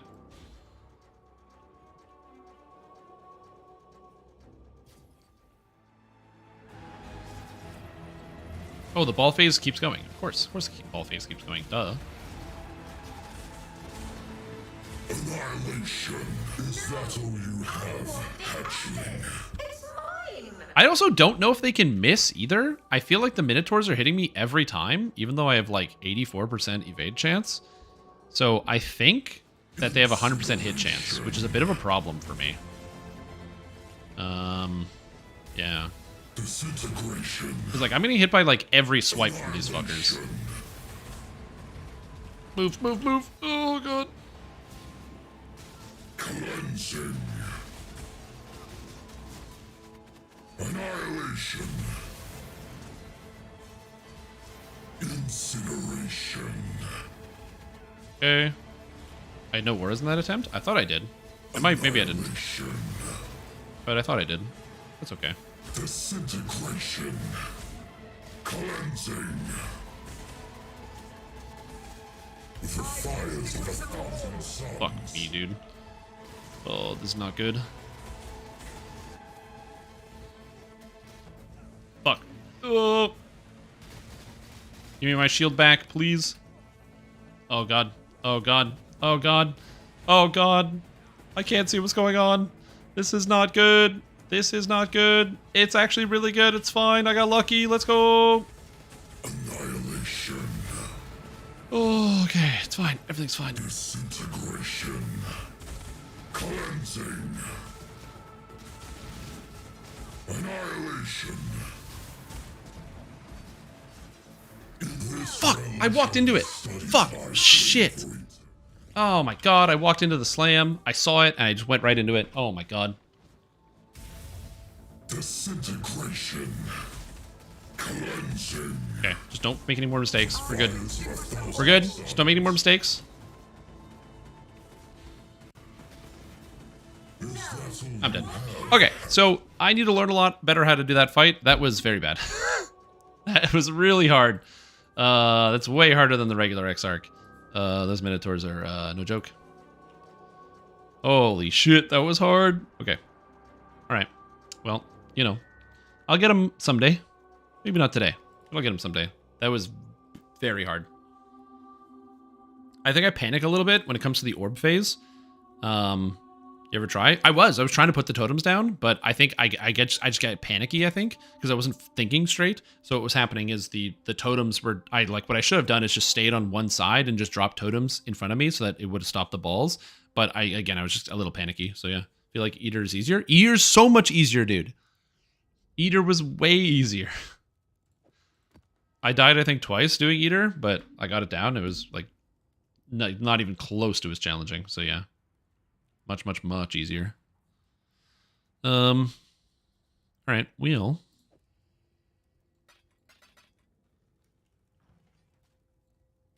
Oh, I need the things.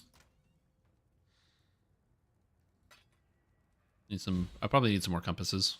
Yo, Keyrack, you got a compass for me, buddy? Stay vigilant. Cirrus is definitely harder. That's why I'm not doing them. Duration of shrines. I don't know what the passives are that I need to get. I should write this. I'm going to take a picture of this. Selective sextants. So, print screen. Get a paint here. Paste it. Okay, so now. Okay. So, shrines. I have nothing to do with a shrine. Traders is not here. Corrupted Vol monsters is one of them. So we're going to get this.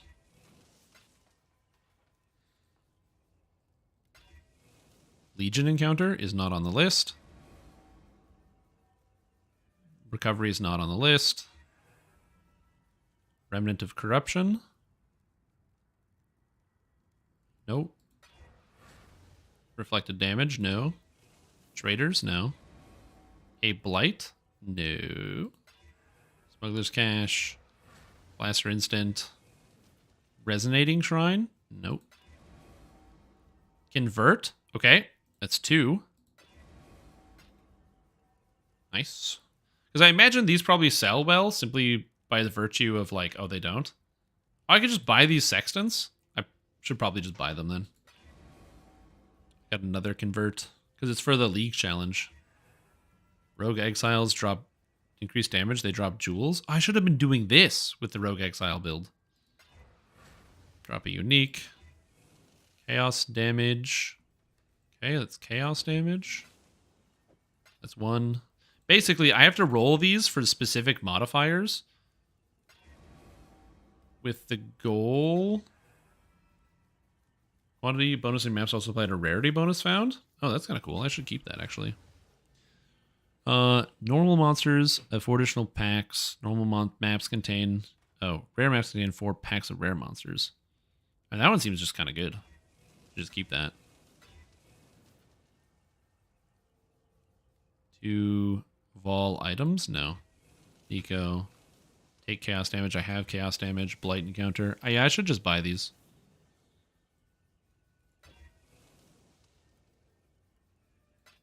Then plug it into the trade site? That's not a bad idea. But like, you know, when else am I going to use all these hundreds of sextants? Beyond? Oh yeah, nice. It's another one. Level the Awakened Gem for me since it's Dex. Just give 2 div when you sell it, or another writ. Okay, sure.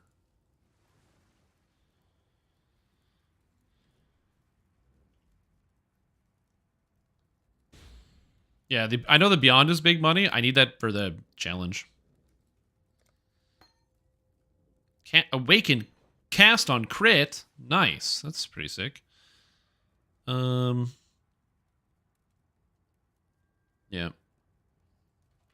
If you aren't 4 uses? No, they're not. I don't have the 4 uses thing. I'm not using the Awakened sextants. Or the charge sextants, whatever they're called. I could. No. Increased pack size of unidentified maps. Okay, that's another one. So I'm at 2 out of 3 here, 2 out of 3 here, 2 out of 3 here. I'll get them eventually. Fire damage I already have. Chaos damage I already have. Zoff. New. Strong boxes.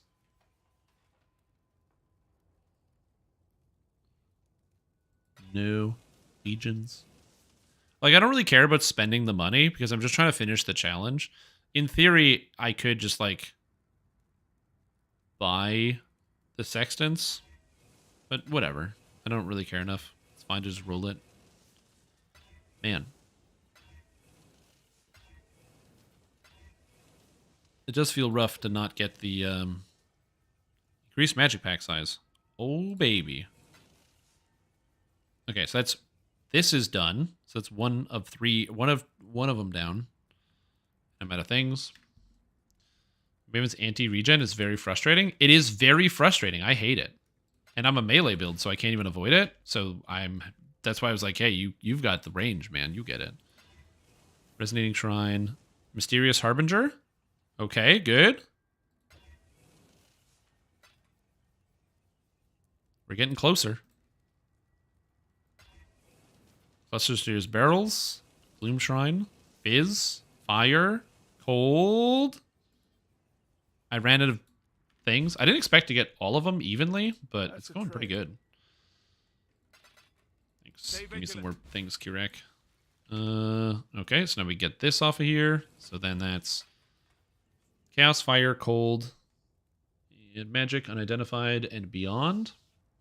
I still need Lightning. Light. Convert. Fizz. Gloom. Convert again. Fire again. Convert again. Map bosses deal 20% increased damage. Maps have 20% quality. I mean, that's just a good mod. So I should probably just keep that one. I feel like that's probably pretty good. Oh, apparently not. I would have expected that to be good.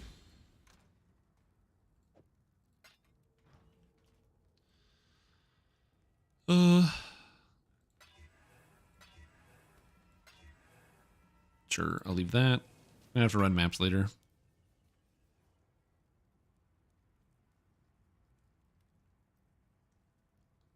Increase damage, jewels, life, whatever. Convert, map, chaos damage. I should really just buy the last mod.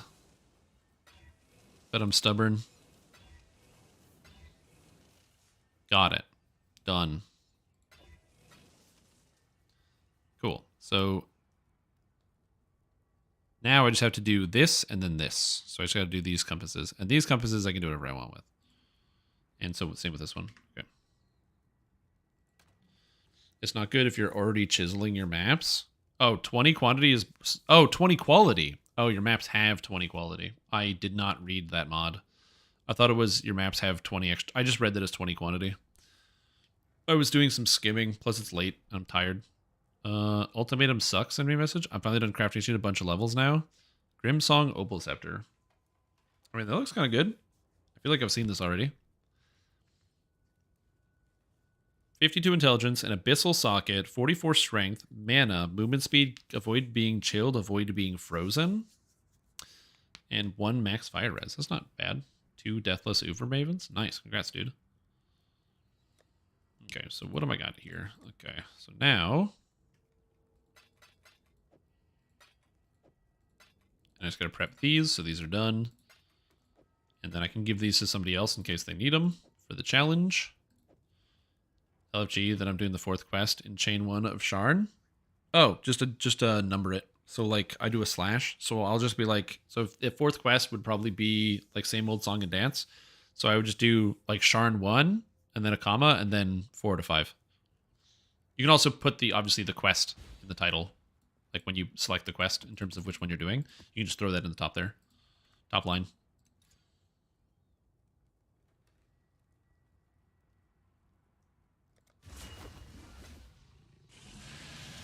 They're over quantity maps? Yep. Yeah, I'll be doing all 80 quantity map with it.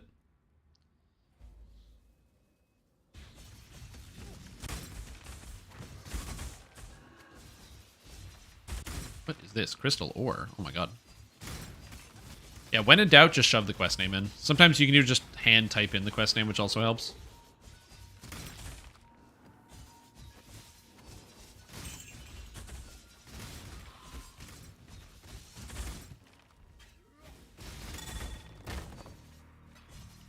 Because, yeah, the other thing, too, is something about this league in particular. Anything that is inexpensive. So, like, if you're trying to buy something that's, like, relatively cheap, it is an absolute, complete nightmare to buy. You have to message, like, 1,000 people. Because everybody has so much money this league. So it's like, oh, you want to buy sextants for 6 chaos each? Cool. Well, I don't want to buy bulk. I literally want one. And so it's impossible to get people to message you back for stuff like that because people only want to trade in bulk. Which makes sense, but like, I'm doing the league challenge. I don't really want it, so it's just, in my mind, I'm like, it's easier to just buy or roll the sextants. But I could have saved the money. But I didn't feel like it. Goddamn lazy millennial.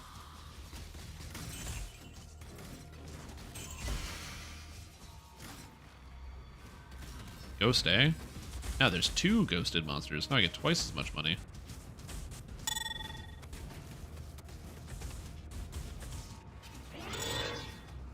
Did you say you're rolling around in sex tents? I did say I'm rolling around in sex tents. Yes. Is that a problem, officer?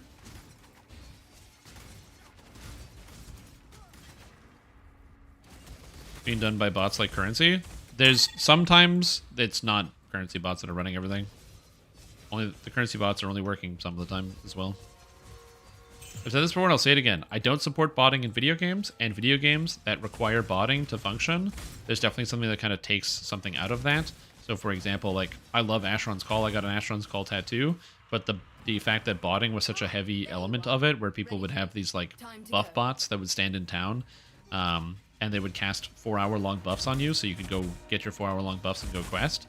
It's a nice way to contribute to, like, greater community.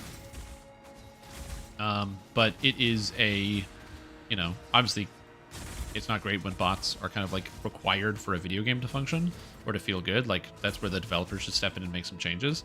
But that being said, I love the currency bots in Path of Exile that will trade with you, because there's no better way to trade currency than you trading with the currency bots. I don't care if they make more money flipping and running the bot for all night. I don't care. It's great. So what is this? A Watcher's Eye? Fizz while affected by determination. Fizz Fizz is lightning, and Fizz taken as lightning. Damn, that's pretty good. Oh, nice. I have to run a bunch of memories. That's good. I'm being punished, aren't I? Yes, sir.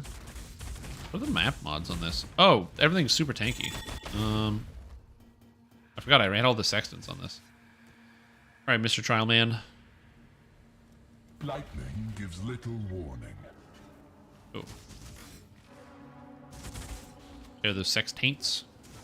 Sextant! A sextant is a device that sailors use, I think, for tracking where they go. Because the Atlas is like a thing you navigate, and so you use a sextant to determine where you're going. I think that's true.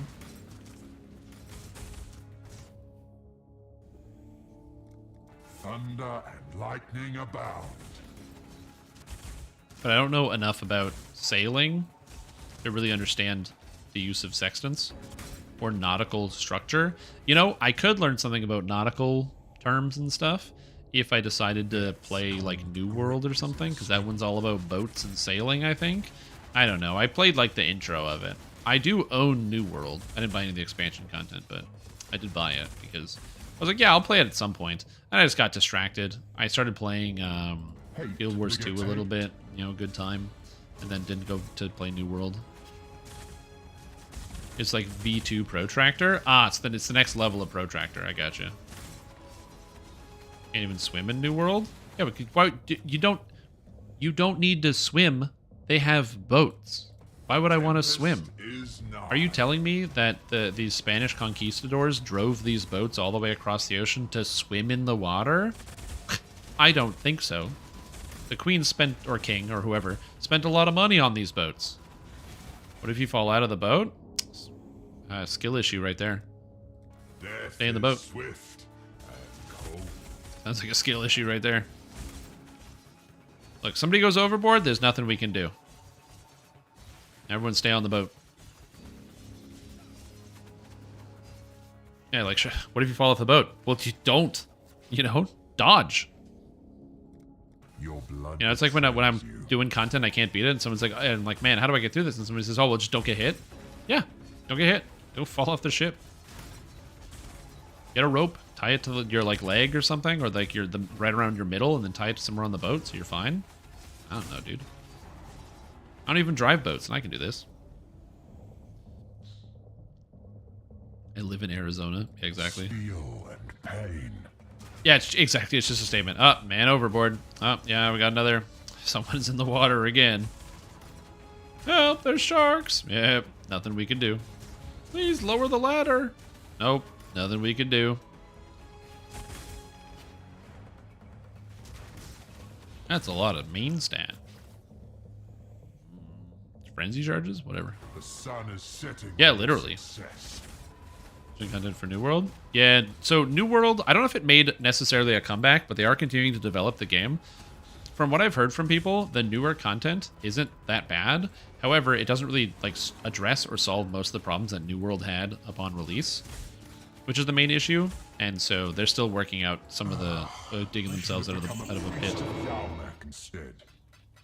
I mean, I spent a bunch of chaos and I got Ultimatum Scarab, so thanks, dude. Thanks for giving me 20-something chaos. I mean, I can't say that it's not worth it, because, like, I do get a lot of rewards from doing the ultimatums. I haven't fought the Ultimatum Man. Ah, there you are. But yeah, it's like anything else, where, like, for the most part, this is generally true. Video games get better over time. It's like, obviously not every video game gets better over time, but if developers keep working on it, like money keeps coming into the product, it'll generally get better over time. So, for example, you know, you look at a game like New World versus Anthem. Anthem, after relaunch, got almost immediately dumped by the staff. They didn't make any official announcements that the fact that they were sunsetting the game almost immediately after launch, but they didn't need to make any official announcements that they're sunsetting the game because they didn't make any official announcements. You go to like the Anthem Twitter, and the Twitter account's posting for like the first month, and then it just goes dead silent after that.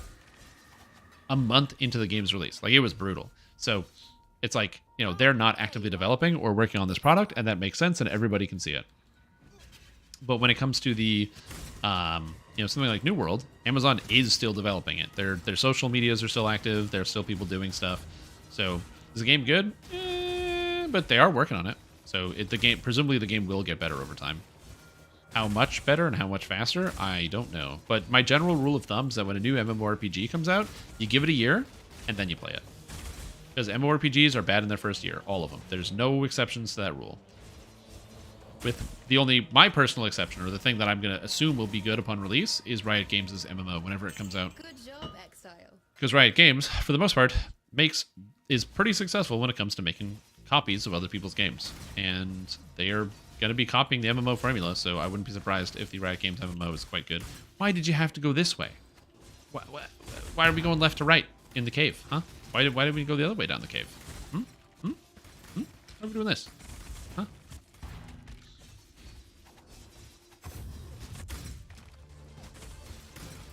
Jeez Louise. Announced a new aspect. It's about customizing skills. Cool. Give me spellcrafting, a feature that's... Can you spellcraft in Skyrim? I don't remember. I don't think you can spellcraft in Skyrim. Pretty sure they cut that out. Because Todd Howard, his infinite wisdom, is like, nah, people didn't like being able to customize their characters in their RPGs. Don't even give them stats. Fuck them. A contest of wills and time to Oh, up the they're doubled. stakes. Amazing. The veil of safety I might die here. I don't know. and security. Oh, good. Hello, Nassar. Oh, I'm burning. I'm burning. That's why I think that's Morrowind. Only Morrowind and Oblivion. I don't care, but the EA of Pal World comes out. The early access of Pal World. It's like Pokemon. But copyright infringement free. Why don't I just buy a bunch of sextants and then do the maps? I don't know. So that's a great question. Buying the things. Oh, I did forget to change the Ruby Flask out. Good call.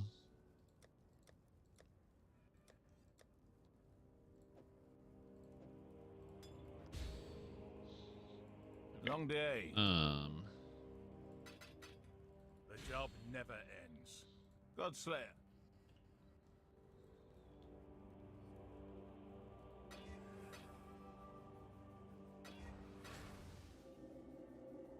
Oh, there's only one here. Okay, cool.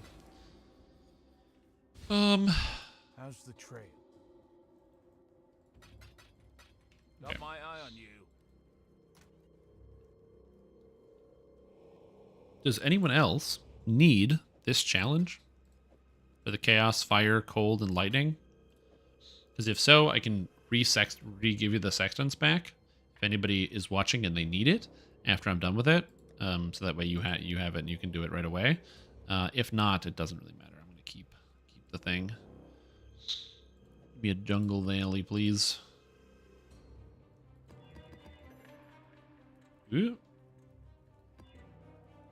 75. No. 88. Minus 11 max res. And monsters get... I take extra all damage? I mean, I don't like that combination. I just gonna regenerate life, if only not. Yeah, whatever. You'll take them? Okay, sounds good. So let's not screw this up. So we go chaos, fire, lightning. Cool. Alvin will not appear. Oh, because I got the temple now. Take Temple Chronicle. Okay, so this one has Dorianes and Locus of Corruption. So let's put that in there. Sell this for 5.5 Divine. And call that a day. And now time to go do a map.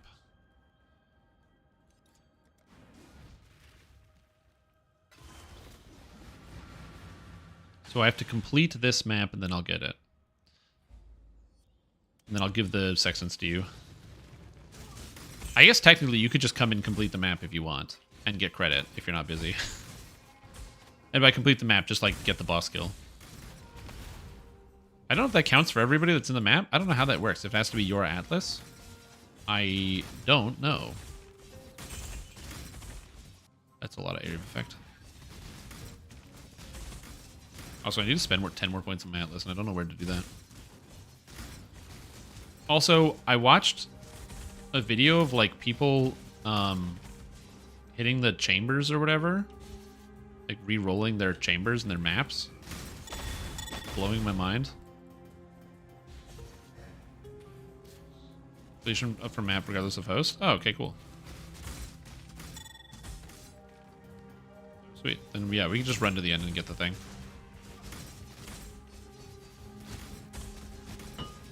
Killing everything along the way, because why not? What are the consequences? Oh yeah, I lost all my health. All my XP. Because of Uber Exarch. I forgot about that. I did Uber, Shaper, Deathless, and then I died very quickly to Uber Exarch.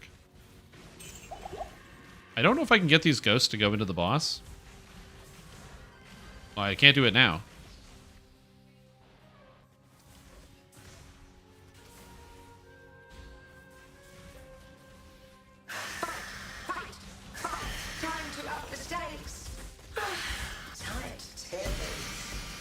Cool. That's good. Map. Also, Matt was witnessed by the Maven. Sorry, you now have a Maven. You have a Jungle Valley in your Maven. Get wrecked. I needed needed that. Maven, or the Jungle Valley and Maven's not too bad. It's the Bramble Valley. There's your problem right there.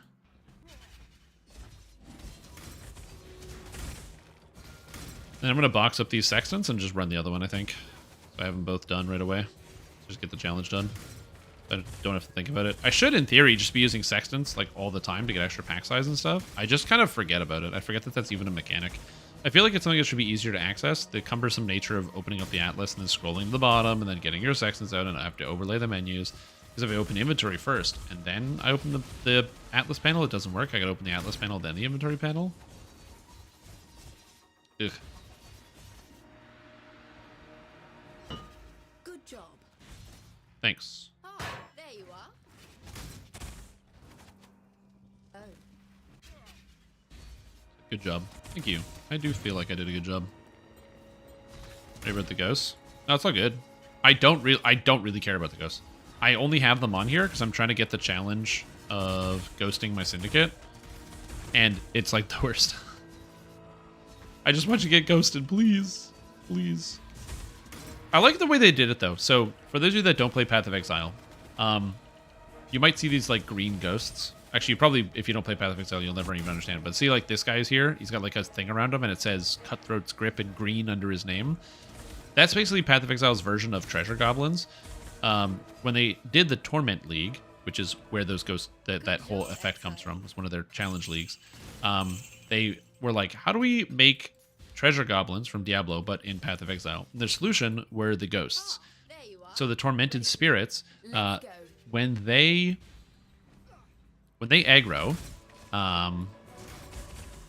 or sorry, when they see you, they run away from you, just like a treasure goblin does. However, the ghosts will try to hide inside of a monster, and when they kill that monster, well, the monster will then pop up, and when they kill the monster pops up and has a whole bunch of extra powers based on the ghost that went inside of it. But you get extra treasure if you kill it.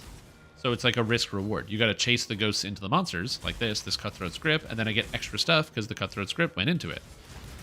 And so it's not just you kill this thing that's a loot pinata, you have to fight the loot pinata too. Good job. It's a really cool idea. You don't really get any items out of it, unfortunately, because the item drop rate's super duper duper low, but it's cool.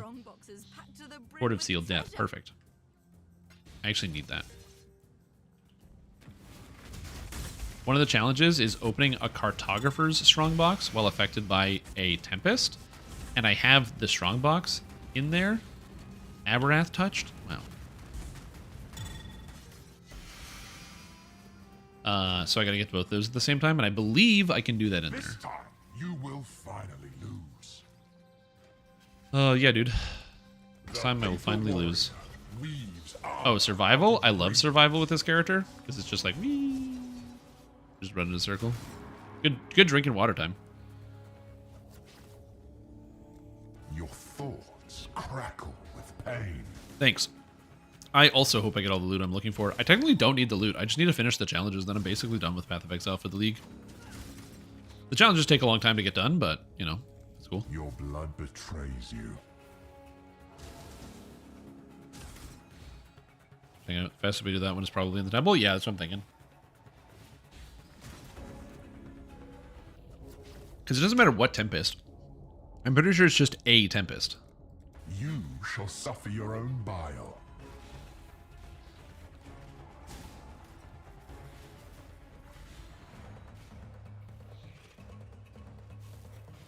I wonder if people find the survival ones hard. Like if there are builds that like can't handle doing this. I guess if you don't have a lot of movement speed, it could be hard. But yeah, I'm just running around.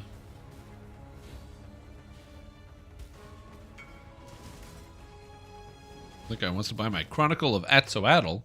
Miasma spreads. For 5.5 divines. Yeah, somebody else will want to buy it.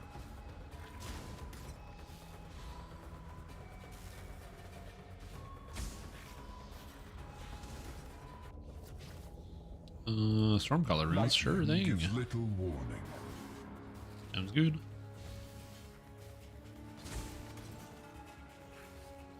I'm not shock immune? That's actually shocking to me. Really figured I would be.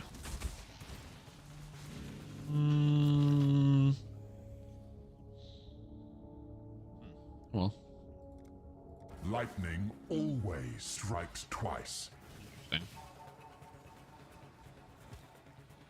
Is this your definition of non-immune? Yeah, I thought I would be immune. I'm apparently frozen solid?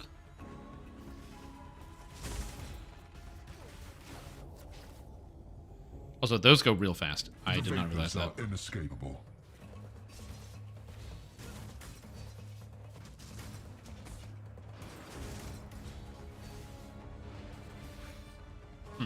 Interesting.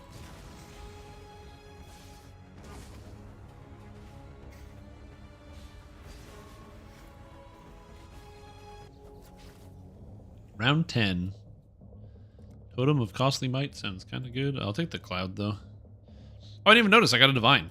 Hateful grip will steal your breath. I like, literally didn't even notice.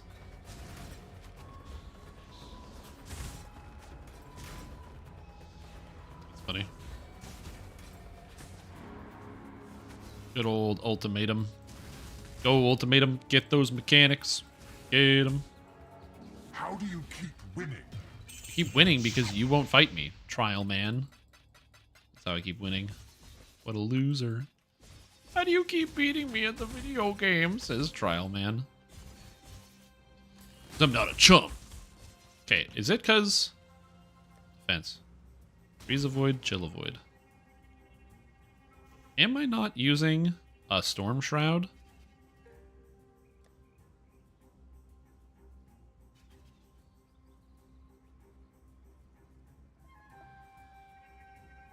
I think I put on the wrong flask. I don't have my... I put on the wrong flask. I don't have my shock avoidance.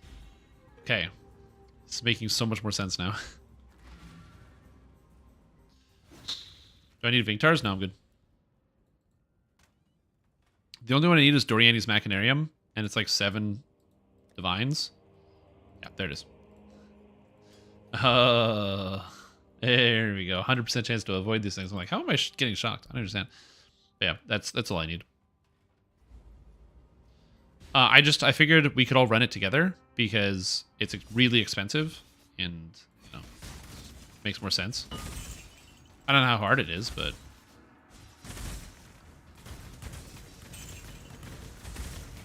You can get the map with singular scouting reports? You can? Really? I figured it wouldn't roll that because it only drops from, like, a boss. Interesting. Well, you can sell it. Just, you can't... It's not easy. You have to go on, you know, some third-party trading website.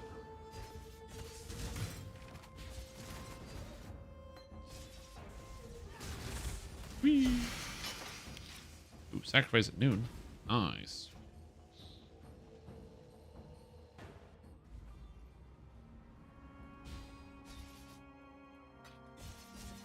Okay. Actually, click this. Interesting. I have the singular scouting reports. I could test it out. I have a lot of Keurig missions. A lot of Keurig missions, but I have a lot of reports. Oh my god. How? Okay, monsters this way. We got yellow down here. There we go. I don't really need any of this, so I don't have to do it, but eh. Get them.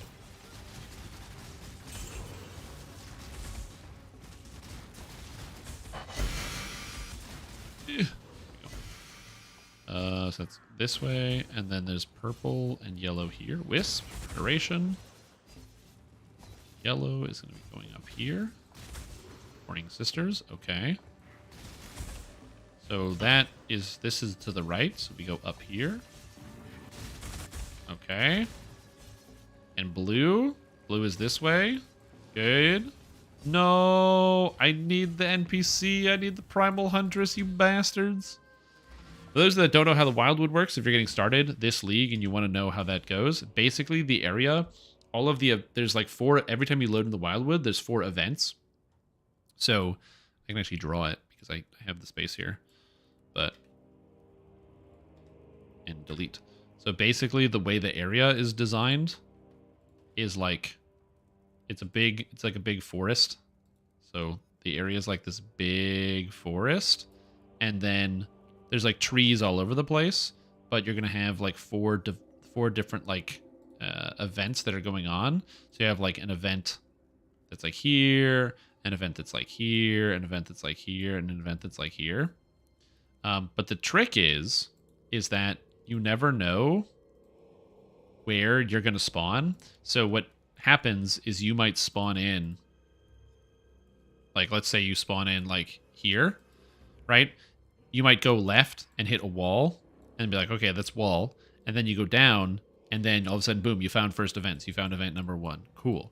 The problem is you don't know where you are. You know that there's wall here, but sometimes there can be like thick walls like right in the middle. Like there might be a big wall like this in the map. So you won't know. You might actually be over here, but you think you're over here. And so you just gotta figure it out. So you're always looking for this diamond pattern. It always spawns in this pattern. Also, there's big and small versions as well. If you get a small version, it's really easy because they're all like right next to each other. Or if you get the big one, you're likely only going to find 1, maybe 2 things.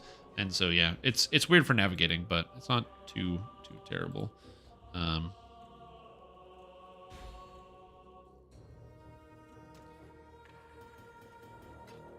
Okay. Jungle Valley, nice. How many singular scouting reports do I have? I have 47. I wonder if I can hit it in 47. Probably not, but I'm not using these reports for anything else, and I don't need any other maps, so let's see what we got. Although, before I do that, I should get these off. 1,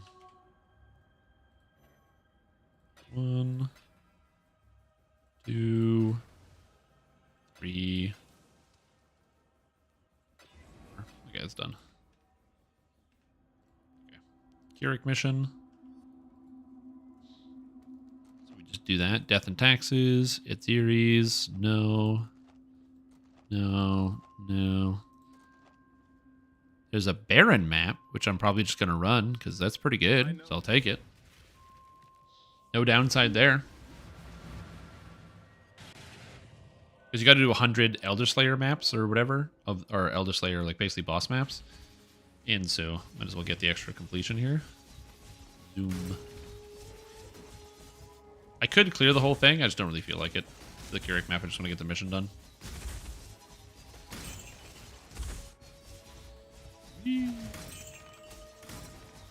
There are some people that have like really fast builds that basically kill at walking speed, because they just walk around, everything dies around them.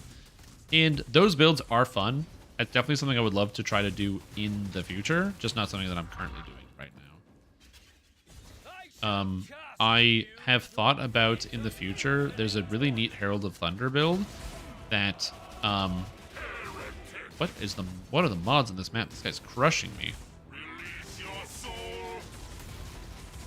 Goodbye, Slam. And he's dead. Oh. Nice. Thanks, dude. But there's a, one of the map mods, or not map mods, one of the things is like Herald of Thunder, and you can work with the Warlock so that the bosses are always spawning monsters. And so you're always getting credit every time you kill one, which is, or like you can keep the procs going, which is kind of neat. Ooh, a Hydra. Cannot leech. I literally can't do it. Whoopsie. Four Joys, nothing. I don't even know what Doriani's Mechanarium looks like.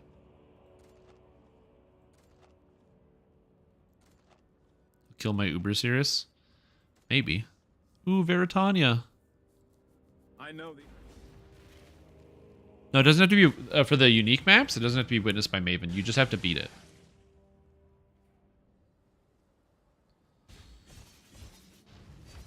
Britannia, where are you? Oh, it's Cemetery. I could kill all these because I do want the Justice card. Because the Justice card is another way I can get the Rigwald's Crest. But I did check on standard to see what the odds are of me getting those items, and there is one Rigwald's crest that's shaped on standard, so you know, it's always possible. If somebody did it on standard, it means I can do it too. How that works. Oh, there's so much stuff. I have no idea how this even looks on stream. I assume most of it's just like unwatchable because of the frame issues. Oh man, I got an Alhesman map for that. Thanks, buddy. Welcome. Time has no meaning. Your pain will be endless. They did a great job with these boss fights, by the way, of the Elder Slayers, or whatever they're called. They're so good. Like, amazing job with the actual fights and the visuals.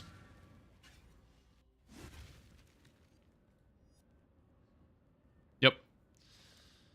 Yeah, my entire thing is set up with D2 sounds. Okay, no. Another map with Elder. Might as well do this.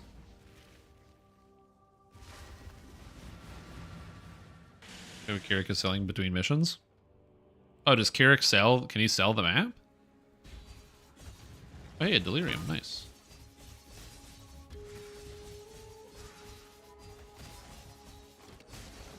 Sell Cortex? He can? Man, I always wrote Kirik off as a loser. It has nothing to do. But you're telling me this guy's selling Cortex? Can do some more Uber Cortex? Oh, right. All right. I mean, we've got great memories. Yeah, it's just like... Sorry, I didn't mean to do that. Sorry.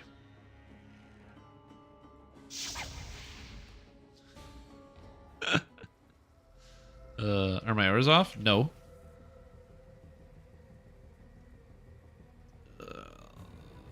Okay, maybe a little.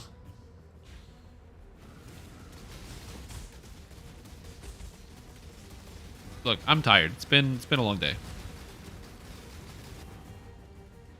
So it's that last 2 seconds. Well, yeah, my character is extremely expensive. Like, and took a lot of time and effort, so it makes sense. Yeah, this guy's he's got a lot of arms. He'd give good hugs. The Elder, he'd give good hugs. Comes out and he's like, oh, all spooky, and then he eats its soul. He does not like it when you kill his minions. Trying to explain the story of Path of Exile is just impossible. My orders are off. Are they still? Oh, right. You said go check Kirak. How's the trail? Purchase. Garbage. Thanks, Kirak. Malkoon. Nothing. Nothing. Nothing. Nothing. Nothing. Butt kiss. Zip. Zilch. Cortex. From what we can tell. I mean, shit. Might as well do Cortex, right? There's no downside to this.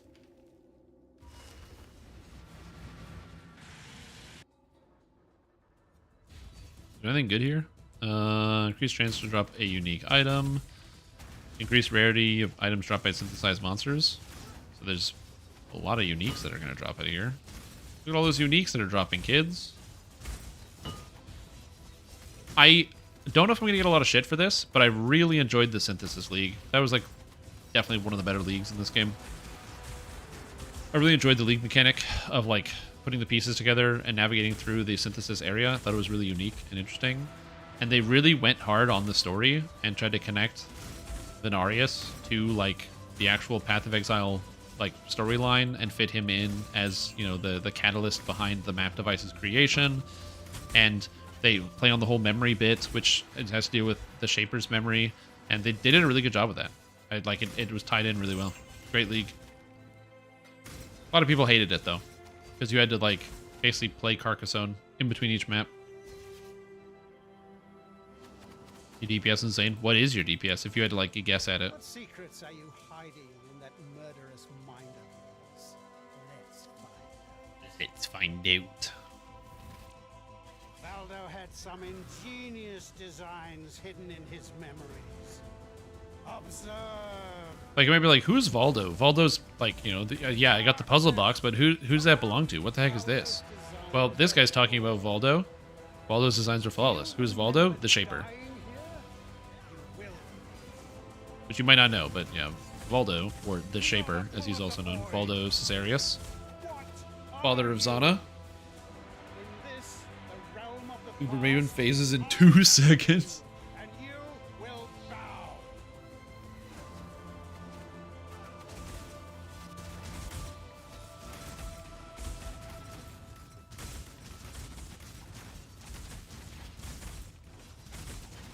Was he banging the queen? No, he wasn't banging the queen. Valdo definitely was not banging the queen. Valdo was some schmuck who got ramped up in the Templars. Well, it was either that or they were going to exile him, so. This one is my own creation.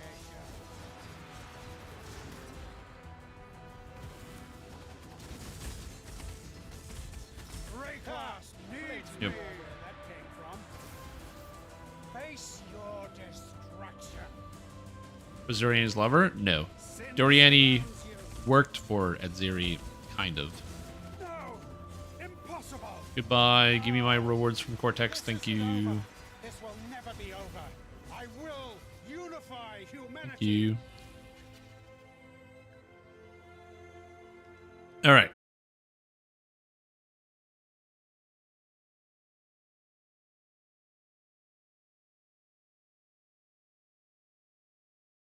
What about YouTube? No, it died. Oh, dude. Oh Yeah. no, we're back. We're back. I am here. YouTube's still here. YouTube's still here.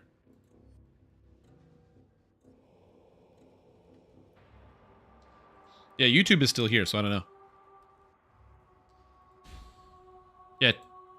So my YouTube didn't go down at all. It was just Twitch. Oh no. Dark times, you know. Dark times. What does that mean for the future? The future of the economy of Twitch. Should I need a DNR? No, I don't need a DNR. Here you go. Do your league challenge.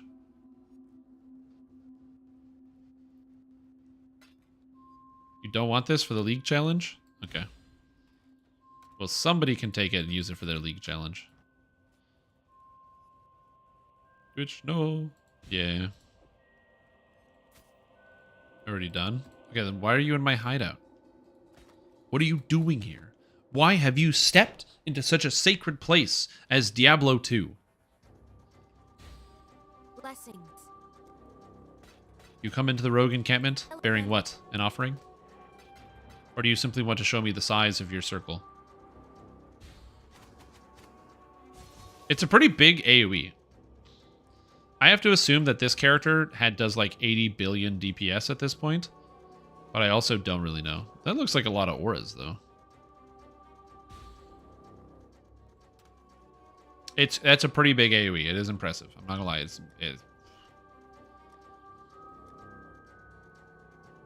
this?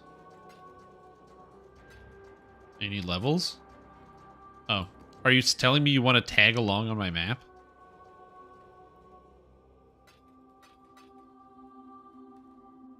And steal XP from me? Because if you want to tag along and get some XP, you're more than welcome to.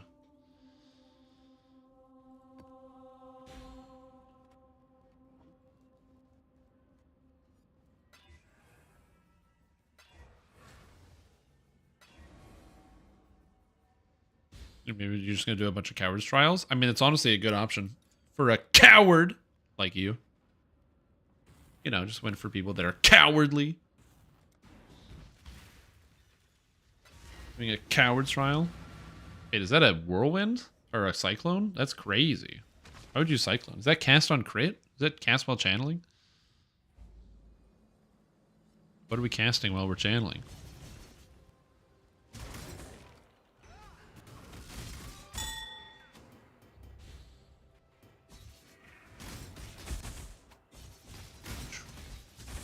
Alright, go up here, get out of the way.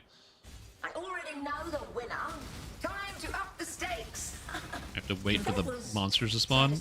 Nice, selective sections. Done. Nice. Challenge complete.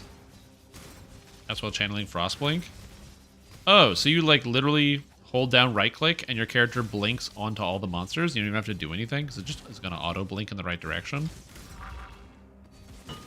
I should really do a cast on crit build at some point. I've never done cast on crit. There you are. Ready to revisit the past? Oh, corruption chamber. Time to go. Oh, so apparently I missed an Alva on the last map. I'm at 9, which is a mistake. Burno Chewer the Insane.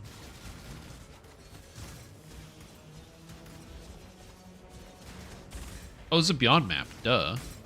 Beyond creatures. Interesting. Yeah, I don't know much about this cast while channeling thing, but, you know, I'll look into it. Yeah, my character doesn't really, you know, it's very active. It's funny, I wanted to play this game in, like, an easier capacity. I was like, maybe I'll play Righteous Fire, because it'll be easier on the old arthritis. And then I played a character that's really fast, because I'm a bonehead and an idiot and a bozo. A dumbass. What I should have done. What I should have done. Just, you know. Not done this, but whatever it is, what it is. Quest list. Footsies. Quest list. What you looking for? Surprisingly hard to play. Oh, I have to imagine. You gotta, like, walk. Oh. You have to you have to click around sometimes.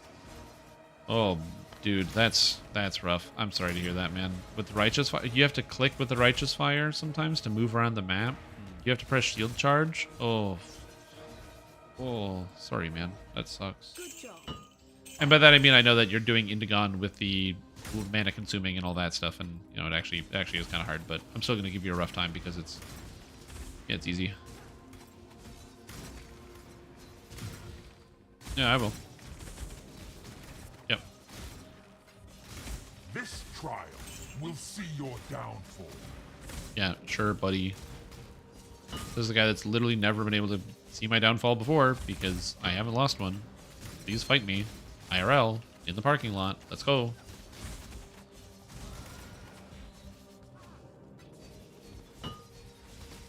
Like, if that's what it takes, I will fight the Trial Master in the parking lot. Outside of a Denny's at 3:30 in the morning.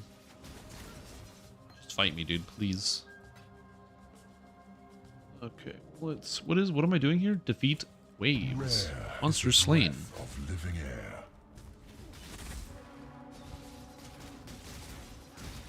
You have the node that makes it more likely? Yeah. Is it acceptable to admit defeat? It depends. If you're like me and you're a major coward, pretty much immediately. Just admit defeat and don't even try. So, like, imagine you get up and you're like, okay, I'm gonna make a peanut butter sandwich.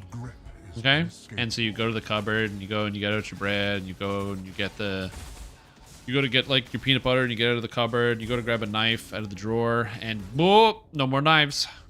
They need to be washed. The vapors admit are defeat. inescapable. Just lie down on the floor at that point.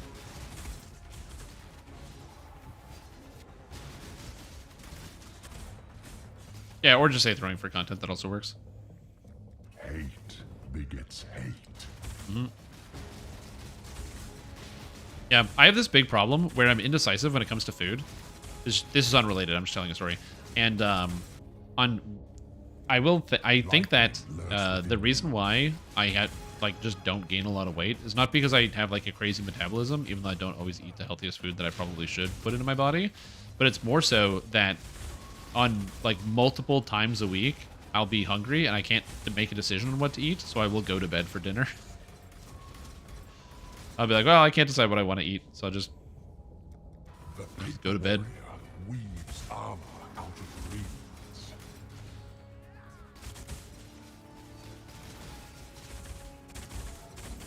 Dude, the Monster Slain one is the worst one. It takes so long. Spawn, fight me, please. At least it gets slightly easier with the Beyond creatures because they spawn and I get credit for that. Sometimes cooking takes too much effort and I'm out of microwave stuff. True. Night's madness. Yeah, Protect the Altar one is pretty bad too.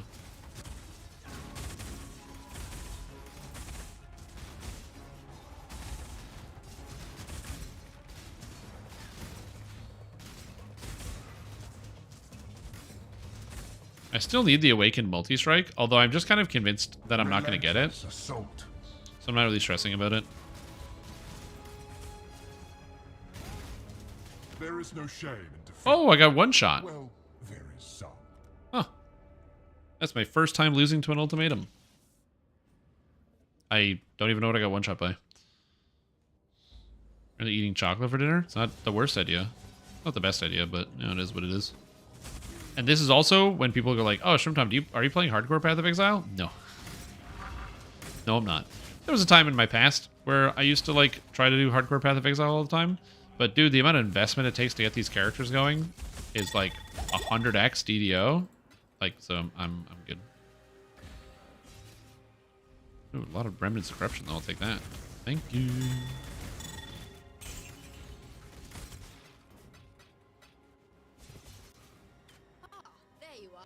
Oh, there you are.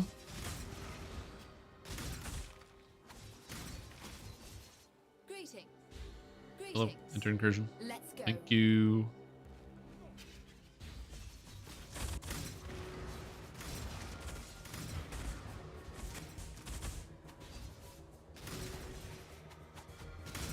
Wait, where do I have to connect the Locus of Corruption? Oh, it's over there.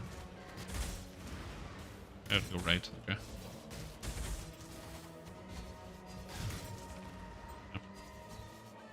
Connected.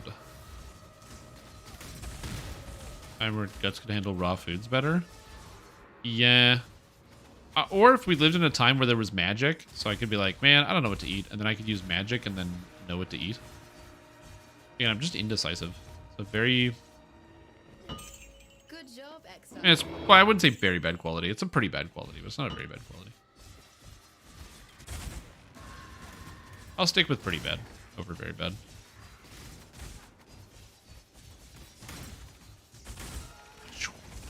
It is very fun to dash around blowing everything up. I do find that deeply entertaining about this character. It's one of the reasons I've always liked playing fast characters. Although the other character that I have where I can just teleport is also pretty good. Ooh, give me the Tempest. If I get the Corruption thing, I don't want to sell this, though. I wonder if I could just buy a temple that has Tempest Chamber and Strongbox rooms and just buy them over and over. Oh my god, why did I go left? I just got rid of the Corruption, or the Tempest room. By accident. Well, looks like we're selling this one.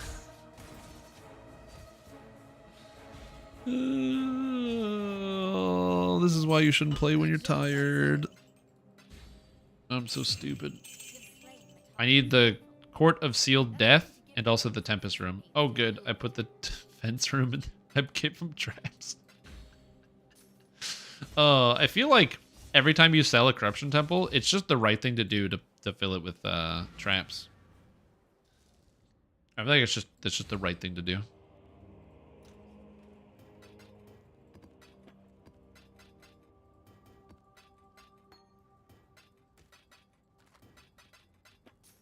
Anyways. So yeah, another challenge down. So I'm at 27 of 40. Is there anything I can do quickly? Critical crafting.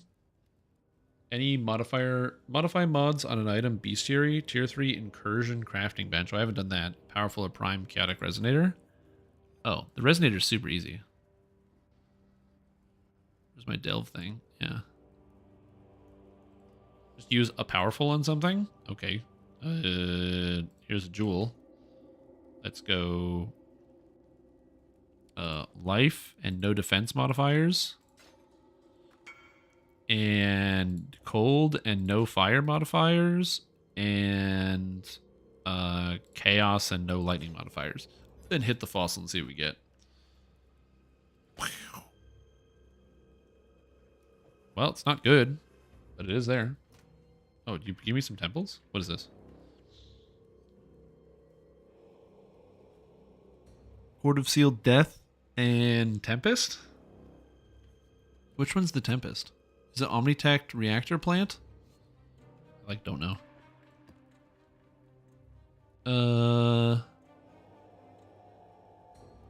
Tempest generator. And sacrificial chamber. Arthouse chamber of iron.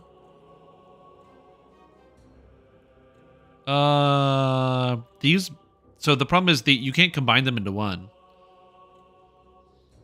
That's the problem because I want to get the challenge, or I'm going for the challenges, and I need cross contamination, which is open a cartographer's strongbox while affected by a tempest. So you get a tempest generator in a strongbox temple, and then you just wait till you get the tempest and then hit the strongbox. So it's got to be the same temple. Does PoE have a good beginner tutorial? What I would say is that, yeah, it's not terribly difficult in the beginning of the game, because in the beginning of the game, they don't give you a lot of different options and things to do. But yeah, it's a ramp. The game, I would say, ramps in difficulty. And there might be situations where you hit walls, but most of the walls that you hit while going through the leveling process of the game and playing through it, because the campaign is split into these acts with story and characters and all that. And so when you're doing the campaign, each campaign, yeah, it scales in complexity. So in like the first setting, it's like teaching you about the different like damage types and just how to move around and click. And then once you get to the second one, there's like more varieties of monsters you get to deal with. And once you get to the third one, then they start getting you to fight slightly more intricate bosses to show you, oh, by the way, the bosses might be more complex.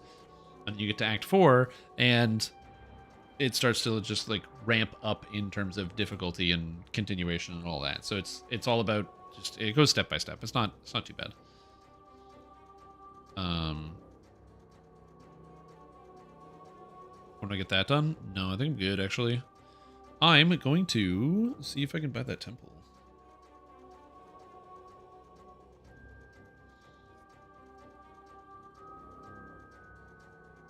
Oh, you need Uber Labs? Well, then get them. Court of Sealed Death. That is open. And then what's the other one? Tempest Generator. Open. 50 Chaos. 100 a Divine. People are selling these temples for a Divine? That's horrible. Why would anybody buy this? What a waste of time. Oh well, I'm going to deal with the rest of this later because I am tired. I'm here, where to? Oh! Any man slaps and stabs? Yeah, basically. It's kind of how it works. Is I just got Wild Strike of Extremes, and then I go... and I get him. That's pretty much how the character works. Just... Also, the damage goes up dramatically if I get the Awakened Multi-Strike. I just don't have it because I didn't want to spend the Divines on it when it was 50 Divines, and now it's like over 100. Oh, nice, a 6-link? Oh, yeah. I have a lot of investment in this character. 80 Divines? Oh, that's not too bad. But yeah, it's okay. It's doing good. Yeah, we'll get there. I've been spending all my money recently, so I don't have a whole lot stocked up. Because I have this character, which I was using for farming. Good old 7 Mage Bloods by Friday, which is my my Aura bot that I was using for Aura botting. It's got all the classic stuff. Whereas Dorak for the MFing. Yeah, so I can show my computer crash on stream.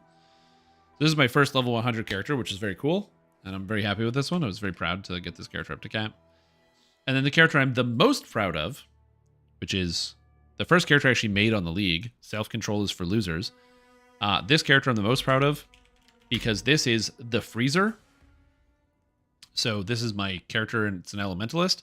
Now the way the Freezer works is I freeze monsters and without doing damage. So that way I can make it so that the monsters that get frozen don't die to me, but they die to my allies who have the Magic Find gear. So how it works is I press this button and it hits the entire screen. and then everything is frozen and nothing can move. Isn't that neat? So I use things that reduce my damage but increase my freeze potential, as well as getting Pain Seeker for inflicting ailments as though dealing 200% more damage, and Expedition's End for freezing and chilled enemies as though dealing 94% more damage. And then getting everything else that maxes out freezing. And then to give myself protection, I use the power charge stacking to get with Graven's Secret. So that way I have... when I get absorption charges, which I get when I crit something, and I crit everything all the time because my crit chance is 48%. As I critically strike targets, I intentionally take Elemental Overload to reduce my damage. So my crits never actually do the extra damage, but I get the Elemental Overload all the time. And then that more damage increases my freezing potential. But then it also gives me these absorption charges, which makes it so I heal when I take elemental damage, which is kind of cool. And yeah, it's a pretty sick build. I'm pretty happy about this one, the way it works. I can even show you. I'll just throw a map in here. It's like a cheat map. Where's the cheat map? Cheat map. Burial chambers. Sure. Let's throw the burial chambers in here. So the idea is, behind the freezers is great. I just freeze literally everything that exists. And then everybody is safe when we're doing magic finding, because the monsters get really scary when you have like all the mods turned on. But I just go whoosh, and it's all frozen. But then I also have prolif. So as monsters come in, it's proliferating, so they just freeze. And that's just like one freeze, right? Where I go shh. And that's it. And they just stay frozen. But the thing is, I can spam this. So they're constantly being refrozen. And even with something like an Essence Monster that has a ton of hit points, this has so many hit points. Even in Rage, it's still frozen. It can't get out of the freezer. And that's the idea behind the build. So I don't do a lot of damage, but I freeze everything. Look at this guy. Ghosted 4 essences, literally stuck. If I wanted, I could also increase the damage by quite a bit to make it a little bit more robust. But yeah. Also, the cost of my skill goes up and down, and I have no idea why. I have to figure that out. But there's a mechanic that makes my Ice Nova of Deep Freeze increase and decrease in cost. And I absolutely have no clue why it does that sometimes. Or sometimes it costs more than other times. It is baffling to me. Oh, and also I run Master of Fire, so nearby enemies have fire exposure, as well as Heraldry, so nearby enemies will have Herald of Ice and Herald of Lightning have cold and lightning exposure. So when I'm nearby monsters, they have all 3 exposures, but I'm an Elementalist. So exposures have an extra minus 25 to the resistance, and I have a pretty reasonable that which was taken somewhere. I have a pretty reasonable that which was taken somewhere. Yeah, there it is. That gives extra exposure to the afflicted ailment. So I reduce enemies' resistances by 41 by just being in the area as well. Yeah, I don't know why sometimes the mana cost of this goes up. I'm not sure how to fix that. Yeah, I just need to reduce the mana cost. I could also just drop Clarity down a couple levels. I could de-level Clarity like 3 levels, and that would fix it. Probably. How do you de-level a gem again? It's like an Orb of Regret plus the gem, I think. Hello. Nope, that's not it. Be careful. I don't want to do that much. How do we get like level 19 Clarity? It's Scour? Oh. Okay, bye, horse. Cool wind. Ah, there we go. Now it's level 19, which means it costs less mana. There we go. Now I have 59 mana. So even when I get that weird thing that makes my mana, it makes it more expensive, it's fine. Yeah, that's basically it. That's the character. Oh yeah, also, because I have the Badge of the Brotherhood, and I have a lot of frenzy charges, my cooldown recovery rate of my tribe movement skills is also really low. So I can just dash constantly, which is nice. Waving hand. Thanks. It does keep me pretty safe. Oh yeah, and then also I'm running Flesh and Stone because Flesh and Stone causes blindness to nearby enemies, but nearby is affected by area of effect. So this is my area of effect of nearby because I have like a million area of effect. I think increased area of effect, does it tell me in here? It doesn't, but yeah, area of effect per power charge, 12%, which is pretty nice. Because I have a whole bunch of area effect per power charge and other stuff, so I have tons of area on this build. And I basically coat the entire screen. But also, I have Frostbomb to prevent enemies from healing as well, with Spell Cascade, so I cover the entire screen in Frostbombs. So anything that's in these can't heal either. So, it's neat, and then I can shield charge around when I need to. So it's a cool build. It works. It's fun. It's something that I've really enjoyed being able to do. And I wish I could play it more often, but I don't have anyone to play it with because it's not a solo build. It does not work on its own. That's the one downside to the freezer, is that it doesn't work on its own. However, what I could do is get a second setup with the Chevrons and basically do a swap of a couple gems. I get a couple white sockets, and then I can swap in Shavs with Pain Attunement, and then swap in Arrogance, drop my health down, put the Shavs on instead of the Expedition's End, and then have the Shavs be the 6 link with just all damage gems. And then I could use this as for soloing as well. Yeah, I don't know.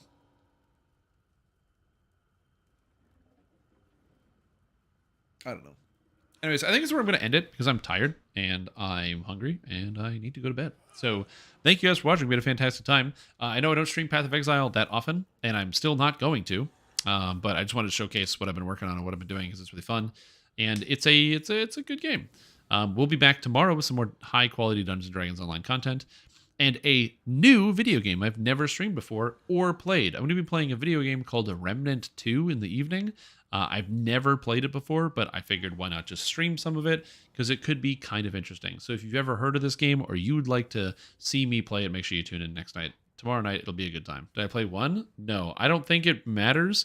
Everyone tells me that Remnant 2 is way better than Remnant 1, so I don't think it matters. Anyways, that's all I got. So thank you for watching. Enjoy all your evening. Don't forget to drink some water and eat some snacks before you go to bed, before you pass out. Because if you don't eat some snacks, you're going to run out of energy and fall on the floor face down.